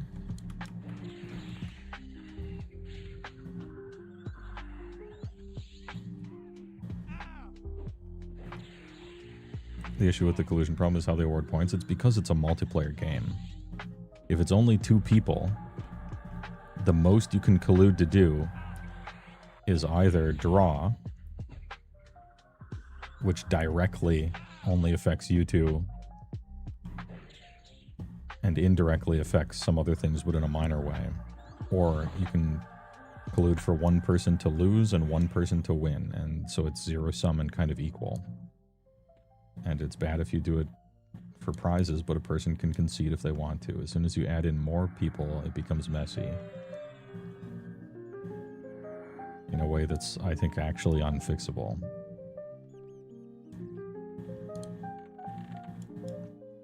And if we wanted to have, like, real tournaments with money at the top that weren't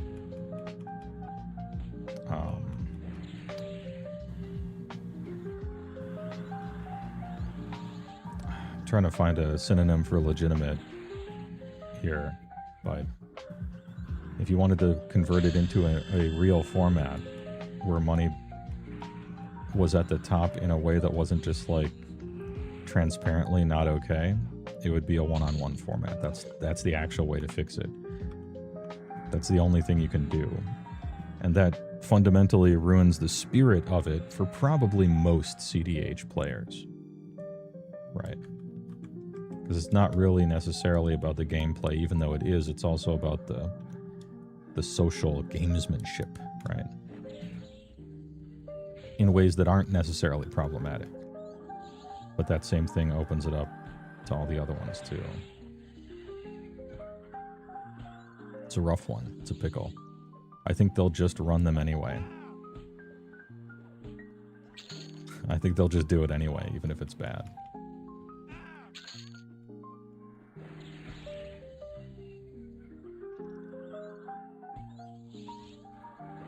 You can agree to a draw on CDH through politicking? Yeah, but it's much messier. Just the fact that you can draw with 4 people at the table is so much messier than 1v1.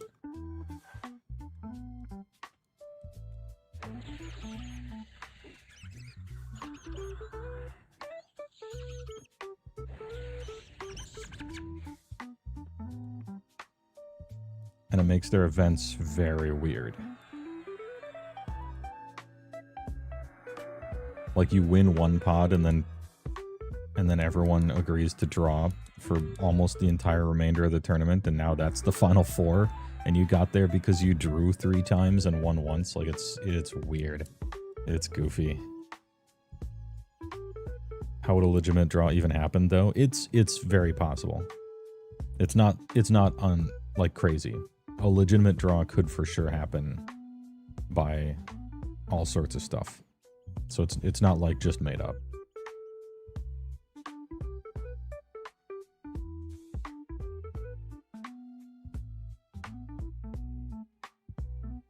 You just get rid of draws other than locked boards. It's that other than locked boards part that's rough, though. How do you prove that? We feel this board is locked.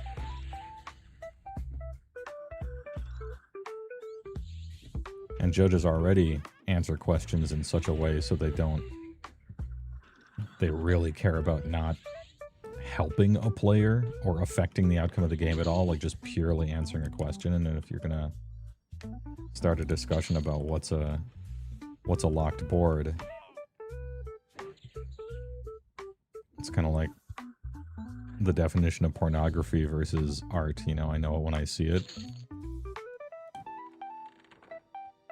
It's possible someone just legitimately missed something that could cause them to win, and you don't want to judge, like, telling them that, or telling somebody that this draw is fake and you're cheating, but they actually didn't notice that they could have won. How do they prove that they didn't notice that? It gets weird. Man, implementation is so difficult with stuff like this. Oh, you mean... Okay, yeah, I see. You didn't mean, like, subjectively. Player decision-wise. You mean, like, someone activated Painter Grindstone and there's a Progenitus in the person's library, and so the game physically doesn't end and crashes and it's a draw. That's what you mean.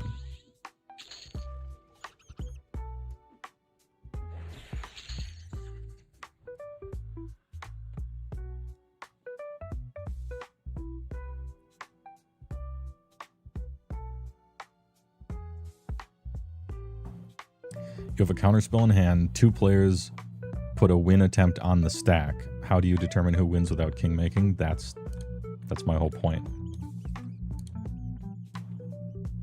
It's a king making collusion machine all the way down. It's turtles all the way down from t equals 0. That's it.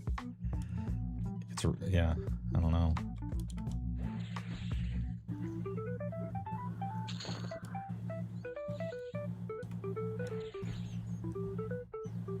Don't have a good answer for it. Play continues after first player has won. You're countering the player you believe you're more likely to beat to their second attempt at a win. Do you get any bonus points for killing everyone at the table at the same time? Which is often what wins are. Okay, we have Thassa. We have a Thassa win, and then in response, Thassa win. A lot of combos kill the whole table or just win, instead of just one person. Now what? Especially when the meta might evolve to be only that. And eschew killing any one person and having the game continue, which is already kind of the case. I'm not asking you to have the perfect answers immediately live right now, by the way, to this really hard problem. So don't think that I'm singling you out or anything like that.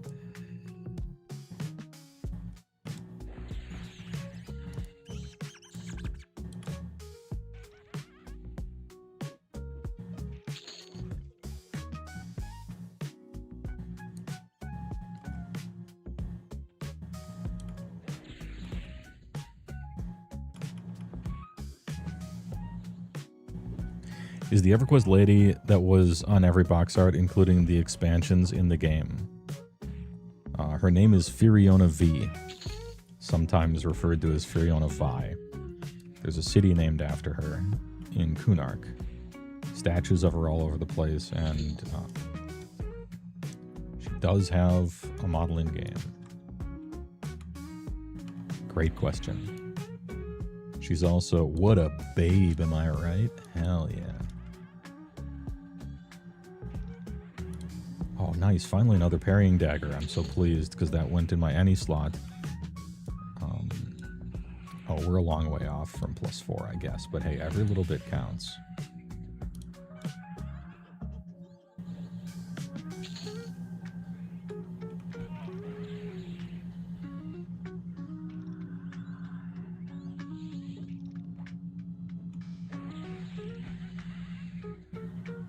Do you think that might be the exception, though? I wonder. I bet they have stats for it, now that I think about it. CEDH people.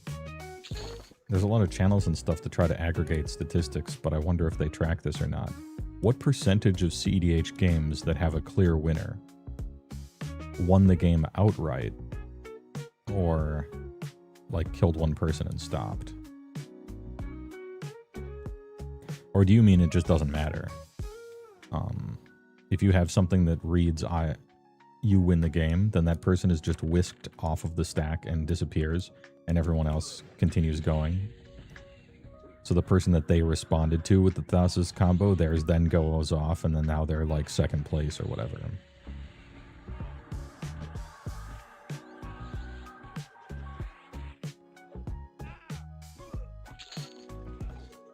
wonder how that would affect the metagame.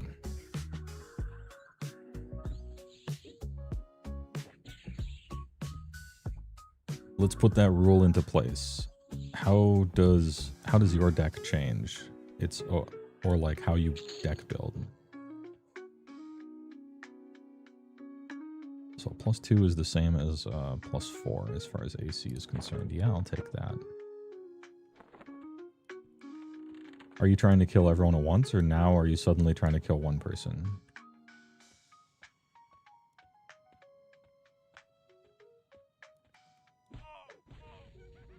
To me, what I think is I would try to put everyone's life total to 0 now.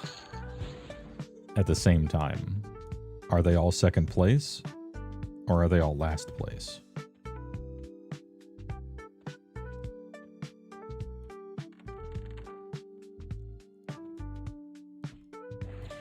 So you cast, you know, whatever. Each opponent loses X life, and X equals 1,000,000. Are they all second place? Or are they 0? Because they just straight lost and there isn't even a second place? Are they all 4th? Nice, another pristine. You love to see it. Well, probably one more pristine. And we can level that one up. Losing would be 0 points because you didn't win. Okay. Do you think that would move the needle on Thassa? I don't think it would. I don't think punishing your opponents is better than winning. Or rather, I don't think it's worth hurting your win percentage to hurt your opponent's win percentages. That makes sense.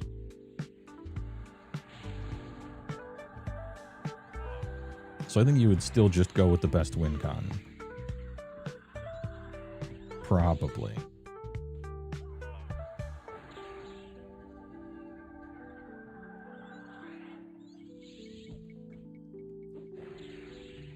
You know, it also means that people who...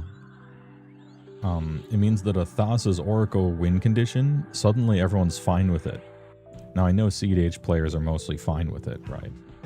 But it would mean that the Thassa win, and win cons like it, that just say you win, are kind of beloved. You're pleased that that's the case.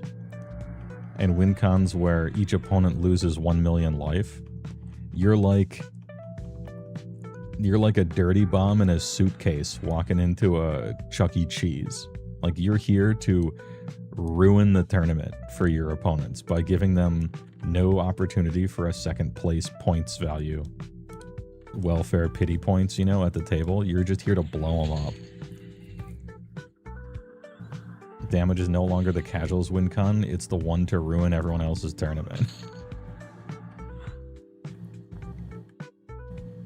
And it's like absurdly not fair when you start comparing what happens to two different players as they move through a tournament, right?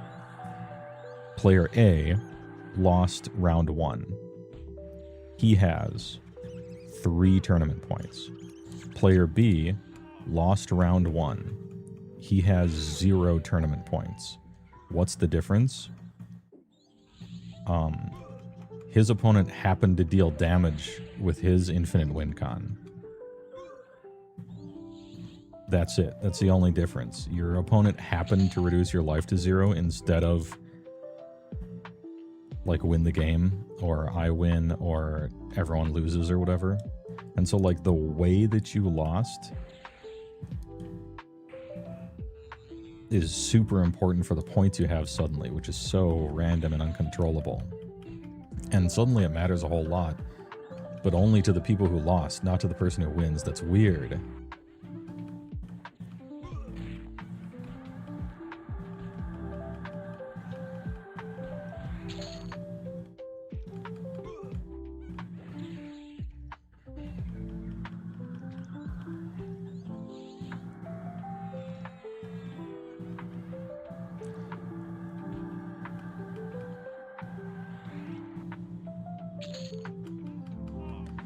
If your win con, they lose at the same time and they tie and split.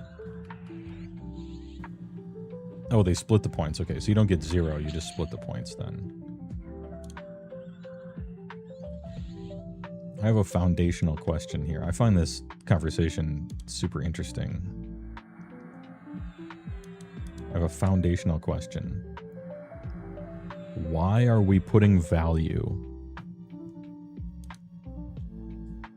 on you would have won second? If only the person who won didn't win, I would have won, right? Why does that matter at all? Who cares?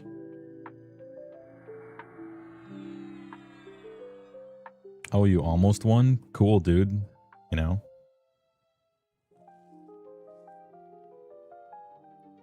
Street cred? Yeah, but it's also like salty Aldi's kind of comments, you know?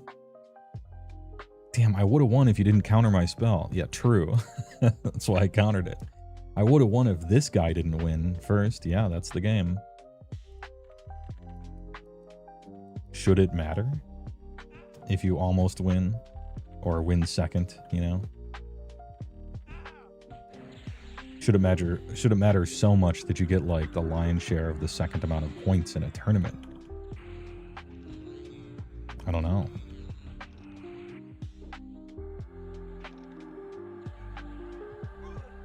Fundamentally, it's a multiplayer race format. We have a podium in races, and while Ricky Bobby doesn't agree, second is pretty good. Well, Ricky Bobby is right, first of all. But yeah.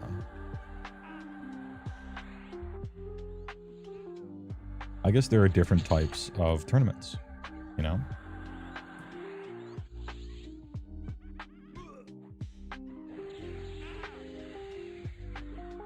There's tournaments where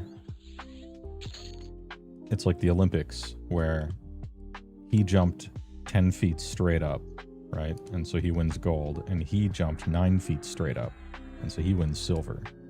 And you stand on a podium, and you're given a giant medal, and everyone claps, and you have the flag of your country, right? And you're sad that you didn't get gold. And you're really sad that you didn't get gold if you're used to getting gold and this is like the last time you can come back or whatever. But silver really is awesome.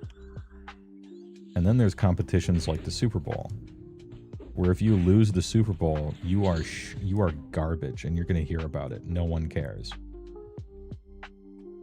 Congratulations, first losers. Maybe it's because it's a little more American, perhaps. Yeah, you beat your shitty conference, but you lost to the good team. Eat shit, you know?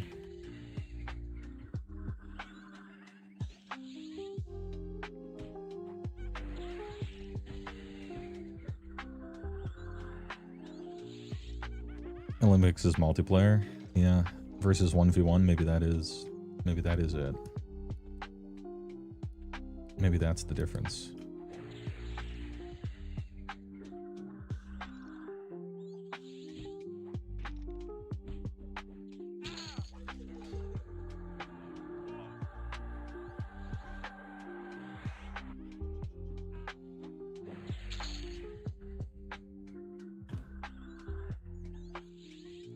Also, we don't usually have 4 people in a race. Yeah, that's true as well. I mean, you have heats of like 8 people, but then you just compare everyone's time at the end. It's not actually a race. You're directly fighting against each other and seeing who wins. It's just a 4-man brawl instead of a 2-man brawl. But it's not like you're trying to do one thing better than other people. You're trying to climb on top of the corpses of your opponents. So I think it is actually different.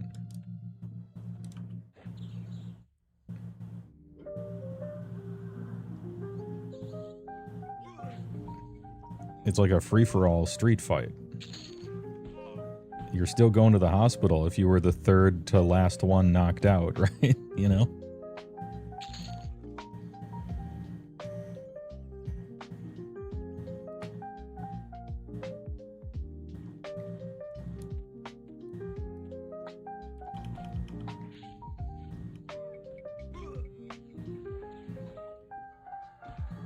We also want to make sure that it's as close to magic as possible. But maybe is that a weird thing to care about too? Like for instance, in Age of Sigmar, Spearhead is a cool idea, but I would like it to be as close to the real AOS game as possible. You don't want it to be using D20s instead of D6s and stuff because it's, you know, at the end of the day, it is supposed to be an on-ramp, and so you want to prepare people for how the game is in a simplified way. Now, how much you simplify and how different it ends up being than a real AOS is a, you know, a different question entirely. Which doesn't give a shit about it being like Magic, hence UV. Oh, I know they don't care. That's why I said we. They clearly don't give a fuck. At all, so I don't know.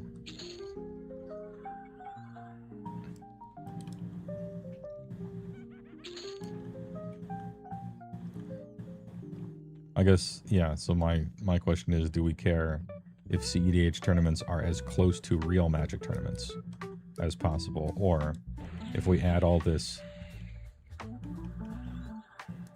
house rule ass, you know, fan fiction, I got 3rd place, scaffolding, extra bonus points, I did a flip, stuff to it. Or if it needs that, otherwise it's going to be, like, kind of illegitimate and foul otherwise. And so you got to choose the best of 2 bad options.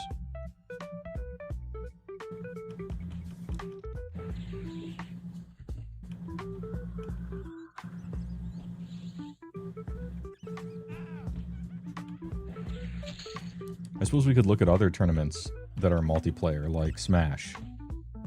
I don't know anything about Smash besides the smell of the people and how often they stole from us, and how many allegations there are about the game, and how it's not a real fighting game. But aside from all of that, in four-player Smash tournaments, is it like the first person knocked off? Do they get the least points? Or what's another thing where 4 people are fighting in a tournament area? In a kind of a tournament respect. You're like gladiators.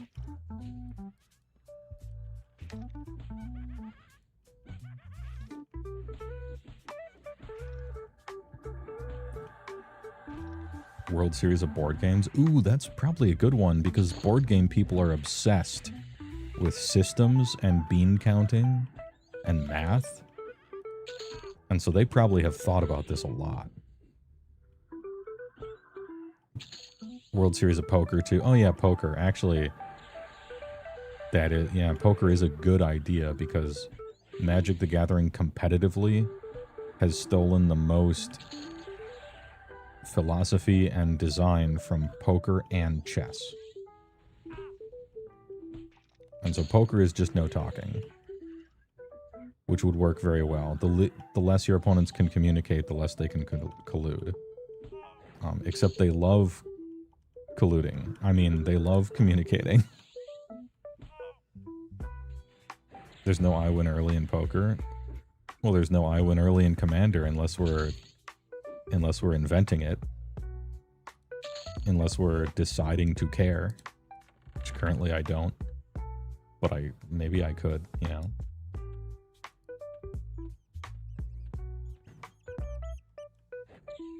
Like, poker is obviously winner take all. CEDH could be. It is by default, for sure. Now we could change that and suddenly care who does it first, but I kind of shrug.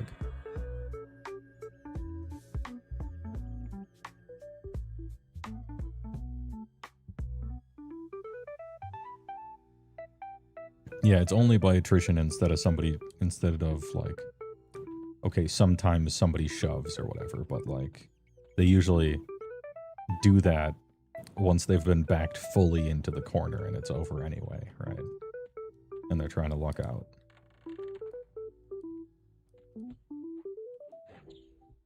It was just a normal Commander. It is winner take all.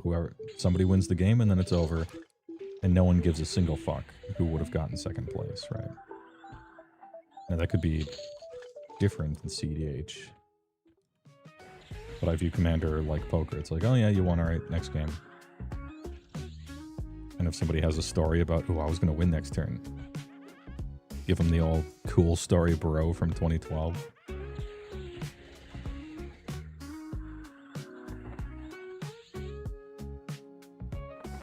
I guess I needed 2 of those instead of just 1. Interesting.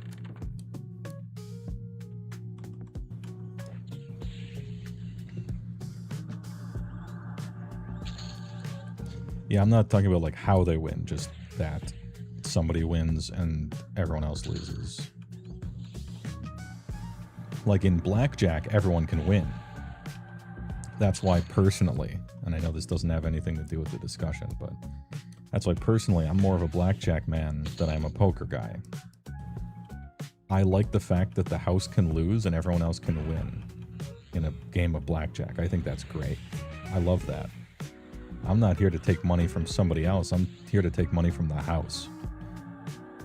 Because the house is the real enemy, you know? And so that's why I prefer blackjack.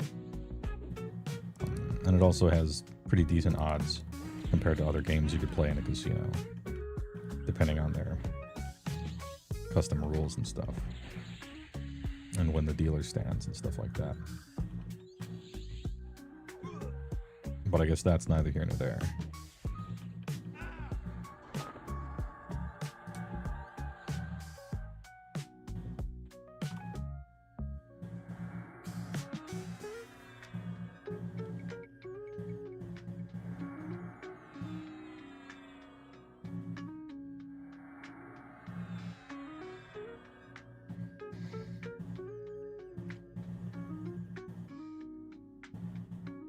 There are weird commanders designed for kingmaking, like the Doctor Who that gifts one opponent, you lose the game.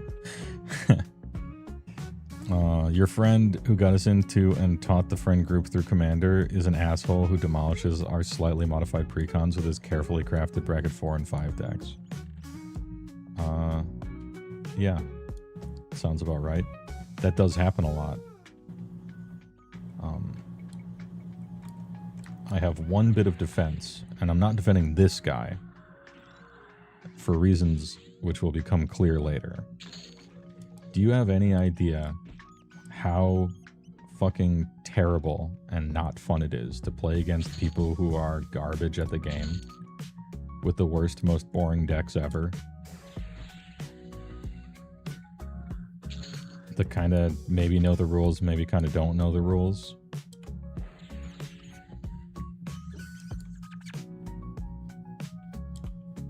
Dude, I would actually rather not play at all. I'd rather drive past the rope store on my way home from work. However, here's where me and that guy differ. I would just not do that then, instead of ruin it for them. That's the difference. Like, yeah, okay, but I'm not going to ruin it for people. You want to bracket 2, you go to the local store and little Timmy and his mom want to play bracket 2? Look, unless she's hot.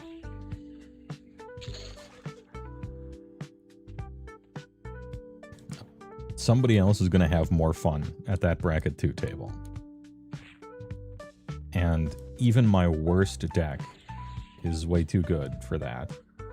And I'm almost incapable of making a deck bad enough for that table, and it wouldn't be fun for me anyway, and so I just won't do it. I don't want to ruin somebody else's fun, long story short, if I can help it. But it is so miserable playing against new players who don't know the game and are bad. It's brutal. Like, they ostensibly built their deck, right? And every time they built their deck, they're done shuffling, they look at their opening hand, they'll say keep, and then 3 people on turn 1 play land and say go, moving towards that person. So they've had a decent amount of time to look at that hand that they're looking at with cards in it that they chose to put in their deck. And it's their turn now, their first turn of the game, and they look at their hand as if it was the first time they've ever seen a card in their life, and they have to choose what land to play on turn 1. Oh my god, I don't... What's this? Top decking a card with a surprised look on their face. Not thinking about what they're going to do on their turn.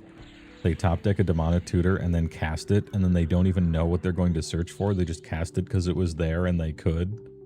Oh, I don't know. And they look through their deck 3 times. Like, ugh. Ugh. Their moves are so obvious, everyone else basically knows what their hand is without even looking, and could coach them on what to play based on their hidden information hand, because they're like being so obvious about what kind of card they have or thing they just drew. No thanks. I don't like it. Everyone is new at the game sometime. So, you know, you got to be nice to these people, because you were like them one day, right? In 1996, I was like that, right? But it is not fun playing with them.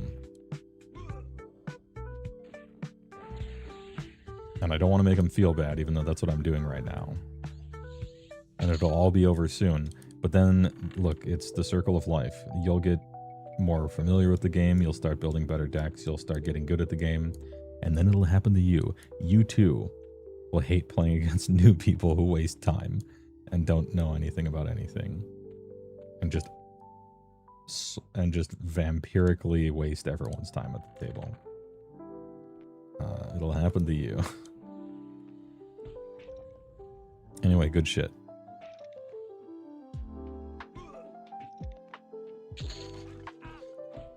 Having a consistent playgroup is great. Having a consistent playgroup basically solves every problem in Commander. And brackets and tiers and the game changer list and all that shit is only for you're playing with complete strangers. That's it. That's the only problem that's trying to solve.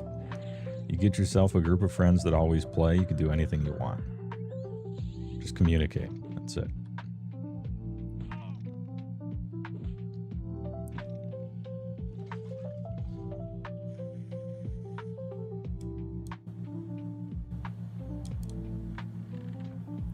HeyWoah and his lackeys play B4? Yeah, pretty much. We play what I like to call Gentleman's Bracket 4. Because there are 2 distinct types of Bracket 4. There's CEDH without considering the metagame. And then there's I want to play the most expensive cards in the game, but I'm trying to be here for a little while. Which is what used to be power level 8 or so, which was formerly known as high power commander. And so we play with a bunch of nonsense, but we're not trying to like turbo win on turn 4 or anything like that. But we are trying to do kind of fucked up shit.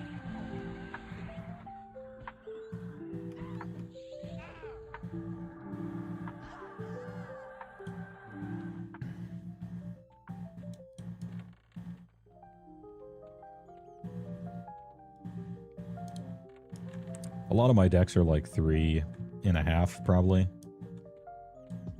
And if you're talking about real 4, like bracket 4 in the wild, you know, which means you absolutely need to stop someone from winning on turn 4, and you ought to have some interaction before that.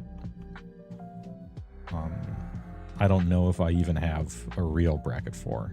So that's, to me, that's like, I guess, the difference.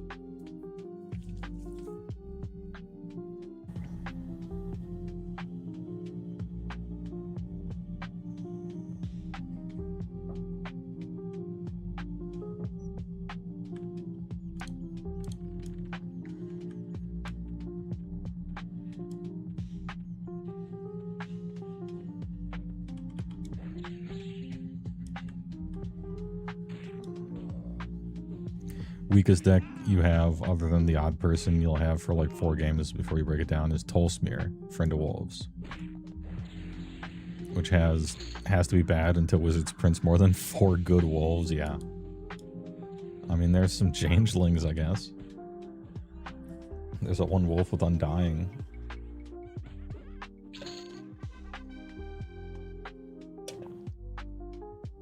There are actually a few good wolves, but not quite enough for a full-on tribe.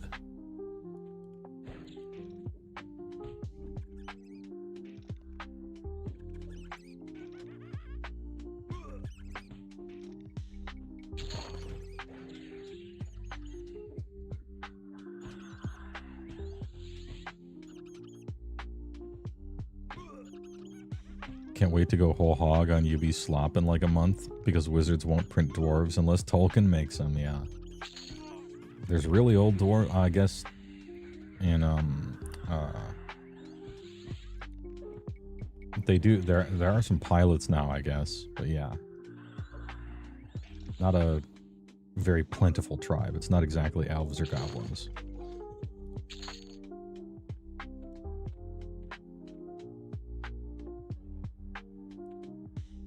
Bracket 1 is where the true EDH spirit might still be found. Fight me. I don't have to. I've never seen a Bracket 1 game in my entire life that wasn't on YouTube made for money. It could happen somewhere, but I've never heard of it.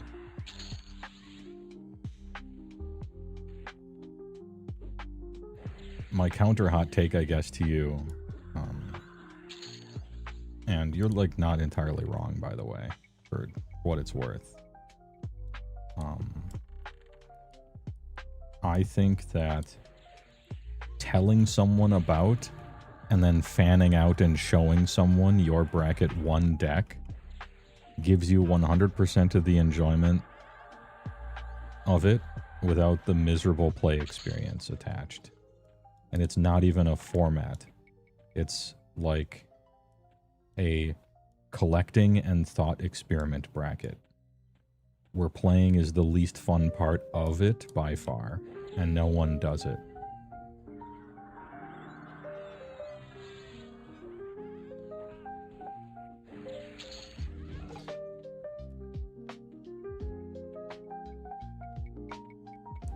But maybe it's all happening on kitchen tables in friend groups and not in stores or public or anything like that. It could be the case too.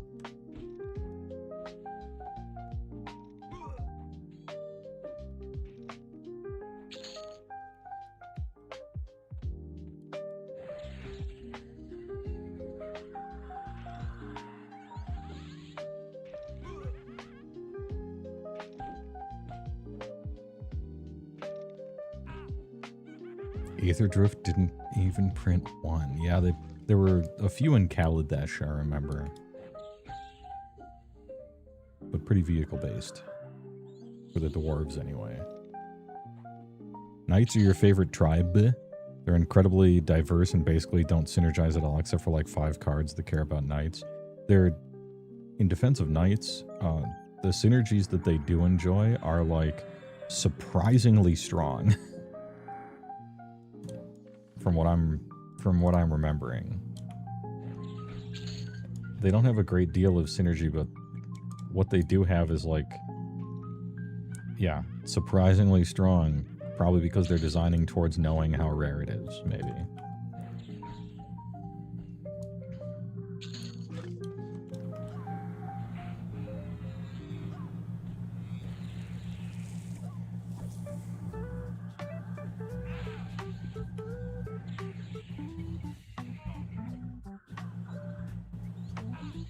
Whereas UB Mystic Knights of Tir na Nog, dude, let's go.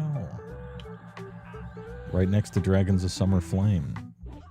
Special,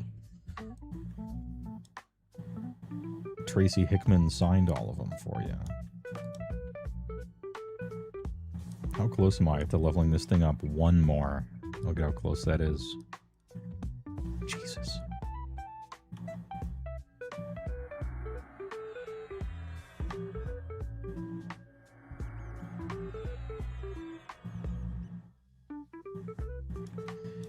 Margaret Weiss versus Tracy Hickman dual decks.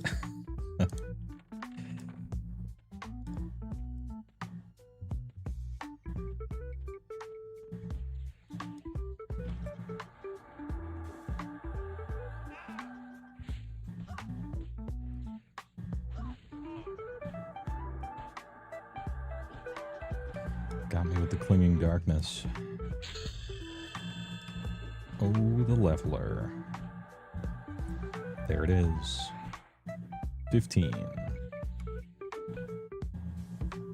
And at this point, I should just be in unrest already. Or go into the basement here, because those reds are probably yellow by now. One of the two.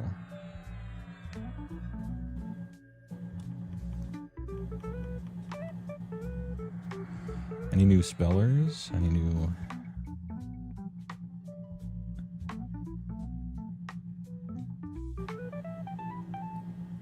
Possibly not. Ooh, the first gates. Nice. Surefall Glade. Big, big, big. Big and huge. This is why we are leveling a druid and a wizard. Getting those portals out of the way before we do the real plan. How you liking EQL so far? I like it a lot. I haven't experienced almost any bugs that I particularly care about. It runs extremely smoothly. It runs a lot better than I thought it would. It runs better than retail EverQuest, although that's probably just a server issue. And how many, or rather how few people are playing here for the open beta. Yeah, I have some nitpicks and stuff, but I'm enjoying it very much. This is going to be a great enter a flow state and just grind when I randomly have the time to do it. You can keep to yourself. I was in a group yesterday for Unrest, and it's tons of fun to group with people. And because of personal loot, there's no like downside to it.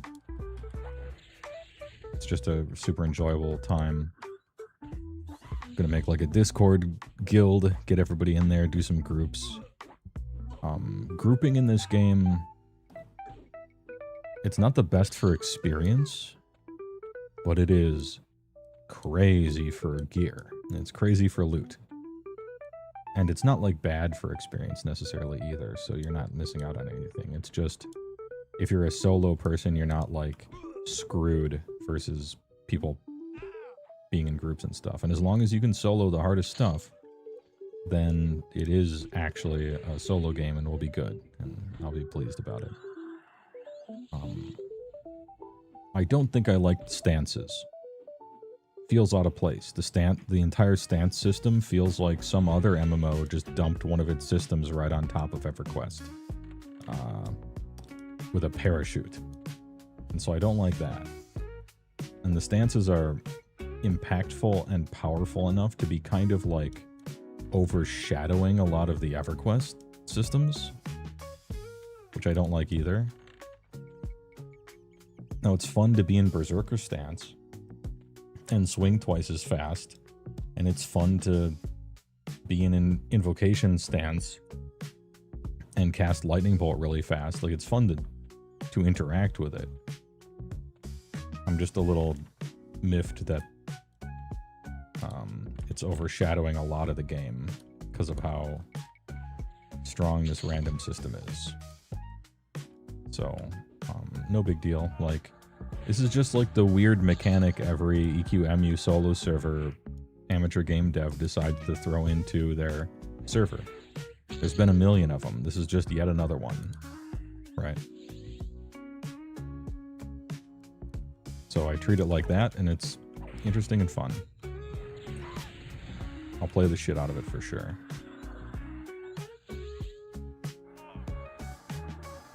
It has so far been a blast.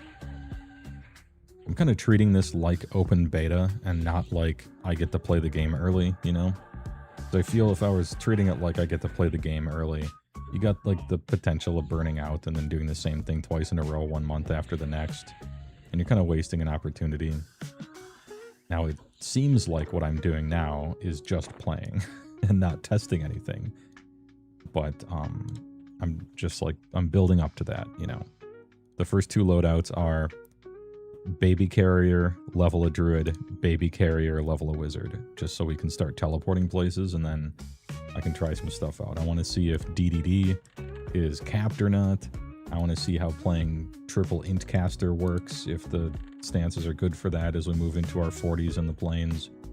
I want to see how pets are. Can a pet tank a god or not? You know, I've heard they aren't good, but then also they got a buff. I want to see all this stuff. And maybe I can find a clever use of game mechanic somewhere and submit a ticket once or twice, you know.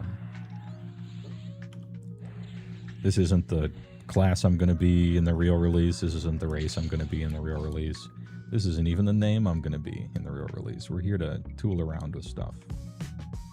No big deal. And it just so happened that right before this beta, I had finally completed everything on Perky Crew, EQMU.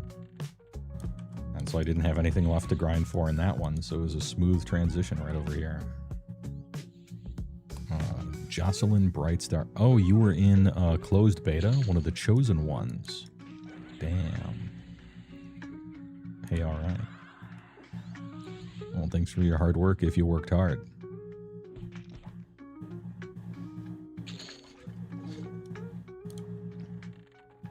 Getting a feel for how the systems work is definitely the approach. Yeah, man, these stances are so OP. Berserker stance, evasive stance. These things are... I'm like concerned because they're overshadowing the mechanics of the rest of the game. They're so good, but I'm level 15. You can't say that, right? You got to see the whole picture. Stuff that's good leveling is very rarely good late game. And it's like fine to have leveling builds and stuff like that. Many RPGs do things like that, and that's alright.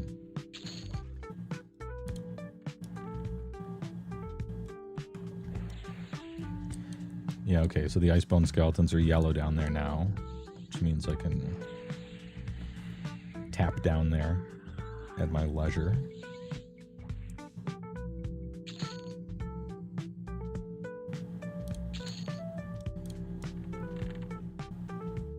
Testing by running around the same hallways and hitting the same skeletons.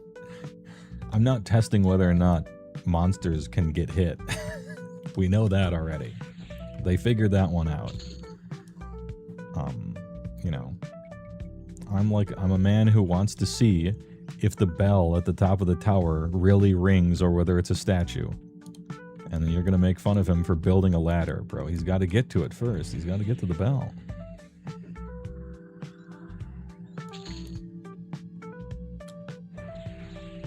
Which class combo is this one? This is Bard, Berserker, Druid, which I know sounds like a weird combination, and it is. But for the most part, I chose primary class Bard, and then I wanted to see if Berserker, while leveling, is turbo kill yourself, or if you can do it without healing. And you can do it without healing, at least at these early levels. We'll see. So it ends up it's fine. Nice, another pristine. This should be +4.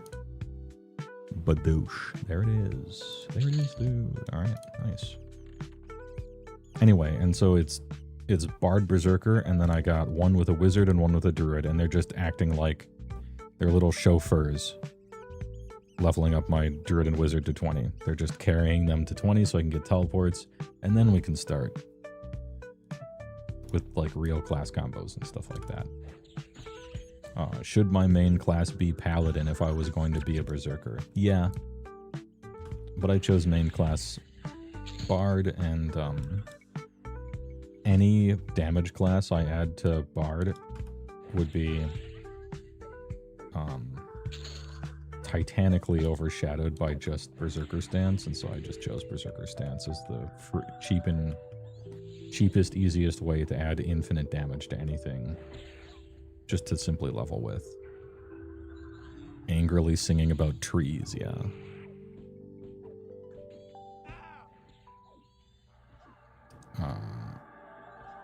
They'll meld in more fluidly as you level, I think. Zerker stance is also, yeah, one of the outlier stances for sure. It's been retuned a few times. Yeah, we'll see. There's plenty of knobs you can turn, right? With an ability like this. It's got a balancing thing all built in. Right, it does damage to you, so that's a knob you can turn.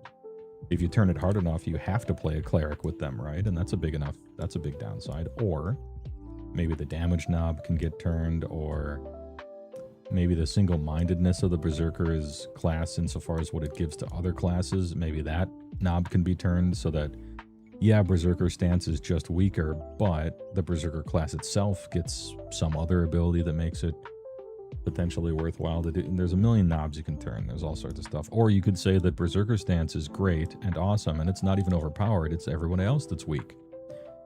And then you buff every other melee class by like 50%, depending on where the water level of power you want your game to be is, whatever your vision is, right?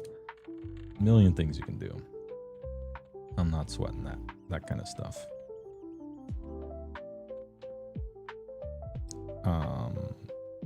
Did you hear what Ash said about Oak? The diss track was deserved. I didn't. I'm probably fully not getting what you're putting down there. Is that a Pokemon reference? I never played Pokemon.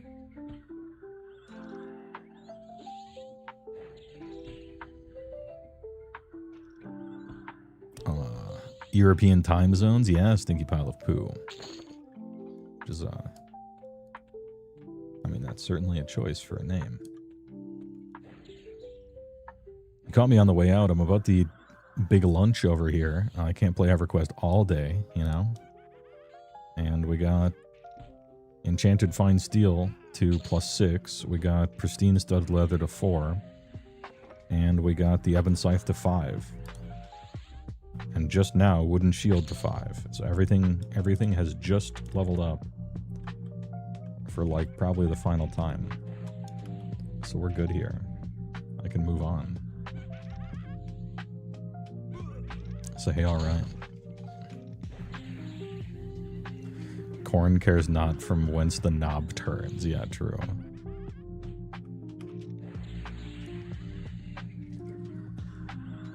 Anyway, it's time. I don't have actual zero life. I just pretend to on the internet. Time to eat some big lunch. Appreciate you guys stopping by. TYVM. Thanks for the subs and the bits. And all that. I'm going to click Origin here. Game's good. Pretty good game, if I do say so myself. Later on in the week, might do a catch-up on all that Akshi stuff in AOS. And I don't think I'll do any weekend stuff. It is the 4th of July after all. And so I got work to do. But thanks for stopping by. Join my Discord if you feel like it. TYVM. I'll hit you with the ending credits. And if Plib is still streaming, I'll kick you guys into the Plib into the Plib stream.